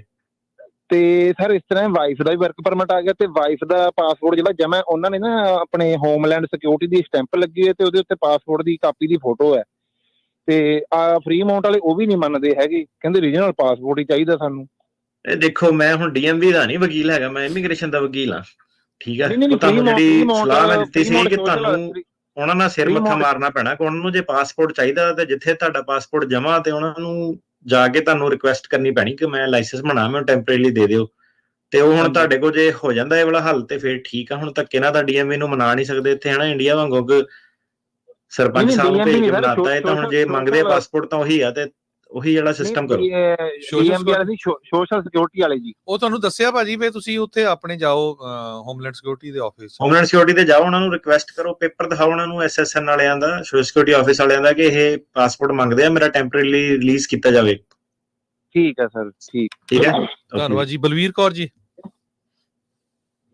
ਬਲਵੀਰ ਜੀ, ਹਾਂਜੀ ਸਤਿ ਸ਼੍ਰੀ ਅਕਾਲ ਜੀ। ਮੈਂ ਨਾ ਆਪਣੀ ਦਲਵੀਰ ਕੌਰ ਜੀ ਆਂਟੀ ਜੀ ਦੇ ਬਿਹਾਫ ਤੇ ਗੱਲ ਕਰਨ ਲੱਗਾ। ਠੀਕ ਹੈ ਜੀ। ਉਹਨਾਂ ਨੇ ਆਪਣੇ ਬੇਟਿਆਂ ਦਾ ਅਪਲਾਈ ਕੀਤਾ ਸੀ 2010 ਦੇ ਵਿੱਚ, ਤੇ ਉਹਨਾਂ ਕੋਲੋਂ ਜਿਹੜੀ ਰਿਸੀਵ ਲੈਟਰ ਆ ਗਈ ਸੀ 2010 'ਚ ਆ ਗਈ ਸੀਗੀ। ਉਸ ਤੋਂ ਬਾਅਦ 2013 ਵਿੱਚ ਉਹਨਾਂ ਨੇ ਉਹਨਾਂ ਦੇ ਆਪਣੇ DNA ਟੈਸਟ ਵਗੈਰਾ ਮੰਗੇ ਸੀਗੇ। 2013 ਵਿੱਚ ਇਹਨਾਂ ਨੇ ਸਬਮਿਟ ਕਰਾਤਾ ਸੀ ਸਾਰਾ ਕੁਝ, ਤੇ 2013 ਵਿੱਚ ਜਿਹੜੀ ਲੈਟਰ ਆਈ ਉਹਦੇ ਤੇ ਲਿਖਿਆ ਫਾਈਲਿੰਗ ਡੇਟ 2013। ਹੁਣ ਇਹਨਾਂ ਦੇ ਕੇਸ ਜਿਹੜਾ F3 ਕੈਟਾਗਰੀ ਦੇ ਅੰਡਰ ਹੈ, ਤੇ ਉਹ 2013 ਨੂੰ ਮੰਨਿਆ ਜਾਏਗਾ ਜਾਂ 2010 ਨੂੰ ਮੰਨਿਆ ਜਾਏਗਾ? ਨਹੀਂ, 2010 ਨੂੰ ਕੀ I-130 ਫਾਈਲ ਕੀਤਾ ਸੀਗਾ? ਹਾਂਜੀ, I-130 ਫਾਈਲ ਕੀਤਾ ਸੀਗਾ, ਪਰ ਉਹਦੀ ਇਕੱਲੀ ਰਿਸੀਵ ਲੈਟਰ ਆਈ ਸੀ, ਰਿਸੀਵ ਹੋ ਗਿਆ। ਉਸ ਤੋਂ ਬਾਅਦ ਇਹਨਾਂ ਨੇ 2013 ਦੇ ਵਿੱਚ ਇਹਨਾਂ ਨੇ ਮੰਗੇ ਸੀਗੇ ਪੇਪਰ ਵਗੈਰਾ ਵੀ, ਉਹਨਾਂ ਦੇ DNA ਟੈਸਟ ਵਗੈਰਾ ਸਾਰਾ ਕੁਝ, ਤੇ ਉਹ ਇਹਨਾਂ ਨੇ ਭੇਜ ਦਿੱਤਾ ਸੀ। ਜਦੋਂ ਜਿਹੜੀ ਪ੍ਰਾਇੋਰਟੀ ਡੇਟ ਲਿਖੀ ਹੈ ਨਾ, ਜਦੋਂ ਫਾਈਲ ਹੁੰਦਾ ਉਹ ਡੇਟ ਜਿਹੜੀ ਚੱਲਦੀ ਹੈ, ਪ੍ਰਾਇੋਰਟੀ ਡੇਟ ਹੁੰਦੀ ਹੈ ਪਟੀਸ਼ਨ ਤੇ ਲਿਖੀ, ਉਹਨੂੰ ਫੋਲੋ ਕਰੋ। ਜਿਹੜੀ 2013 ਚ ਲੈਟਰ ਆਈ ਹੈ ਵੀ ਸਾਨੂੰ ਰਿਸੀਵ ਹੋ ਗਿਆ ਸਾਰਾ ਕੁਝ, ਉਹਦੇ ਵਿੱਚ ਲਿਖਿਆ ਫਾਈਲਿੰਗ ਡੇਟ 2013। ਪ੍ਰਾਇੋਰਟੀ ਡੇਟ ਮੇਰਾ ਵੀਰ, ਪ੍ਰਾਇੋਰਟੀ ਡੇਟ ਹੁੰਦੀ ਹੈ, ਉੱਥੇ ਇੱਕ ਡੱਬਾ ਹੁੰਦਾ ਪ੍ਰਾਇੋਰਟੀ ਡੇਟ ਦਾ। ਅੱਛਾ ਜੀ, ਉਹ ਵਾਲੀ ਡੇਟ ਚੱਲਣੀ ਹੈ। ਤੇ ਇਹ ਪੇਪਰ ਕਿਹੜੇ ਚੱਲ ਕੇ ਰਹੇ ਹੁਣ ਕੇਸ ਇਸ ਟਾਈਮ? ਕਿਹੜੀ ਕੈਟਾਗਰੀ ਚ ਤੁਸੀਂ ਪੁੱਛਦੇ ਪਏ? F2A ਚ ਪੁੱਛਦੇ, F2B ਚ ਪੁੱਛਦੇ? F3 ਜੀ, ਜਿਹੜੀ US ਸਿਟੀਜ਼ਨ ਦੇ ਬੱਚੇ 2010। ਪਰ ਇਹਨਾਂ ਕੋਲ ਹਜੇ ਕੋਈ ਪ੍ਰਾਇੋਰਟੀ ਡੇਟ ਤਾਂ 2010 ਹੀ ਲਿਖੀ ਜੀ ਕਾਲਮ 'ਚ, ਪਰ ਇਹਨਾਂ ਕੋਲੋਂ ਕੋਈ ਲੈਟਰ ਆਈ ਨਹੀਂ ਜੀ। ਫੋਲੋ ਅਪ ਕਰੋ, ਤੁਹਾਡਾ ਜਦੋਂ ਕੇਸ ਫਾਈਲ ਹੁੰਦਾ ਉਹੀ ਡੇਟ ਬਣਦੀ ਹੈ, ਤੇ 2010 ਦੀ ਬਣਦੀ ਹੋਣਾ। ਫੋਲੋ ਅਪ ਕਰੋ ਤੁਸੀਂ। ਫੋਲੋ ਅਪ ਵਾਸਤੇ ਕੀ ਕਰਨਾ ਪੈਣਾ ਜੀ? ਈਮੇਲ ਕਾਲ ਕਰਨੀ ਪੈਣੀ ਭਾਜੀ ਉਹਨਾਂ ਨੂੰ। ਅੱਛਾ, USCIS ਨੂੰ। ਹਾਂਜੀ, ਧੰਨਵਾਦ ਜੀ। ਸਰੋਤੇ ਸਾਡੇ ਬਹੁਤ ਮੈਸੇਜ ਕਰ ਰਹੇ ਆ। ਆਪਾਂ ਜਿਹੜੀਆਂ ਸਾਡੇ ਕੋਲ ਹੁਣ ਐਗਜ਼ਿਸਟਿੰਗ ਕਾਲਸ ਆ ਉਹੀ ਲਵਾਂਗੇ, ਹੋਰ ਕਾਲਸ ਨਹੀਂ ਲੈ ਸਕਦੇ। ਪਲੀਜ਼ ਹੋਰ ਕਾਲ ਨਾ ਕਰਿਓ। ਹਰਦੀਪ ਕੌਰ ਜੀ। ਹੈਲੋ, ਸਤਿ ਸ਼੍ਰੀ ਅਕਾਲ ਭਾਜੀ। ਸਤਿ ਸ਼੍ਰੀ ਅਕਾਲ ਜੀ। ਮੇਰਾ ਫੋਨ ਕੱਟਿਆ ਗਿਆ ਸੀ, ਮੈਂ ਭਾਈ ਨਾਲ ਗੱਲ ਕਰ ਰਹੀ ਸੀ ਆਪਣੀ ਬੇਟੀ ਦੀ ਕਿ ਹੁਣ ਕੀ ਹੋ ਸਕਦਾ ਉਹਦਾ, ਕਿ ਮੌਸਮ ਜਿਹੜਾ ਫਾਈਲ ਕਰਨਾ ਜਾਂ ਕੇਸ ਕੇ ਕਿਸ ਤਰ੍ਹਾਂ ਹੋਣਾ ਹੈ? ਮੇਰੇ ਹਿਸਾਬ ਨਾਲ ਤਾਂ ਨਹੀਂ ਉਹਨਾਂ ਦਾ ਹੋ ਸਕਦਾ, ਬਾਕੀ ਕੇਸ ਦੇਖ ਕੇ ਪਤਾ ਲੱਗਣਾ। ਤੁਸੀਂ ਆਪਣੇ ਆਫਿਸ ਕਾਲ ਕਰ ਲਓ। ਸੋ ਆਈ ਡੋਂਟ ਥਿੰਕ ਸੋ ਕਿ ਇਹ 'ਚ ਕੋਈ ਹੱਲ ਲੱਭਣਾ ਤੁਹਾਨੂੰ, ਕਿਉਂਕਿ ਅਡਾਪਸ਼ਨ ਤੁਹਾਡੀ ਜਿਹੜੀ ਸੀਗੀ ਵੈਲਿਡ ਨਹੀਂ ਹੋਈ 14 ਸਾਲ ਤੋਂ ਪਹਿਲਾਂ, ਤੇ ਮੇਰੇ ਹਿਸਾਬ ਨਾਲ ਨਹੀਂ ਬੰਨੀ ਗੱਲਬਾਤ। ਮੋਸ਼ਨ ਭਾਵੇਂ ਤੁਸੀਂ ਫਾਈਲ ਕਰ ਵੀ ਲਓ। ਧੰਨਵਾਦ ਜੀ। ਸਿਮਰਨਜੀਤ ਸਿੰਘ ਜੀ। ਹੈਲੋ, ਹਾਂਜੀ ਸਰ, ਸਤਿ ਸ਼੍ਰੀ ਅਕਾਲ। ਸਤਿ ਸ਼੍ਰੀ ਅਕਾਲ ਜੀ। ਜੀ ਹਾਂਜੀ ਜੀ ਭਾਈ, ਸਤਿ ਸ਼੍ਰੀ ਅਕਾਲ। ਸਰ ਮੈਂ 2016 ਦੇ ਵਿੱਚ ਅਮਰੀਕਾ ਆਇਆ ਸੀਗਾ, ਤੇ ਉਸ ਤੋਂ ਬਾਅਦ ਮੇਰੀ ਮਾਸਟਰ ਹੀਅਰਿੰਗ ਹੋ ਕੇ ਜਿੱਦਾਂ 2020 ਦੇ ਵਿੱਚ ਮੇਰੀ ਫਾਈਨਲ ਹੀਅਰਿੰਗ ਸੀ, ਬਟ 2018 ਦੇ ਵਿੱਚ ਮੈਨੂੰ DY ਮਿਲ ਗਈ ਤੇ ਮੈਂ ਅਰੈਸਟ ਹੋ ਗਿਆ ਸੀਗਾ, ਤੇ ਦੁਬਾਰਾ ਬੌਂਡ ਹੋਇਆ ਸੀਗਾ। ਤੇ ਉਸ ਤੋਂ ਬਾਅਦ ਮੈਂ ਫਿਰ ਇੱਥੇ ਕੈਲੀਫੋਰਨੀਆ ਮੂਵ ਹੋ ਗਿਆ ਸੀਗਾ। ਇੱਥੇ ਮੇਰੀ ਜਿੱਦਾਂ ਮਾਸਟਰ ਨਹੀਂ ਹੋਈ, ਫਾਈਨਲ ਹੀਅਰਿੰਗਾਂ ਪੈਂਦੀਆਂ ਨੇ, ਬਟ ਮੇਰਾ ਕਦੇ ਇੰਟਰਵਿਊ ਨਹੀਂ ਹੋਇਆ। 2000 ਹੁਣ ਮੇਰੀ ਹੀਅਰਿੰਗ ਸੀਗੀ ਫਾਈਨਲ, ਲਾਈਕ 28 ਅਕਤੂਬਰ ਨੂੰ ਮੇਰੇ ਡਾਕੂਮੈਂਟ ਐਵਰੀਥਿੰਗ ਸਾਰਾ ਕੁਝ ਜਮ੍ਹਾਂ ਸੀਗਾ। ਬਟ ਉਹਨਾਂ ਲਾਸਟ ਟਾਈਮ ਤੇ ਫਿਰ ਆ ਗਈ ਮੇਰੀ ਫਿਰ ਹੁਣ 2027 ਦੇ ਵਿੱਚ ਮਾਸਟਰ ਹੀਅਰਿੰਗ ਭਾਈ ਜੀ ਕੌਂਕੜ ਕੇਸ ਨੂੰ ਕਰਤਾ। ਤੇ ਸਰ ਮੇਰਾ ਕੁਐਸਚਨ ਇਹ ਸੀਗਾ, ਮੇਰੀ ਵਾਈਫ US ਸਿਟੀਜ਼ਨ ਹੈ, ਮੈਂ 2022 ਦੇ ਵਿੱਚ ਮੈਰਿਜ ਕਰਾਈ ਸੀ, ਮੇਰਾ US ਸਿਟੀਜ਼ਨ ਇੱਕ ਬੇਟਾ ਹੈ, ਤੇ ਮੈਨੂੰ 601 ਸਰ ਲਾਣਾ ਚਾਹੀਦਾ ਜਾਂ ਦੁਬਾਰਾ ਅਸਾਈਲਮ ਦੀ ਅਜੇ ਵੇਟ ਕਰਨੀ ਚਾਹੀਦੀ ਹੈ? ਨਹੀਂ ਭਾਜੀ, ਉਹ ਪੈਰਲਲ ਚਲਾਓ ਨਾਲ ਪ੍ਰੋਸੈਸ ਆਪਣਾ, ਨਾਲ ਲਾਉਣ ਵਾਲੀ ਕੋਈ ਗੱਲ ਹੀ ਨਹੀਂ। ਜੇ ਵਿਆਹ ਕਰਾਇਆ ਹੋਇਆ ਕਰੋ, ਉਹਦਾ ਫਾਇਦਾ ਚੱਕੋ ਤੁਸੀਂ। ਉਹ 'ਚ ਕੀ ਹਨਾ, ਅਸਾਈਲਮ ਦਾ ਕੋਈ ਪਤਾ ਥੋੜਾ ਹੁੰਦਾ ਕਿ ਗ੍ਰਾਂਟ ਹੋਣਾ ਕਿ ਨਹੀਂ ਹੋਣਾ। ਹਾਂਜੀ ਸਰ, ਸੋ ਉਹਦੇ ਵਿੱਚ ਇਦਾਂ ਜਿੱਦਾਂ ਮੈਂ 601A ਜਿਹੜਾ ਆਪਾਂ ਵੇਵਰ ਕਹਿੰਦੇ ਨੇ ਵੀ ਆਪਣਾ ਇੰਡੀਆ ਨਹੀਂ ਮੈਂ ਇੰਡੀਆ ਨਹੀਂ ਜਾਣਾ ਚਾਹੁੰਦਾ ਹੈ ਨਾ, ਸੋ ਉਹ ਵੇਵਰ ਹੋ ਜਾਏਗਾ 601 ਲਾਈਕ? ਪਹਿਲੀ ਗੱਲ ਤੇ ਜਿਹੜਾ ਬੰਦਾ ਪ੍ਰੋਸੀਡਿੰਗਸ 'ਚ ਹੁੰਦਾ ਨਾ ਮੇਰਾ ਵੀਰ, ਜਿਹੜਾ ਕੋਰਟ ਦੇ ਵਿੱਚ ਹੁੰਦਾ, ਉਹ 601A ਕਰ ਨਹੀਂ ਸਕਦਾ। ਉਹਨੂੰ ਪ੍ਰੋਸੀਡਿੰਗਸ ਦਾ ਜਿਹੜਾ ਉਹਨਾਂ ਡੀਲ ਜਿਹੜਾ ਡਿਸਪੋਜ਼ ਕਰਨਾ ਪੈਂਦਾ, ਜਦੋਂ ਐਡਮਿਨ ਕਲੋਜ਼ ਵਗੈਰਾ ਲੈਣਾ ਪੈਂਦਾ। ਸੋ 601 ਤੁਹਾਡਾ 601A ਤੁਹਾਡਾ ਤਦ ਤੱਕ ਨਹੀਂ ਹੋ ਸਕਦਾ ਜਦ ਤੱਕ ਤੁਹਾਡਾ ਕੇਸ ਜਿਹੜਾ ਐਕਟਿਵ। I-130 ਤੁਸੀਂ ਸਿਰਫ ਇਸ ਵੇਲੇ ਕਰ ਸਕਦੇ ਆ। ਠੀਕ ਹੈ ਸਰ, ਉਹ ਲਾਈਕ ਮੈਂ ਵੀ ਹੁਣ ਨਾਲ ਅਪਲਾਈ ਕਰਨਾ, ਮੇਰਾ ਜਿੱਦਾਂ ਅਸਾਈਲਮ ਦਾ ਬੁੱਕ ਫੰਡ ਵਗੈਰਾ ਇਹ ਤੇ ਨਹੀਂ, ਇਹ ਚੀਜ਼ ਤੇ ਨਹੀਂ ਕੋਈ ਵੀ ਮੇਰੀ ਲਾਈਕ ਕਲੋਜ਼ ਹੋਏਗੀ, ਮੇਰਾ ਬੁੱਕ ਫੰਡ ਵਗੈਰਾ ਇਹ ਕੰਟੀਨਿਊ ਚੱਲਦਾ ਰਹੇਗਾ ਰਾਈਟ? 2027 ਦੇ ਵਿੱਚ ਦੁਬਾਰਾ ਮੇਰੀ ਫਿਰ ਵਾਪਸ ਆਏ ਰਹੀ। I-130 ਭਾਜੀ ਕਰੋ, ਉਹਦਾ ਕੋਈ ਫਰਕ ਨਹੀਂ ਪੈਣਾ ਵਰਕ ਪਰਮਿਟ ਵਗੈਰਾ ਤੇ ਅਸਾਈਲਮ ਦਾ ਕੇਸ ਤੁਹਾਡਾ ਚੱਲਦਾ ਰਹਿਣਾ, ਤੇ ਬਾਅਦ ਚ ਤੁਹਾਨੂੰ ਇੱਕ ਸਟ੍ਰੈਟੇਜਿਕ ਡਿਸੀਜਨ ਲੈਣਾ ਪੈਣਾ ਕਿ 601 ਕਰਨਾ ਕਿ ਨਹੀਂ ਕਰਨਾ, ਉਧਰਲੇ ਰਾਊਟ ਤੇ ਜਾਣਾ ਕਿ ਨਹੀਂ ਜਾਣਾ। ਠੀਕ ਹੈ ਜੀ, ਧੰਨਵਾਦ ਜੀ। ਰੁਪਿੰਦਰ ਸਿੰਘ ਜੀ। ਰੁਪਿੰਦਰ ਜੀ। ਸਤਿ ਸ਼੍ਰੀ ਅਕਾਲ ਭਾਜੀ। ਸਤਿ ਸ਼੍ਰੀ ਅਕਾਲ ਜੀ। ਸਤਿ ਸ਼੍ਰੀ ਅਕਾਲ ਜੀ। ਭਾਜੀ ਮੇਰਾ ਨਾ ਨਿਊਯਾਰਕ ਕੇਸ ਸੀ ਜਿੱਦਾਂ, ਤੇ ਭਾਈ ਉਹ ਡਿਨਾਈ ਹੋ ਗਿਆ ਸੀ, ਤੇ ਉਸ ਤੋਂ ਭਾਜੀ ਬਾਅਦ ਅਪੀਲ ਲਾਈ ਸੀ ਜਿੱਦਾਂ, ਤੇ ਭਾਜੀ ਅਪੀਲ ਤੋਂ ਬਾਅਦ ਜਿੱਦਾਂ ਸਾਲ ਕੁ ਬਾਅਦ ਜਿੱਦਾਂ ਨਾ ਡੇਟ ਆਈ ਸੀ ਇੱਕ brief DHS note citizen brief ਜਿੱਦਾਂ, ਤੇ ਉਹ ਭਾਜੀ ਪੋਜੀਸ਼ਨ ਸਬਮਿਟ ਕਰਾਤਾ। ਨਾਲ ਦੀ ਨਾਲ ਭਾਜੀ ਜਿੱਦਾਂ ਇੱਕ ਹੋਰ ਡੇਟ ਹੀ ਜਿੱਦਾਂ DHS ਹਨਾ, ਮੈਨੂੰ ਵੀ ਡੇਟ ਮਿਲੀ, ਉਹਨਾਂ ਨੂੰ ਵੀ ਮਿਲੀ, ਤੇ ਉਹਨਾਂ ਨੇ ਭਾਜੀ ਉਹ ਨਹੀਂ ਸਬਮਿਟ ਕੀਤਾ ਆ। ਜਿੱਦਾਂ ਜਦੋਂ ਮੈਂ ਚੈੱਕ ਕਰਦਾ ਭਾਜੀ ਉਹ ਐਕਸਪਾਇਰ ਆਉਂਦਾ ਲਿਖਿਆ ਤੇ ਨੌਨ ਸਿਟੀਜ਼ਨ ਬਰੀਫ। ਮੇਰਾ ਵੀ ਤੁਹਾਨੂੰ ਨਾ ਫਾਇਦਾ ਹੋ ਜਾਣਾ ਦਾ, ਕਿਉਂਕਿ ਤੁਹਾਡਾ ਪੱਖ ਜਿਹੜਾ ਤੁਸੀਂ ਪੇਸ਼ ਕੀਤਾ ਉਹਦੇ ਬੇਸ ਤੇ ਪਲੱਸ ਜੋ ਵੀ ਕੋਰਟ ਨੇ ਥੱਲੋਂ ਫੈਸਲਾ ਕੀਤਾ ਸੀਗਾ ਉਹਦੇ ਬੇਸ ਤੇ ਜਿਹੜਾ BIA ਨੇ ਫੈਸਲਾ ਕਰਨਾ। ਸਰਕਾਰੀ ਵਕੀਲ ਕਈ ਵਾਰੀ ਤਾਂ ਨਹੀਂ ਸਬਮਿਟ ਕਰਦੇ ਕਿ ਉਹਨਾਂ ਕੋਲ ਰਹਿ ਜਾਂਦੇ, ਕੰਮ ਹੁੰਦੇ ਨਹੀਂ ਪੂਰੇ ਟਾਈਮ ਸਿਰ, ਤੇ ਕਈ ਵਾਰੀ ਸਰਕਾਰੀ ਵਕੀਲ ਕਹਿੰਦੇ ਕਿ ਕੋਈ ਨਹੀਂ, ਜੋ ਜਿੱਦਾਂ ਚੱਲਦਾ ਚੱਲਣ ਦੋ, ਜੋ ਜੱਜ ਨੇ ਆਪਾਂ ਥੱਲੇ ਆਰਗਿਊ ਕੀਤਾ ਉਹਦੇ ਬੇਸ ਤੇ ਦੇਖਦੇ ਹਾਂ ਕੀ ਫੈਸਲਾ ਆਉਂਦਾ, ਤੇ ਇਹਦੀ ਵੇਟ ਹੀ ਕਰ ਸਕਦੇ ਤੁਸੀਂ ਇਸ ਵੇਲੇ ਹੁਣ। ਹਾਂਜੀ ਵੇਟ ਜਿੱਦਾਂ ਕਰ ਸਕਦੇ ਹਾਂ ਭਾਜੀ, ਪਰ ਜਿੱਦਾਂ ਕਈ ਮੇਰੇ ਫਰੈਂਡ ਜਾਂ ਜਿੱਦਾਂ ਹੋਰ ਮੈਂ ਜਿੱਦਾਂ ਸੁਣਿਆ ਆ, ਜਿੱਦਾਂ ਭਾਜੀ ਅਪੀਲ ਲਾਈ ਹੁੰਦੀ ਜਿੱਦਾਂ ਕਈਆਂ ਨੇ ਹਨਾ ਕੇਸ ਡਿਨਾਈ ਹੋਣ ਤੋਂ ਬਾਅਦ ਉਹਨਾਂ ਦੇ ਤਾਂ ਭਾਜੀ ਜਿੱਦਾਂ ਅਪੀਲ ਤੇ ਡਿਸੀਜਨ ਆਏ ਦੇ ਜਾਂ ਅਪੀਲ ਡਿਨਾਈ ਕਰ ਦਿੰਦੇ ਜਾਂ ਐਕਸੈਪਟ ਕਰ ਲੈਂਦੇ, ਇੱਦਾਂ ਬਰੀਫ ਵਾਲਾ ਸਿਸਟਮ ਜਾਂ ਭਾਜੀ ਮੈਂ ਸੁਣਿਆ ਨਹੀਂ ਕਦੇ ਜਿੱਦਾਂ। ਨਹੀਂ ਮੇਰਾ ਵੀਰ, ਇਹ ਹਮੇਸ਼ਾ ਤੋਂ ਚੱਲਦਾ ਪਿਆ। ਫਿਰ ਦੋਸਤ ਤੇਰੇ ਗਲਤ ਸਲਾਹ ਦੇ ਰਹੇ ਤੈਨੂੰ। ਇਹ ਤਾਂ ਹਮੇਸ਼ਾ ਹੀ ਬਰੀਫਿੰਗ ਜਿਹੜੀ ਹੁੰਦੀ ਆ, ਰਿਕਾਰਡ ਰਿਲੀਜ਼ ਕਰਦੇ ਆ ਹਰੇਕ ਬੰਦੇ ਦਾ ਬਰੀਫਿੰਗ ਜਿਹੜਾ ਹੁੰਦਾ ਵਾ। ਇਹ ਤਾਂ ਜਦੋਂ ਤੋਂ ਆਪਾਂ ਕੰਮ ਫੜਿਆ ਉਦੋਂ ਤੋਂ ਆਪਣਾ ਬਰੀਫਿੰਗ ਸ਼ੈਡਿਊਲ ਏਦਾਂ ਹੀ ਆ, ਨਾਰਮਲ ਪ੍ਰੋਸੈਸ ਹੈਗਾ ਤੇਰਾ। ਧੰਨਵਾਦ ਜੀ। ਮੋਹਨ ਸਿੰਘ ਜੀ। ਹਾਂਜੀ, ਸਤਿ ਸ਼੍ਰੀ ਅਕਾਲ ਜੀ। ਸਤਿ ਸ਼੍ਰੀ ਅਕਾਲ ਜੀ। ਸਤਿ ਸ਼੍ਰੀ ਅਕਾਲ ਜੀ। ਬਸ ਸਾਡੇ ਜੀ ਬੇਟੇ ਦਾ ਅਸੀਂ ਸਾਰਿਆਂ ਕੋਰਟ ਦੇ ਵਿੱਚ ਕੇਸ ਲਾਇਆ ਸੀਗਾ, ਸੈਨ ਫਰਾਂਸਿਸਕੋ ਕੋਂਕਨ ਸੀਗਾ। ਐਕਚੁਅਲੀ ਉਹਦੀ ਮਾਸਟਰ ਹੀਅਰਿੰਗ ਨਹੀਂ ਹੋਈ ਸੀਗੀ ਜੀ, ਉਹ 2 ਮੰਥ ਪਹਿਲਾਂ ਸੀਗੀ, ਫਿਰ ਉਹ ਐਕਸਟੈਂਡ ਕਰਾ ਲਈ ਸੀ। ਐਕਚੁਅਲੀ ਉਹਦੇ ਨਾਲ ਜੀ ਟਰੱਕ ਚਲਾਉਂਦਾ ਸੀ, ਉਹਦੇ ਵਿੱਚ ਇੱਕ ਡਰੱਗ ਰੱਖਤੀ ਕਿਸੇ ਨੇ ਤੇ ਜੇਲ੍ਹ 'ਚ ਸੀਗਾ ਜੀ। ਹੁਣ ਉਹ ਲਾਸਟ ਮੰਥ ਉਹਨੂੰ ਜੀ ਉਹ 41 ਮੰਥ ਦੀ ਜਿਹੜੀ ਹੈ ਨਾ ਜੀ ਉਹ ਜੱਜ ਨੇ ਸਜ਼ਾ ਸੁਣਾਤੀ ਆ, ਤੇ ਉਹ ਜੇਲ੍ਹ ਦੇ ਵਿੱਚ ਆ। ਉਹ ਅਸੀਂ ਪੇਪਰ ਜਿਹੜੇ ਆ ਪਿਛਲੇ ਮੰਥ ਉਹਦੀ ਸੀਗੀ ਮਾਸਟਰ ਹੀਅਰਿੰਗ ਤਰੀਕ ਤੇ ਦਿੱਤੇ ਸੀਗੇ ਕੋਰਟ ਨੂੰ ਜੀ। ਉਹਨਾਂ ਨੇ ਉਹ ਲੌਂਗ ਸੈਂਟੈਂਸ ਦਾ ਰੈਫਰੈਂਸ ਦੇ ਕੇ ਜੀ ਹੋਲਡ ਤੇ ਪਾਤਾ ਕੇਸ। ਕੀ ਹੁਣ ਸਾਨੂੰ ਕੀ ਕਰਨਾ ਚਾਹੀਦਾ? ਹਾਂ ਜੀ ਦੇਖੋ, ਇਹ ਤਾਂ ਫਿਰ ਫੈਲਨੀ ਹੋ ਗਈ, ਇਹ ਤਾਂ ਇਫੈਕਟ ਕਰੂਗੀ ਓਬਵੀਅਸਲੀ ਅਸਾਈਲਮ ਦੇ ਕਲੇਮ ਨੂੰ ਤਾਂ 100% ਕਰੂਗੀ। ਬਾਕੀ ਵਿਦ ਹੋਲਡਿੰਗ ਜਾਂ ਕੈਟ ਰਿਲੀਫ ਜਿਹੜੀਆਂ 2 ਆਪਸ਼ਨਾਂ ਬਚਦੀਆਂ ਉਹ ਤੁਹਾਨੂੰ ਤੁਸੀਂ ਕੰਟੀਨਿਊ ਕਰ ਸਕਦੇ ਆ ਪਰਸੂ ਕਰਨ ਲਈ। ਤੇ ਕਰਨ ਵਾਲੀ ਤਾਂ ਕੋਈ ਗੱਲ ਨਹੀਂ ਇਹਦੇ ਵਿੱਚ, ਕਿਉਂਕਿ ਜੇ ਬੰਦਾ ਹੀ ਜੇਲ੍ਹ ਦੇ ਵਿੱਚ ਹੈਗਾ ਤਾਂ ਉਹਨੂੰ ਆਪਣਾ ਸਜ਼ਾ ਆਪਣੀ ਭੁਗਤਣੀ ਪੈਣੀ ਆ, ਤੇ ਬਾਕੀ ਜਿਹੜਾ ਪਿੱਛੋਂ ਦੀ ਜਿਹੜੇ ਵਕੀਲ ਸਾਹਿਬ ਉਹਨਾਂ ਕੋਲ ਆਪਣੀ ਕੰਟੀਨਿਊਸ ਲੈ ਸਕਦੇ ਆ, ਕਿ ਜਿਹੜੇ ਆਪਣੇ ਉਹ ਹੈਗੇ ਆ ਤਰੀਕ ਜਿਹੜੀ ਹੈਗੀ ਆ, ਪਹਿਲਾਂ ਆਪਣਾ ਜੇਲ੍ਹ ਵਾਲਾ ਜਿਹੜਾ ਕੰਮ ਕਰੇ ਭੁਗਤੇ, ਫਿਰ ਉਸ ਤੋਂ ਬਾਅਦ ਬਾਹਰ ਆ ਕੇ ਆਪਣਾ ਜੇ ਕੰਟੀਨਿਊਸ ਮਿਲਦੀ ਰਹਿੰਦੀ ਹੈ ਜਾਂ ਕੇਸ ਐਡਮਿਨ ਕਲੋਜ਼ ਤੇ ਜੱਜ ਸਾਹਿਬ ਪਾਉਂਦੇ ਆ, ਜੋ ਵੀ ਆ ਤੁਹਾਡਾ ਉਹ ਦੇਖੋ ਇਮੀਗ੍ਰੇਸ਼ਨ ਕੋਰਟ ਨਾਲ ਕਿੱਦਾਂ ਡੀਲ ਕਰਨਾ। ਅੱਛਾ ਜੀ, ਧੰਨਵਾਦ ਜੀ। ਸੰਦੀਪ ਕੌਰ ਜੀ। ਹੈਲੋ। ਹਾਂਜੀ ਹਾਂਜੀ, ਸਤਿ ਸ਼੍ਰੀ ਅਕਾਲ ਸਰ ਜੀ। ਸਤਿ ਸ਼੍ਰੀ ਅਕਾਲ ਜੀ। ਸਰ ਮੇਰੇ ਹਸਬੈਂਡ ਦਾ 3 ਦਿਨ ਪਹਿਲਾਂ ਕੋਰਟ ਡੇਟ ਸੀ, ਤਾਂ ਉਹਦੇ ਵਿੱਚ ਇੱਕ ਮੁੱਦਾ ਉੱਠਿਆ ਸੀ ਕਿ ਕੁਝ ਡੇਟ ਨੂੰ ਇੱਕ ਕਾਂਗਰਸ ਪਾਰਟੀ ਵਰਕਰਸ ਘਰ ਵਿੱਚ ਆਏ ਸੀ, ਤਾਂ ਉਹਨਾਂ ਨੇ ਫੈਮਿਲੀ ਨਾਲ ਮਿਸਬਿਹੇਵ ਕੀਤਾ। ਤਾਂ ਉਹਦੇ ਵਿੱਚ ਆਪਾਂ ਸਾਰੇ 3 ਐਫੀਡੇਵਿਟ ਸਬਮਿਟ ਕਰਵਾਏ ਸੀ ਕਿ ਹਾਂ 3 ਐਫੀਡੇਵਿਟ ਤੇ ਸੇਮ ਗੱਲ ਲਿਖੀ ਸੀ। ਬਟ ਜਦੋਂ ਜਿਹੜੇ ਸਾਡੇ ਏਜੰਟ ਸੀ, ਵਕੀਲ ਸੀ, ਤਾਂ ਉਹਨਾਂ ਨੂੰ ਸ਼ਾਇਦ ਮੇਬੀ ਗਲਤੀ ਲੱਗ ਗਈ, ਤਾਂ ਉਹਨਾਂ ਨੇ ਕਾਂਗਰਸ ਦੀ ਜਗ੍ਹਾ ਤੇ BJP ਡੈਕਲੇਰੇਸ਼ਨ ਦੇ ਵਿੱਚ BJP ਲਿਖ ਦਿੱਤਾ। ਬਟ ਉਹ ਜਿਵੇਂ ਮੇਰੇ ਹਸਬੈਂਡ ਨੇ ਉਹਦੇ ਐਫੀਡੇਵਿਟ ਦੇ ਹਿਸਾਬ ਨਾਲ ਸਾਰੀ ਤਿਆਰੀ ਕੀਤੀ ਸੀ, ਤਾਂ ਉਹਨਾਂ ਨੇ ਕੋਰਟ ਦੇ ਵਿੱਚ ਸੇਮ ਬਿਆਨ ਦਿੱਤੇ ਕਿ ਨਹੀਂ ਕਾਂਗਰਸ ਵਰਕਰ ਸੀ। ਤਾਂ ਉਹਨਾਂ ਨੇ ਇਹੀ ਮੁੱਦਾ ਠਾਲਿਆ ਕਿ ਡੈਕਲੇਰੇਸ਼ਨ ਦੇ ਵਿੱਚ ਤੁਸੀਂ ਫਿਰ BJP ਕਿਉਂ ਲਿਖਿਆ ਆ। ਤਾਂ ਉਸ ਕਰਕੇ ਜੱਜ ਸਾਹਿਬ ਨੇ ਜਿਹੜਾ ਕੇਸ ਸੀ ਉਹ ਹੋਲਡ ਤੇ ਪਾ ਦਿੱਤਾ ਕਿ ਮੈਂ ਬਾਅਦ ਵਿੱਚ ਡਿਸੀਜਨ ਦੇਵਾਂਗਾ। ਤੇ ਕਿਉਂਕਿ ਵਕੀਲ ਸਾਹਿਬ ਨੇ ਜਿਹੜਾ ਸਾਡੇ ਵਕੀਲ ਸਾਹਿਬ ਸੀ ਉਹਨਾਂ ਨੇ ਨਾ ਤਾਂ ਸਾਨੂੰ ਉਹ ਡੈਕਲੇਰੇਸ਼ਨ ਦੀ ਕਾਪੀ ਦਿੱਤੀ ਤੇ ਨਾ ਹੀ ਸਾਨੂੰ ਉਹ ਪੰਜਾਬੀ 'ਚ ਪੜ੍ਹ ਕੇ ਦੱਸਿਆ, ਕਿਉਂਕਿ ਮੇਰੇ ਹਸਬੈਂਡ ਨੂੰ ਥੋੜੀ ਇੰਗਲਿਸ਼ ਨਹੀਂ ਆਉਂਦੀ, ਤਾਂ ਉਹਨਾਂ ਨੇ ਸਾਈਨ ਤੇ ਕਰ ਦਿੱਤੇ। ਕਿਉਂਕਿ ਜਿਵੇਂ ਉਹਨਾਂ ਨੇ ਦੱਸਿਆ ਉਹਨਾਂ ਨੂੰ ਲੱਗਾ ਕਿ ਸ਼ਾਇਦ ਵਕੀਲ ਸਾਹਿਬ ਨੇ ਉੱਦਾਂ ਹੀ ਲਿਖਿਆ ਹੋਊਗਾ, ਪਰ ਉੱਦਾਂ ਉਹਨਾਂ ਨੇ ਲਿਖਿਆ ਨਹੀਂ, ਉਹਨਾਂ ਨੇ ਗਲਤੀ ਕਰ ਦਿੱਤੀ। ਤਾਂ ਹੁਣ ਇਹਦੇ ਵਿੱਚ ਆਪਾਂ ਕੀ ਕਰ ਸਕਦੇ ਹਾਂ? ਠੀਕ ਹੈ, ਸੋ ਸਿੱਧੀ ਜਿਹੜੀ ਗੱਲ ਆ ਕਿ ਇਹ ਵਕੀਲ ਸਾਹਿਬ ਤੇ ਬਹੁਤ ਸੌਖੀ ਹੁੰਦੀ ਹੈ ਗਲਤੀ ਕੱਢਣੀ।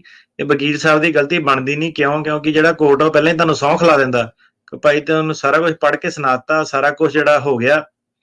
ਤੇ ਇਹ ਵਕੀਲ ਸਾਹਿਬ ਵਾਲੀ ਨਹੀਂ ਗਲਤੀ, ਕਿਉਂਕਿ ਕੇਸ ਸ਼ੁਰੂ ਹੀ ਤਾਂ ਹੁੰਦਾ ਜਦੋਂ ਬੰਦਾ ਪਹਿਲਾਂ ਹਾਮੀ ਭਰਦਾ ਕਿ ਬਈ ਸਾਰਾ ਕੁਝ ਲਿਖਿਆ ਮੈਂ ਪੜ੍ਹ ਲਿਆ। ਹੁਣ ਗੱਲ ਇਹ ਆ ਜਾਂਦੀ ਹੈ ਕਿ ਜਿਹੜਾ ਤੁਸੀਂ ਇੰਗਲਿਸ਼ ਦੇ ਤੁਹਾਡੀ ਚੀਜ਼ ਹੈ, ਜਦੋਂ ਤੁਸੀਂ ਕਹਿੰਦੇ ਆ ਕਿ ਉਹਨੇ ਤਿਆਰੀ ਘਰ ਵਾਲੇ ਨੇ ਕੀਤੀ, ਤਿਆਰੀ ਤਾਂ ਉਹਨੇ ਆਪਣੀ ਡੈਕਲੇਰੇਸ਼ਨ ਦੀ ਕਰਨੀ ਹੈ ਨਾ। ਉਹਦਾ ਤੁਹਾਨੂੰ ਤਰਜਮਾ ਆਪਣੀ ਟਰਾਂਸਲੇਸ਼ਨ ਕਰਾਣੀ ਚਾਹੀਦੀ ਆਪਣੀ ਖੁਦ, ਤੇ ਉਹ ਤਾਂ ਤੁਹਾਨੂੰ ਟਰਾਂਸਲੇਸ਼ਨ 'ਚ ਪਤਾ ਲੱਗ ਜਾਣਾ ਚਾਹੀਦਾ ਕਿ ਇਹ ਉਹਨਾਂ ਨੇ ਕਾਪੀ ਉਹ ਡੈਕਲੇਰੇਸ਼ਨ ਦੀ ਕਾਪੀ ਉਹਨਾਂ ਨੂੰ ਮਿਲੀ ਹੀ ਨਹੀਂ। ਉਹ ਕਿਉਂਕਿ ਉਹ ਐਡ ਸੀਗਾ ਕੇਸ ਦੇ ਵਿੱਚ, ਜਿਹੜੀ ਪਹਿਲਾਂ ਸਭ ਤੋਂ ਪਹਿਲਾਂ 2018 ਦੇ ਵਿੱਚ ਜਦੋਂ ਐਂਟਰ ਹੋਈ ਸੀ ਉਦੋਂ ਵਾਲੀ ਡੈਕਲੇਰੇਸ਼ਨ ਦੀ ਕਾਪੀ ਉਹਨਾਂ ਕੋਲ ਸੀ, ਪਰ ਬਾਅਦ ਵਿੱਚ ਯਾਨੀ ਉਹ ਚੀਜ਼ ਬਾਅਦ ਵਿੱਚ ਸਬਮਿਟ ਹੋਈ ਆ, ਤਾਂ ਉਹਦੀ ਡੈਕਲੇਰੇਸ਼ਨ ਜੋ ਉਹਨਾਂ ਨੇ ਸਬਮਿਟ ਕੀਤੀ ਆ ਛੋਟੀ ਜਿਹੀ ਹੋਰ ਕਿ ਹਾਂ ਆਹ ਕੇਸ ਦੇ ਵਿੱਚ ਐਡ ਹੋਇਆ ਆ, ਉਹ ਕਾਪੀ ਉਹਨਾਂ ਨੇ ਇੱਕ ਪੇਜ ਉਹ ਨਹੀਂ ਦਿੱਤਾ। ਉਹ ਉਹਨਾਂ ਨੂੰ ਜਾਂ ਗਲਤੀ ਲੱਗੀ। ਮੈਂ ਤੁਹਾਨੂੰ ਸਿੱਧੀ ਗੱਲ ਦੱਸਦਾ, ਮੈਂ ਕਈ ਸਾਰੇ ਵਕੀਲਾਂ ਦੇ ਖਿਲਾਫ ਜਿਹੜੀ ਬਾਰ ਕੰਪਲੇਂਟ ਕੀਤੀ ਹੈ, ਪਰ ਇਹ ਗੱਲ ਤੁਸੀਂ ਗਲਤ ਕਹਿ ਰਹੇ ਆ। ਇੱਥੇ ਕੋਈ ਵਕੀਲ ਦੀ ਤੁਹਾਡੇ ਨਾਲ ਗਲਤੀ ਬਣਦੀ ਨਹੀਂ ਹੈਗੀ, ਤੇ ਇਹਦੇ ਵਿੱਚ ਤੁਹਾਡਾ ਜੇ ਤੁਹਾਡੇ ਹਸਬੈਂਡ ਕੰਸਿਸਟੈਂਟ ਸੀਗੇ ਤੇ ਕਿਸੇ ਵੀ ਕਾਰਨ ਹੁਣ ਜਿਹੜੀ ਠੀਕ ਆ ਕਮੀ ਪੇਸ਼ੀ ਜਿਹੜੀ ਰਹਿ ਗਈ ਆ, ਤੇ ਜੱਜ ਸਾਹਿਬ ਨੂੰ ਜਾਂ ਉੱਤੇ ਤੁਹਾਨੂੰ ਅਪੀਲ ਦੇ ਵਿੱਚ ਉਹੀ ਪਹਿਲੂ ਦੇਣਾ ਪੈਣਾ ਕਿ ਬੰਦਾ ਜਿਹੜਾ ਸੀਗਾ ਆਪਣੀ ਓਰਲ ਟੈਸਟਮਨੀ ਦੇ ਵਿੱਚ ਜਿਹੜਾ ਸੀਗਾ ਕੰਸਿਸਟੈਂਟ ਸੀਗਾ, ਤੇ ਇਹ ਚੀਜ਼ ਓਵਰਲੁੱਕ ਹੋ ਗਈ ਹੈ। ਇਹ ਤੁਸੀਂ ਕਹਿ ਸਕਦੇ ਆ, ਪਰ ਓਵਰਲੁੱਕ 'ਚ ਤੁਹਾਨੂੰ ਜਿਹੜੀ ਖੁਦ ਵੀ ਓਨਰਸ਼ਿਪ ਜਿਹੜੀ ਚੱਕਣੀ ਪੈਣੀ ਨਾ। ਹੁਣ ਇਹ ਥੋੜਾ ਨਾ ਹਰੇਕ ਚੀਜ਼ 'ਚ ਵਕੀਲ ਹੀ ਬਸ ਦੇ ਥੱਲੇ ਸੁੱਟ ਦੋ। ਏਦਾਂ ਹੁਣ ਮੈਂ ਕਿਹਾ ਨਕੰਮੇ ਜਿਹੇ ਕਈ ਵਕੀਲ ਹੈਗੇ ਵੀ ਇੱਥੇ, ਉਦਾਂ ਹੀ ਬਿਨਾਂ ਮਤਲਬ ਦੇ ਵਕੀਲਾਂ ਦੇ ਪਿੱਛੇ ਪਏ ਰਹਿੰਦੇ ਆ, ਉਹ ਸ਼ਾਰਟ ਟਰਮ ਵਾਲੇ ਵਕੀਲ ਆ। ਇਹ ਹੁਣ ਜਿੱਦਾਂ ਤੁਸੀਂ ਮੈਨੂੰ ਦੱਸ ਰਹੇ ਆ, ਇਹਦੇ ਵਿੱਚ ਮੇਰੇ ਹਿਸਾਬ ਨਾਲ ਵਕੀਲ ਦੀ ਗਲਤੀ ਨਹੀਂ ਹੈਗੀ, ਤੇ ਵਕੀਲ ਕਿਉਂ ਏਦਾਂ ਕਰੂਗਾ ਹਨਾ ਜਿਹੜਾ ਉਹ ਹੈਗਾ। ਤੇ ਤੁਸੀਂ ਪਹਿਲੀ ਗੱਲ ਏਦਾਂ ਕਿ ਜਿੱਦਾਂ ਤੁਸੀਂ ਕਹਿ ਰਹੇ ਆ ਕਿ ਦੂਜੇ ਵਾਲੇ ਡੈਕਲੇਰੇਸ਼ਨ ਦੀ ਤੁਹਾਡੇ ਕੋਲ ਕਾਪੀ ਨਹੀਂ ਸੀਗੀ, ਉਹ ਤਾਂ ਫਿਰ ਤੁਹਾਨੂੰ ਚਾਹੀਦਾ ਨਾ। ਹੁਣ ਜੇ ਨਵਾਂ ਬਿਆਨ ਆ ਬੰਦੇ ਨੇ ਸਾਈਨ ਕੀਤਾ ਕਿ ਕਾਪੀ ਨਹੀਂ ਹੈਗੀ, ਏਦਾਂ ਕਿੱਦਾਂ ਹੋ ਸਕਦਾ ਕਿ 2024 'ਚ ਤੁਸੀਂ ਕਹਿ ਰਹੇ ਆ। ਵਕੀਲ ਨੇ ਕਿਹੜਾ ਮਨਾ ਕਰਨਾ ਤੁਹਾਨੂੰ, ਉਹ ਕੋ ਤੁਸੀਂ ਮੰਗੋਗੇ ਕਿ ਭਾਈ ਮੈਨੂੰ ਕਾਪੀ ਦੇ ਦੇ, ਉਹਨੇ ਦੇ ਦੇਣੀ ਕਾਪੀ ਤੁਹਾਨੂੰ ਹਨਾ। ਤੇ ਅੱਗੇ ਤੁਸੀਂ ਟਰਾਂਸਲੇਸ਼ਨ ਕਰਾਉਣਾ ਸੀ, ਤੁਹਾਨੂੰ ਤਰੀਕ 'ਚ ਜਾਣਾ ਹੀ ਨਹੀਂ ਚਾਹੀਦਾ ਸੀਗਾ ਬਿਨਾਂ ਡੈਕਲੇਰੇਸ਼ਨ ਪੜ੍ਹੇ। ਤੇ ਇਹ ਜਿਹੜੀਆਂ ਸਾਰੀਆਂ ਚੀਜ਼ਾਂ ਹੁੰਦੀਆਂ, ਕੋਰਟ ਨੇ ਜਿਹੜਾ ਸਿਸਟਮ ਹੁੰਦਾ ਉਹ ਪਹਿਲਾਂ ਹੀ ਸਹੁੰ ਖਿਲਾ ਕੇ ਜਿਹੜਾ ਪੁੱਛ ਲੈਂਦਾ। ਤੁਸੀਂ ਹੁਣ ਇਸ ਵੇਲੇ ਇਹ ਨਹੀਂ ਕਹਿ ਸਕਦੇ ਕਿ ਮੈਨੂੰ ਕਾਪੀ ਦਿੱਤੀ ਨਹੀਂ ਸੀਗੀ। ਹਾਂਜੀ, ਪਰ ਉਹ ਜੱਜ ਸਾਹਿਬ ਨੇ ਉਦਾਂ ਪੈਂਡਿੰਗ ਡਿਸੀਜਨ ਪਾਇਆ, ਕਿਉਂਕਿ ਦੋ ਗਵਾਹ, ਇੱਕ ਉਹਨਾਂ ਦੇ ਬ੍ਰਦਰ ਦੀ ਗਵਾਹੀ ਤੇ ਇੱਕ ਉਹਨਾਂ ਨੇ ਆਪ ਮੇਰੇ ਹਸਬੈਂਡ ਨੇ ਖੁਦ ਕੇ ਇਹੀ ਕਿਹਾ ਕਿ ਨਹੀਂ Congress party C, but just ਇੱਕ ਚੀਜ਼ ਡੈਕਲੇਰੇਸ਼ਨ ਉਹ ਕਹਿ ਰਹੀ ਹੈ ਕਿ ਬੀਜੇਪੀ ਆ। ਸੋ ਬੈਲੈਂਸ ਦੇਖੋ, ਜੇ ਤਾਂ ਇੱਕ ਸਿਰਫ ਟਾਈਪੋ, ਇੱਕ ਜਗ੍ਹਾ ਟਾਈਪੋ ਹੀ ਏਦਾਂ, ਤੇ ਡੈਕਲੇਰੇਸ਼ਨ ਹੁਣ ਇੱਕ ਜਗ੍ਹਾ ਤੇ ਕਹਿ ਰਹੀ ਹੈ ਕਿ ਮਲਟੀਪਲ ਜਗ੍ਹਾ ਤੇ ਕਹਿ ਰਹੀ ਹੈ? ਡੈਕਲੇਰੇਸ਼ਨ ਦੇ ਵਿੱਚ ਦੋ ਜਗ੍ਹਾ ਤੇ ਲਿਖਿਆ ਹੋਇਆ ਆ। ਹਾਂਜੀ, ਨਹੀਂ ਹੁਣ ਦੇਖੋ ਕੰਸਰਨਿੰਗ ਤਾਂ ਆ ਗਿਆ ਨਾ ਕਿ ਕਿੱਦਾਂ ਉਹ ਲਿਖਤਾ ਜਾਂ ਕੀ ਉਹ ਆ, ਤੇ ਇਹ ਮੁੱਦਾ ਤੇ ਹੁਣ ਹੈਗਾ ਹੀ ਆ। ਜੱਜ ਸਾਹਿਬ ਨੇ ਤਾਂ ਦੇਖਣਾ। ਇਹ ਤਾਂ ਹੁਣ ਤੁਹਾਨੂੰ ਡੈਕਲੇਰੇਸ਼ਨ ਪਹਿਲਾਂ ਜਾਣ ਤੋਂ ਚੈੱਕ ਕਰਨੀ ਚਾਹੀਦੀ ਸੀ, ਜਾਂ ਉਦੋਂ ਤੁਹਾਨੂੰ ਕੋਰਟ ਨੇ ਜਦੋਂ ਕਹਿਣਾ ਕਿ ਤੈਨੂੰ ਭਾਈ ਜਿਹੜੀ ਡੈਕਲੇਰੇਸ਼ਨ ਆ ਪੜ੍ਹ ਕੇ ਸੁਣਾਤੀ, ਤੂੰ ਵੇਖ ਲਈ, ਪਰਖ ਲਈ, ਸਾਰੇ ਡਾਕੂਮੈਂਟ ਸਹੀ ਆ, ਉਹ ਤਾਂ ਉਦੋਂ ਬੰਦੇ ਨੂੰ ਜਿਹੜਾ ਦੱਸਣਾ ਚਾਹੀਦਾ ਕਿ ਨਹੀਂ ਜੱਜ ਸਾਹਿਬ ਅਜੇ ਮੈਨੂੰ ਨਹੀਂ ਮਿਲੀ ਕਾਪੀ ਤੇ ਮੈਨੂੰ ਪੜ੍ਹਨ ਦਾ ਟਾਈਮ ਚਾਹੀਦਾ। ਪਰ ਹੁਣ ਚਲੋ ਇਹਦੇ ਵਿੱਚ ਤੁਸੀਂ ਮੇਰੇ ਹਿਸਾਬ ਨਾਲ ਤਾਂ ਨਹੀਂ ਵਕੀਲ ਦੀ ਇਹਦੇ ਵਿੱਚ ਕੋਈ ਗਲਤੀ ਹੈਗੀ ਜਿੱਦਾਂ ਤੁਸੀਂ ਕਹਿ ਰਹੇ ਹੋ, ਪਰ ਤੁਸੀਂ ਇਹਨਾਂ ਨੂੰ ਸੋਲੂਸ਼ਨ ਦਿਓ ਕਿ ਕੁਝ ਹੋ ਸਕਦਾ।